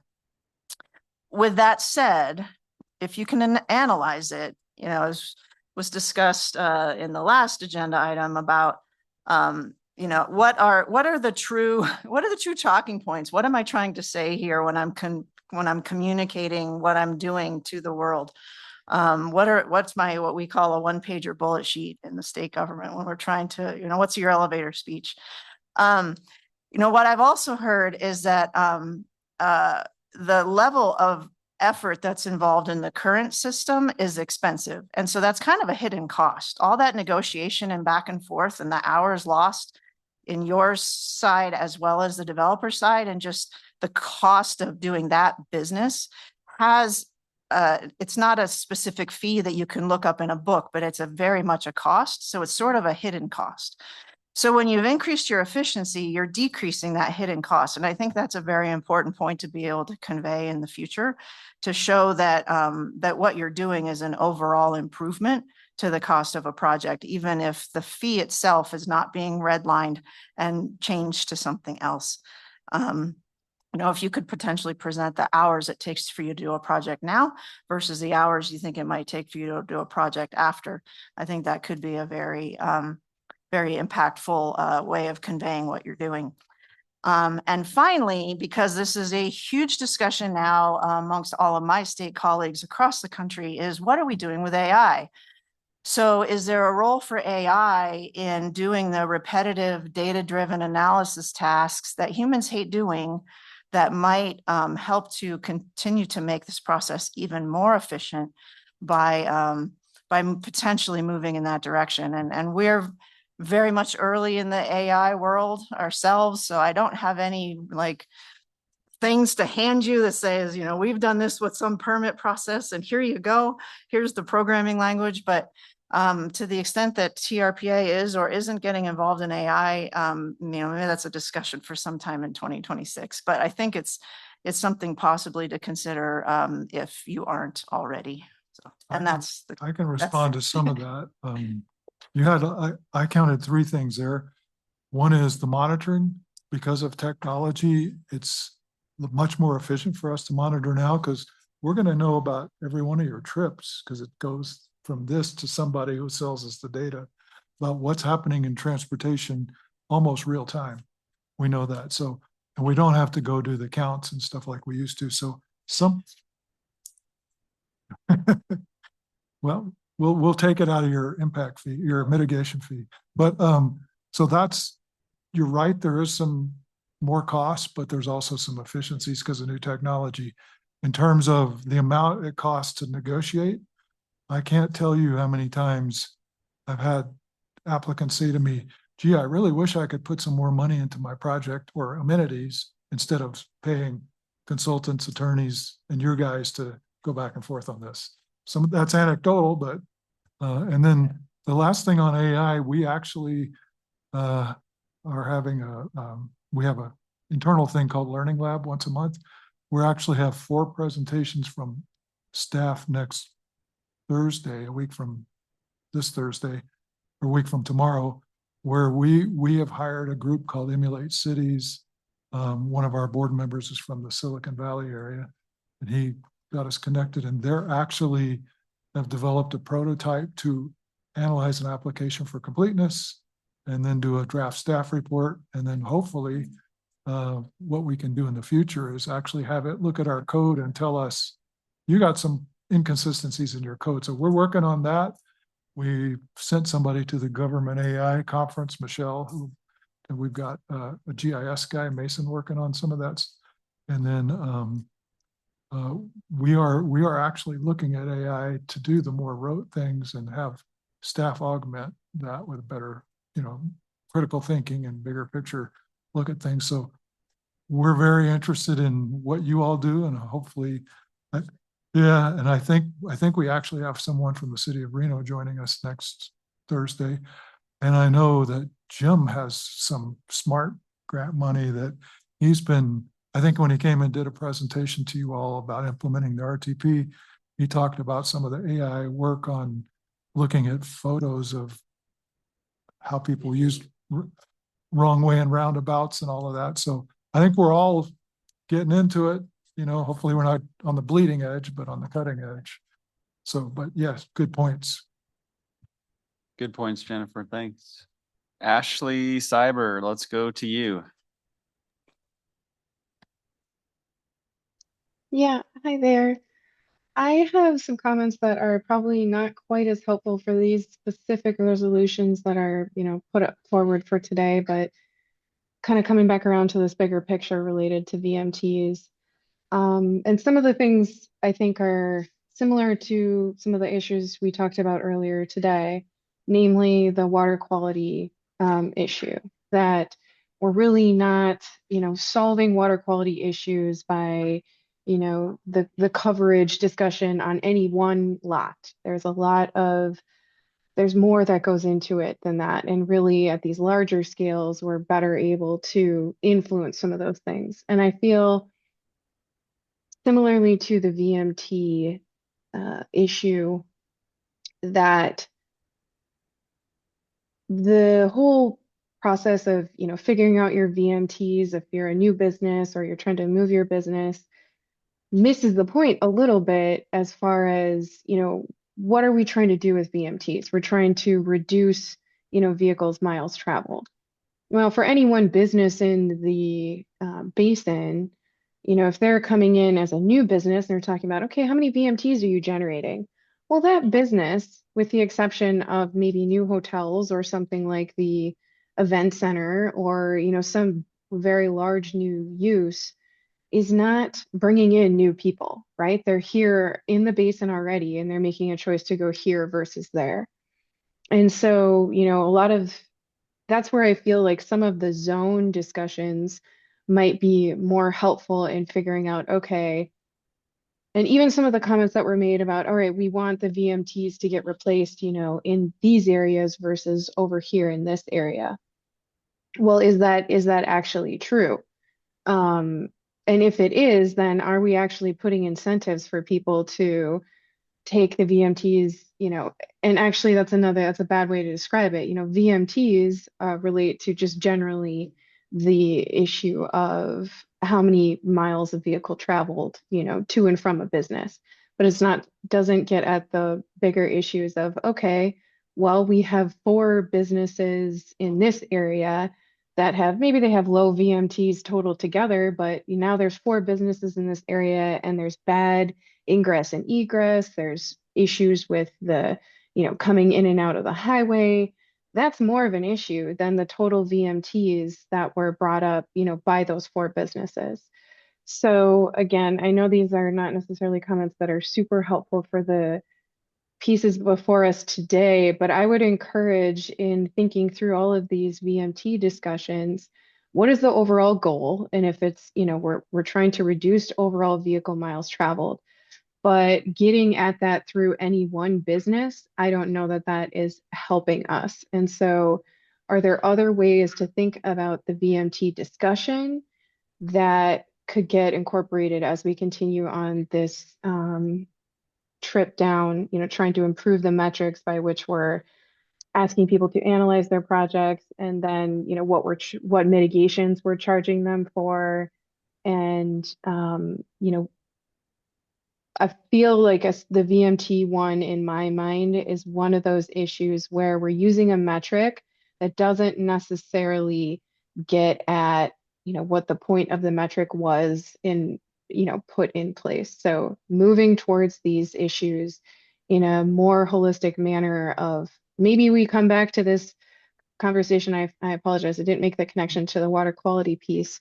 So looking at these more in terms of blocks or areas and how are we trying to reduce VMTs in this specific area, or are we trying to reduce VMTs over the whole basin? Those would be different techniques. So I'll leave it there. Thank you. I appreciate Ashley Danzigen here.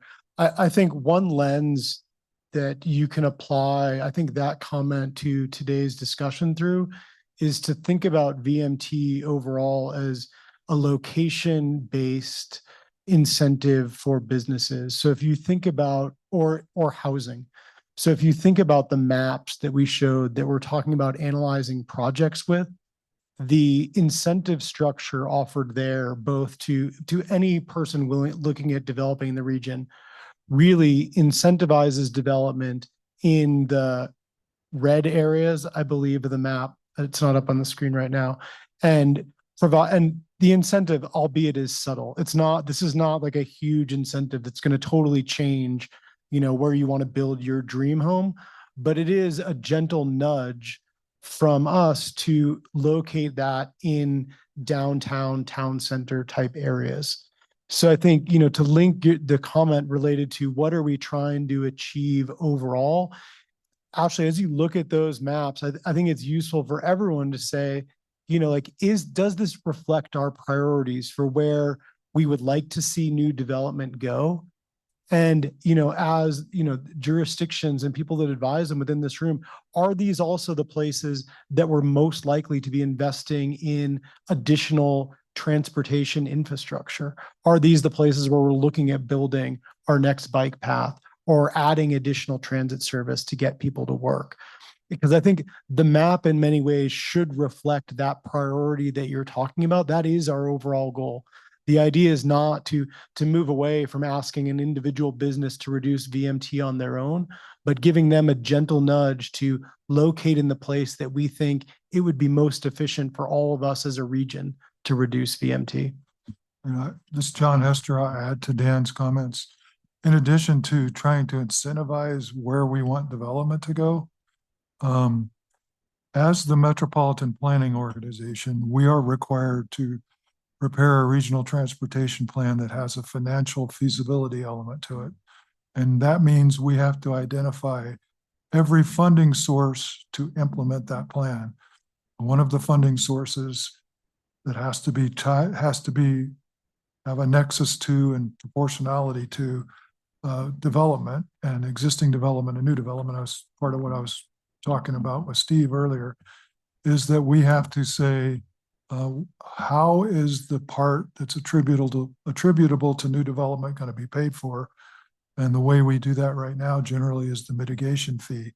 So if 1% of the cost of what we need to implement our transportation plan comes from VMT attributable to new development, that's where we have to get it. So that is the link to why we charge it.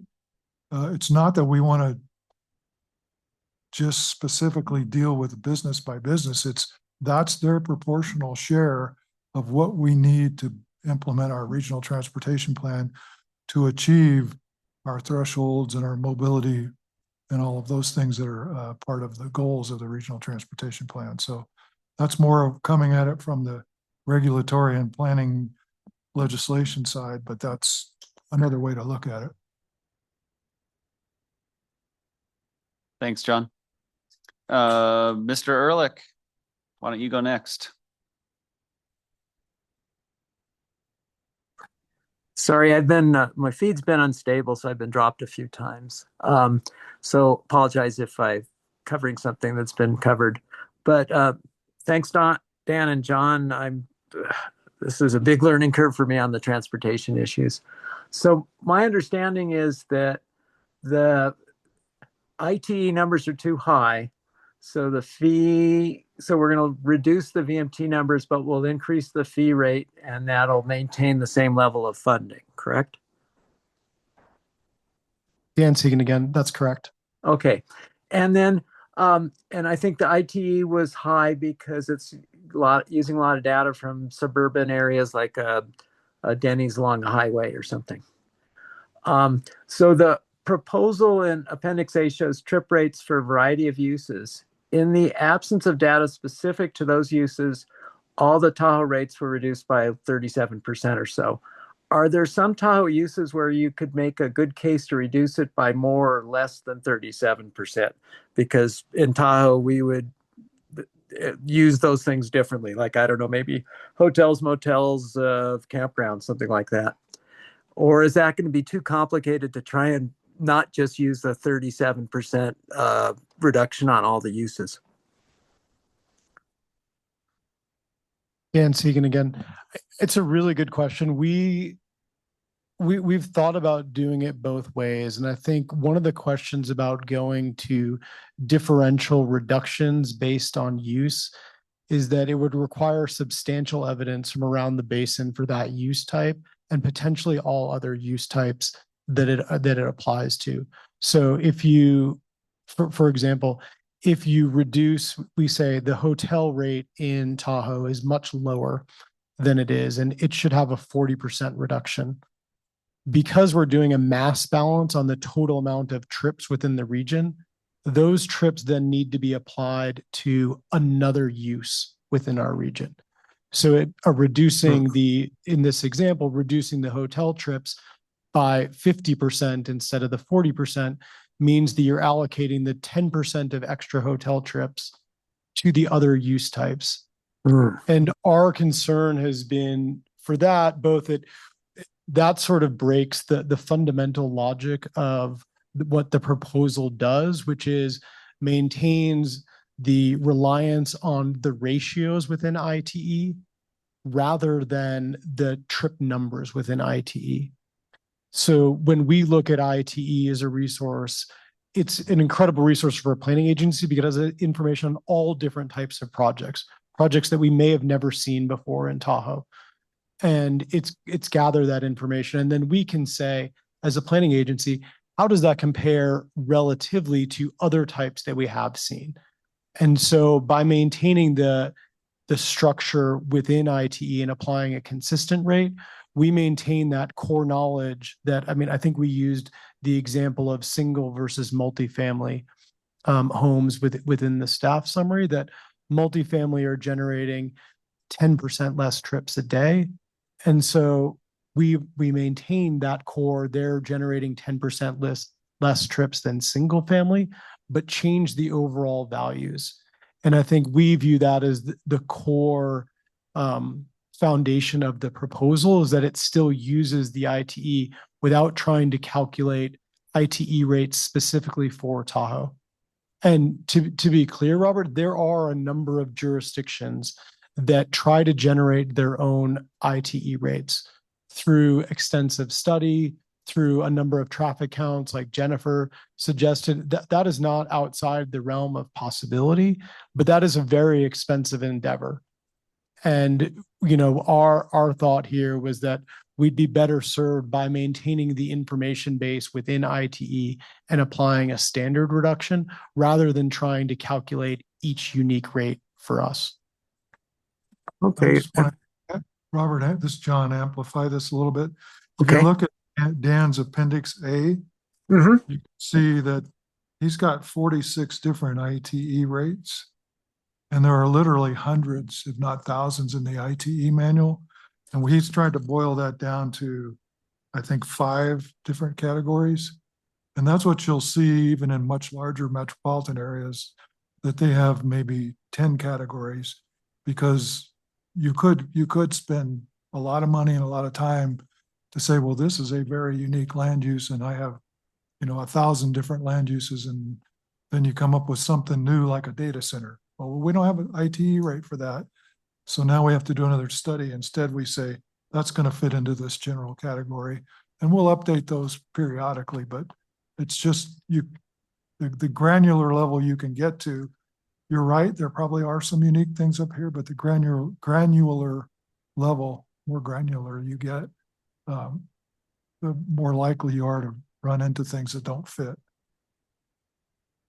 I understand it. Yeah, I didn't want to suggest that you look at all of them or so, but I'm just wondering at some point if you're ground truthing any, with counts or all the skill with AI that you'll be getting soon, maybe just select maybe 1 or 2 that are the ones that generate the most VMTs in Tahoe, and then maybe just try to confirm your assumptions on that. But yeah, no, I was just hoping for an explanation. And I wouldn't want to look at all the minor ones at all. But thank you. Thanks, Robert.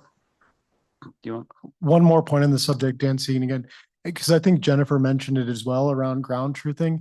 And we have, clearly we have limited budget, everyone does. When we have talked about ground truthing investments related to transportation, we have generally talked about better estimates of the effectiveness of VMT reducing programs, as opposed, which are applied more broadly to the basin rather than the individual land types. And I think, if the commission thinks that is a wrong-headed way to think about it, I think we would welcome that feedback, that we should be focused more on individual new projects rather than the global, how do we achieve it? And I think part of the reason that that has been our orientation and our focus is that, as you well know, we're 92% built out. So, and our focus is on reducing VMT per capita overall. And so we recognize that if we're going to achieve that, we can't be reliant on just new development to achieve those goals. We're looking at our broader programs. And so from our seat, it appears more important that we understand the effectiveness of those programs and reaching everyone than getting, the ITE trip rate exact for a specific land use type. acknowledging then, if you're thinking back to the presentation, the ITE rate is just one part of the VMT calculation. You can refine your ITE rate. We could also be investing in better refining trip lengths. Those are both equally important in terms of calculating your VMT. And I think we've been more focused on the other side, the effectiveness side of the equation of our programs and policies. Yeah, I think that's where you have to focus. Absolutely, especially since we have so many visitors generating VMT. After coming full circle on this, I just want to say that I think the spirit and intent of where this is going makes tons of sense, and simplifying the process is probably the most important thing. We do have to account for VMT, and we have to allocate some costs to all the businesses that participate in some way, and I get that. I would, to your original slide about how to address the 5-year expiration versus extending it to 10 versus some other way of approaching it, I would recommend extending from 5 to 10. And I would say, kind of to your question, Jennifer, I think as somebody who has been on the other side of this trying to build out a project, and there's not enough for most projects. I mean, I'm sure when you get to a certain scale, there's an incentive, but for most projects, the avoidance of paying the fee is not enough incentive to hustle to activate that redevelopment. But the additional fee, especially if it's a surprise along the way, could be enough of a disincentive to a smaller business to sink a project or to make collectively them go, man, this is not worth it. So I think that extending it 10 years, I mean, not indefinitely, but just 10 years across the board is simple and understandable. And I think practically speaking, the VM, as one of our online folks said, the VMT doesn't actually disappear. If somebody goes to their favorite bar twice a week and that bar closes, they're probably going to go to a different bar twice a week in town. 10 years, so practically speaking, I think it's a good thing for redevelopment to extend it so that there is that incentive. But I don't think the exact timeline makes much of a difference, because these projects are so complex with so many moving parts and financing that, if you hit it, if you make it within that window, great, but it's not going to make or break most projects. But if it's expired and you're trying to do a mid-sized project or larger and you're back at ground zero, those fees get really big. And I don't think that they represent what they should as their fair share of the VMT. So that's my perspective on it. Is there's potential benefit from a redevelopment standpoint to extending it, say, to 10 years. It's clean, it's simple. There's definitely still a lot of unintended consequences to keeping it fairly short, because 5 years goes by real fast in redevelopment world. Look at how many boarded up buildings have been take well over 5 years to get a new business into. And so if that's the intent here, is to stimulate that redevelopment, then I think it's important to consider extending it. Thanks, Kevin. Just real quick from me on that. I've been wrestling with whether to recommend extending it or not. And one thought that came to my mind is just how few businesses even know about this, and whether, would they even know, some business owner from whoever, oh, I better get this in because after 5 years, I'm going to have to pay that fee. I just is there a PR campaign that's out there? Is this just kind of like a what? So if that's the case, it really isn't an incentive to get something done faster, because it's just kind of an unknown. It's like buried in all the regulation. That's very real. So most people have no idea about it unless you're a savvy larger developer. So if that's the case, going to 10 years is only a benefit. This is the way I was thinking about it. Hitch?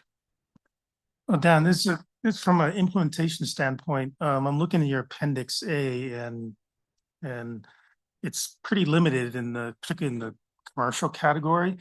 Our local jurisdictions, are we still going to be able to go back and use the actual IT manual when we have a specific use come up? For example, if someone wanted to do a walk-up coffee shop or walk-up donut shop, that's not listed anywhere on here, and you probably put it under high turnover fast food restaurant.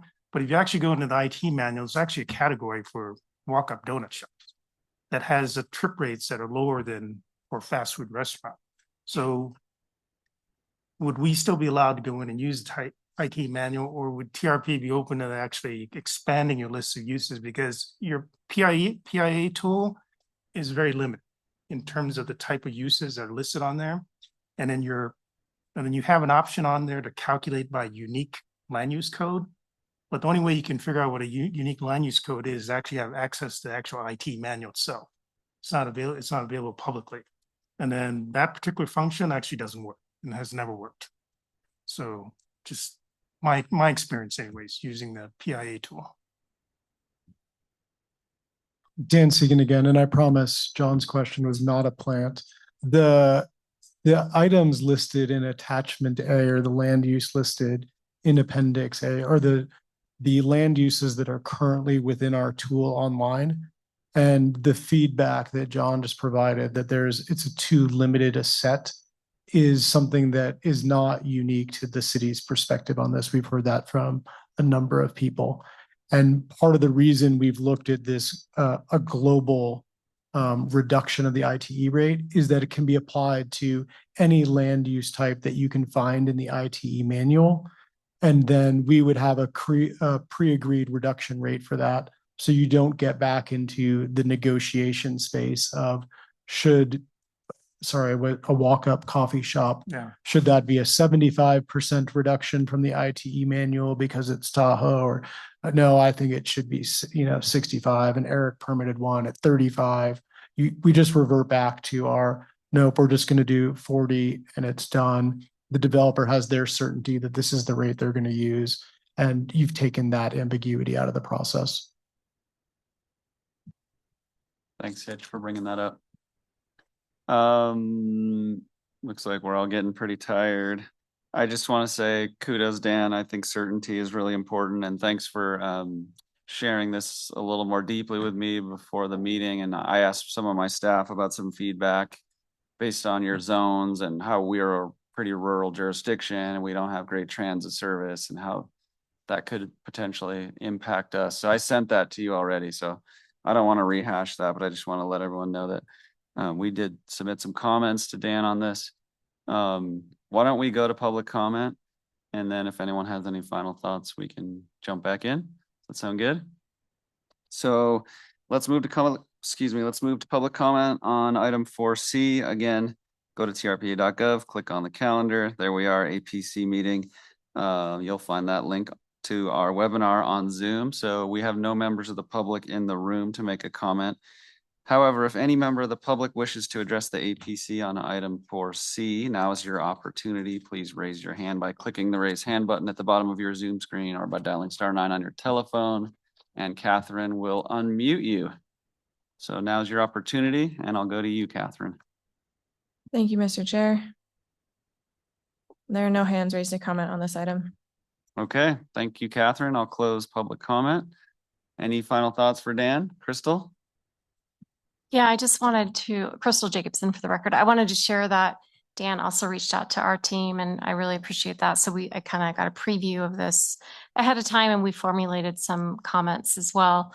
And then just note that, for the existing process for the county has been hard for town center projects that are coming forward for redevelopment. So I do think this goes a long way to helping achieve the county's goals, the TRPA, the regional goals about, focusing redevelopment in town centers. And because it's been problematic for sure. So the existing process. So I think this simplifies it and will help, those projects that are meeting regional goals and meeting county goals in town centers.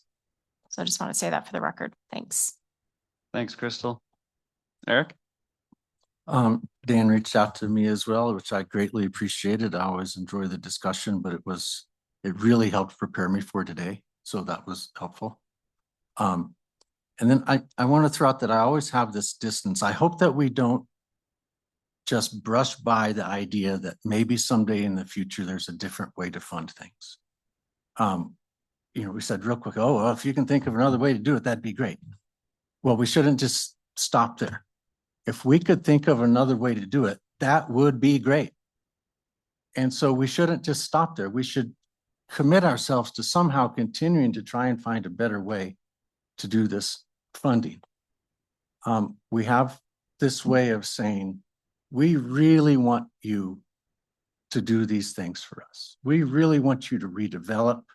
We want you to come in here. We want you to build. We want to, we want to incentivize you to come in here and help us achieve our environmental redevelopment goals.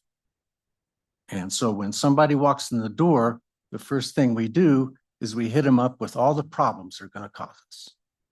You're going to cause so much traffic. You're going to bring extra employees. You're going to cause runoff and coverage issues.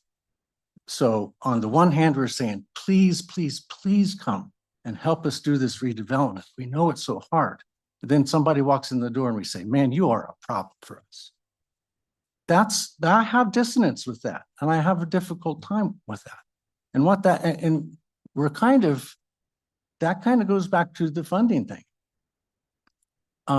We want to hit up every individual landowner for all of the impacts that they're going to cause to us, but we don't really want to fully recognize all the things that they're bringing to us. We have to commit to finding new ways to do this funding, because we're kind of talking out of both sides of our mouths. Whether it's this, even with how we fund infrastructure, with how government funds the development process, we're speaking out of both sides of our mouth on that. So I hope that we don't just flippantly throw out that it would be nice to find a better way and never talk about it again. I'd like for us to continue to try and find a better way. Thank you for listening to. Thanks, Eric. Final thoughts? We're good? Dan, you've been with us for long enough. I guess we'll let you leave. You need a motion? Oh, there's a motion? Sorry, I didn't read on in my notes. Okay. I guess I'm tired. I need to go home. We have a motion to make for Dan. I'm sorry about that. Would anyone care to make the motion? I'm happy to make the motion. Oh, sorry. Go ahead. I move that we direct staff to continue working with stakeholders to fully develop the outline in this staff report and its attachments. I'll second. Thank you, Jennifer and Crystal. Roll call vote to you, Tracy. Ms. Stala, Aye. Ms. Cyber, Yes. Mr. Young. Yeah. Mr. Teixeira, Ms. Carr, Yes. Mr. Orling, Aye. Mr. Drake, Yes. Mr. Ehrlich, Yes. Ms. Jacobson, Yes. Mr. McNamara, Yes. Mr. Hitchcock, Yes. Mr. Ferry. Yes. Mr. Chair, no, we don't have a quorum, but the motion did pass. Okay. What does that mean, Graham? No, we do, sorry. We do have a quorum and the motion passed. Thank you. Razor thin. It's a nail biter. You passed, Dan. Congratulations.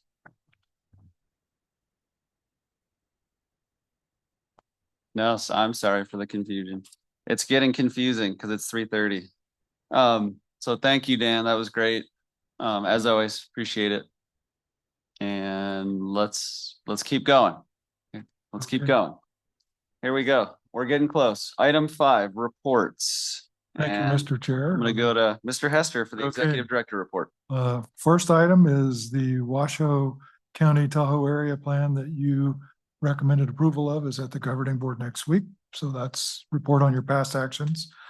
Upcoming threshold standards information presentation from Mr. Segan in January, recommendation in February on forest health and water quality. The threshold standards and regional plan introduction will come forward for the same periods for recommendation in February. Notice of project for cultivating communities, EIS, which you talked about earlier. We'll come back to you in February, where you can keep us honest to make sure that what we're looking at is what you want us to look at. The DP 5.4 mobility mitigation fee, PIA, as Dan says affectionately, the VMT package is coming back in February or March for a recommendation to follow that. Area plan status, El Dorado's TED expected to come to the Regional Planning Commission in March or April for info and input.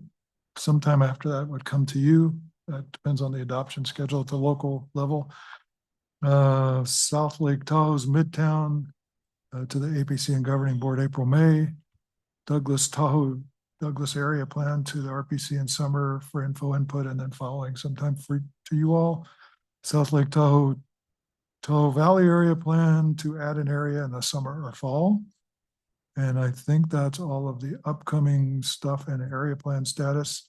Last thing I want to say is we as staff appreciate this commission and the discussions we have, and that we actually push the envelope with each other. And so that's good. It's, you know, we really appreciate we don't get to have this kind of discussion with everybody who interacts with us. So we appreciate it. Wish you happy holidays on behalf of the staff and the agency, and looking forward to a great new year.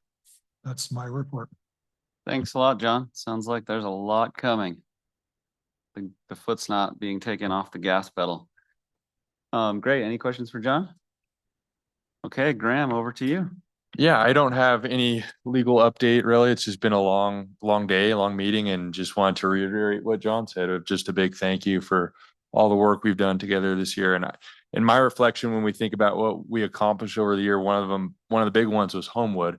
And I just want to say, like, when we had that discussion in those meetings from APC, and that type of discussion and getting into it with you all really kind of helped move that project forward. And the groups that we were dealing with, like KHP and the public and Homewood, really kind of crystallized some of those issues that, you know, moved towards governing board. And, you know, we avoided litigation on that, and it looked for a while that we were going to be challenged. So, you know, I was reiterating and reflecting about the year, and reiterating the thanks that John said. So appreciate that. Look forward to next year. Yeah, us too. Thanks, Graham. I know Homewood was this year. It's like, wow. Seems like yeah, that was longer than this. And we did it, so we can do this. Okay, now it's our turn. Any relevant updates APC members would like to share with the committee? We'd love to hear them. So Eric? Happy holidays, and thank you for a good meeting today. That was a long slog for the chair, and I appreciate it. Thank you. I know I'm getting beat up at home and at work these days. Crystal? Oh, thank you. One update for Placer County is that our board did adopt the phase 2 housing amendments to our Tahoe Basin area plan, so we're compliant. And happy holidays. That's it. Thank you. Thanks, Crystal. James? Thank you for the way you run a meeting. You do a great job. Thank you. Thank you. Mr. Drake, I know you have some news to share. Yeah. Today is my last APC meeting. I've resigned from my role as the Placer County lay rep. It's bittersweet. I'm not leaving, but I'm way overcommitted, and I have been for a long time, and I've got to call it like it is and reduce some commitments so I can focus on doing a few things better. And I also serve on the board of the NTCA in North Lake, and heavily involved in the incorporation effort as well, both of which are pretty important to me and taking increasing amounts of time and focus. So I think I've been on this committee around 8 years, and today was the second longest meeting back next to Homewood. So good to finish strong today, but I truly will miss everybody around this table. I respect this committee and everybody's investment and how much everybody cares. And I've learned a ton in this process of being here.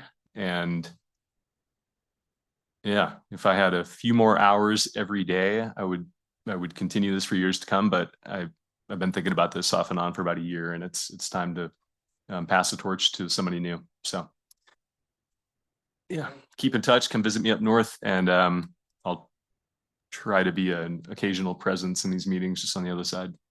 So thank you. Thanks, Kevin. Thank you. Yeah, thank you so much for your service, Kevin. Very insightful, always professional. Brew great beer, just a great guy. Truthfully, yeah. We'll miss you. Big shoes to fill. Yeah. All right. Garth, don't tell us you're going anywhere. No, you have me for at least another 2 years. Yeah, Kevin, thank you. And I think I think your comments today on this last item really reflect the importance of the APC, and showing, and it really shows the two different sides that TRPA staff and everyone, you guys, what you have, the challenge to make a decision and look at something from environmental improvement sides, but also keeping the economy up and running and making sure that we have a community that functions. And so just your viewpoint from today and everything that you've done in the past is really important, and you're going to be greatly missed. 100%. The other thing that I wanted to report is Douglas County, the Douglas County School Board is having some major budget issues. And here we are again. The school board is considering and is going to consider closing the Lake Tahoe schools at their February meeting, which is would be an absolute disaster for our community up here. And I'll keep everyone updated, but I wanted to bring that to everyone's attention. It may not be fully out there yet, but yeah, we're having some major big issues, and we don't want to see our schools go away up here.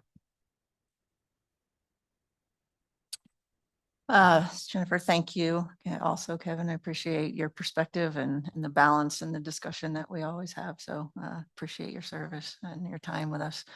I'll say this a little bit of tongue in cheek. Steve's not here, but Dan still is. So on VMT, between October and April, I make a lot more trips up here than I might in other times of the year, going to the event center several times a week, it seems lately. And based on the cheer percentage during a hockey game, most of the people in that stadium are Nevadans, as opposed to Californians. If you've been to a game, you know what I'm talking about. And then after the game, there is the snake line of lights going down Kingsbury Grade. So from the true VMT perspective, whether it's hockey or a concert or the outdoor amphitheater or 4th of July, if there was a bus leaving the Kingsbury Park and Ride at say 6:15 for a 7 o'clock game, and if said bus was waiting outside for me for 15 or 20 minutes at the end of game time, I would use it. But right now, I just don't feel that certainty that the bus will be there when I need it to be, and it will get me home or back to my car or whatever.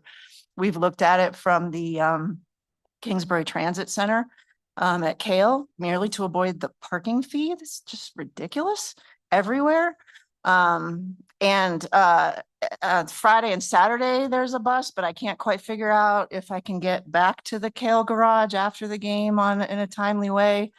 And it doesn't run on Wednesdays and Sundays, particularly for game. I don't know. I'm not a bus schedule figure outer person. So I think there's opportunity for improvement in how our transportation system does run if we truly want to reduce VMT. Too bad Jim left. He was here. Do you want to respond to that? You don't have to. Just quickly, the event center has a stakeholder committee that reviews both attendance data and operations related to VMT reduction that meets again. I'm going to get the date wrong, but it's early January. We sit on that committee, so I can take that suggestion to them. They just this past year, they're now helping fund TTD's late night service. Yeah, the extended hours, Thursday, Friday, Saturday, but that's only taking Californians home. Sorry. Not right. Thanks, Dan. Ms. Dollar? Thank you. I think just in the continued spirit of appreciation, to thank Kevin again. It's been really nice working with you, and you will be missed. And then also appreciation to staff. You just bring it every month with your level of preparedness and the information. It's just high quality every time, and it is really appreciated. And then also to staff for your support of this commission. Thank you. Well said. Thank you. Hitch? Yeah, just want to thank Kevin for his time on the board and your insightful input. And, I wish we could have made Alibi work for you at the old Chevy site, but it just didn't. Yes. Yeah. Okay. Other than that, for city, and our council member appointed a 5th member last night. So we have a full city council. That's it. You are whole again. That's great. I'm gonna go online to Miss Cyber. Hi, everyone. It's good to be back. I apologize for not being able to attend the last couple of meetings from this little thing called the government shutdown. I don't know if anyone heard about it. But we're back up and running, and you know, trying to connect back to all these projects that sort of went on hold a little bit during that time. Although some of our projects did keep going. I actually was working through the furlough on some projects, but we were only allowed to do certain things. One update for the group is that the Lake Tahoe West EA was signed by Eric. Apologize, it just got loud all of a sudden. That was signed by Eric, and the Caldor Restoration Draft EA is currently out for public comment right now through January 3rd. So Lake Tahoe West decision was signed, that's done. And the Caldor Restoration, we're currently in the draft EA comment period for that one. We are going to be taking back up the basin-wide trails project, the e-bike project. We were given permission to continue on through that process. And the next phase essentially is the decision. So I anticipate sometime in January having a decision for the basin-wide trails project. Those are the kind of the major big planning projects that are ongoing. I don't know if anybody has any specific planning project questions or just sort of other, Forest Service type questions. I know it's been a little while since I've been here. We're so thrilled you're back. Seriously. Well, and I will also mention that, so different than Kevin is physically staying there, but not going to be on the APC anymore. I am going to be on the APC, but I physically moved to Hawaii in, I guess it was September now. So I'm not physically located in the basin anymore, but I am still working in my same position. And I will still be on the APC committee. I may end up in person sometimes because I'll be periodically going back to the basin and doing some work, but just wanted to let folks know that as well. And I don't think I let anyone answer if there was any questions for me. Dan, just note that DMT reduction. Yes, exactly. See, I'm helping everyone out here. Wow, I'm jealous. Sounds nice. Yeah, can we, how big's your house? Can we? Well, I don't know about my house, but I could host a, APC committee meeting somewhere here. We're on the Big Island in the Hilo side, so not quite the metropolitan Oahu part. We're a little more rural, but good. All right, thank you, Ashley. Yeah, thanks, everyone. Mr. Ehrlich.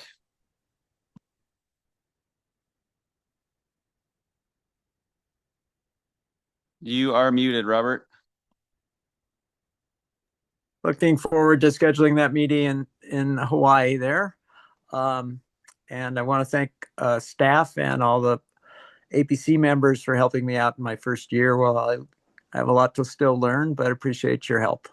That's about it. And happy holidays. Thank you. You too, Robert. Hope you're feeling better. Soon. Maybe we'll see. Okay. Yeah.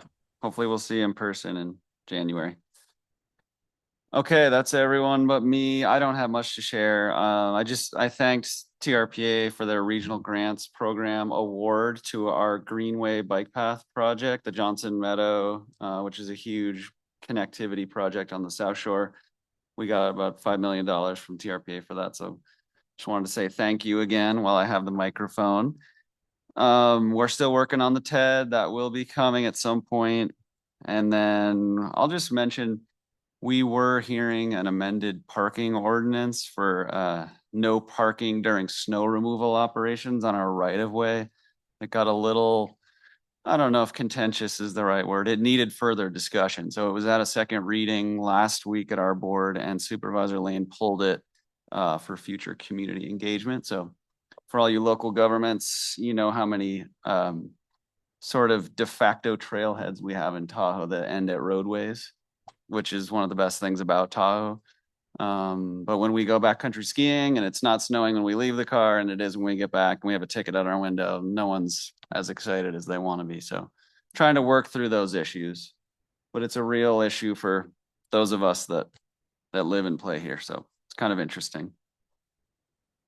Anyway, thank you all. Oh, and Merry Christmas and Happy Holidays and a safe and healthy New Year, seriously, to all of you, genuinely. Yeah, this is a great group. Before we pack up, we have one last public interest comment session that Graham will make sure I do. So let's do that now. This is item 6. It's closing public interest comments. So this is for members of the public who wish to address the APC. Please take note that we are prohibited from taking action on items not listed on our agenda. I would go to the room, but no one is here. So this is for members of the public joining us via Zoom. Again, click the raise hand button at the bottom of your Zoom screen or dial *9. You'll be unmuted by a TRPA staff member. And I'll go to you, Catherine. Mr. Chair, there are no hands raised to comment. Okay, thank you, Catherine. May I have a motion to adjourn? Second. Thank you, Eric and Kevin. I'm assuming we're all in favor. We stand adjourned at 3:45 p.m. Great long meeting, and see you all in the new year.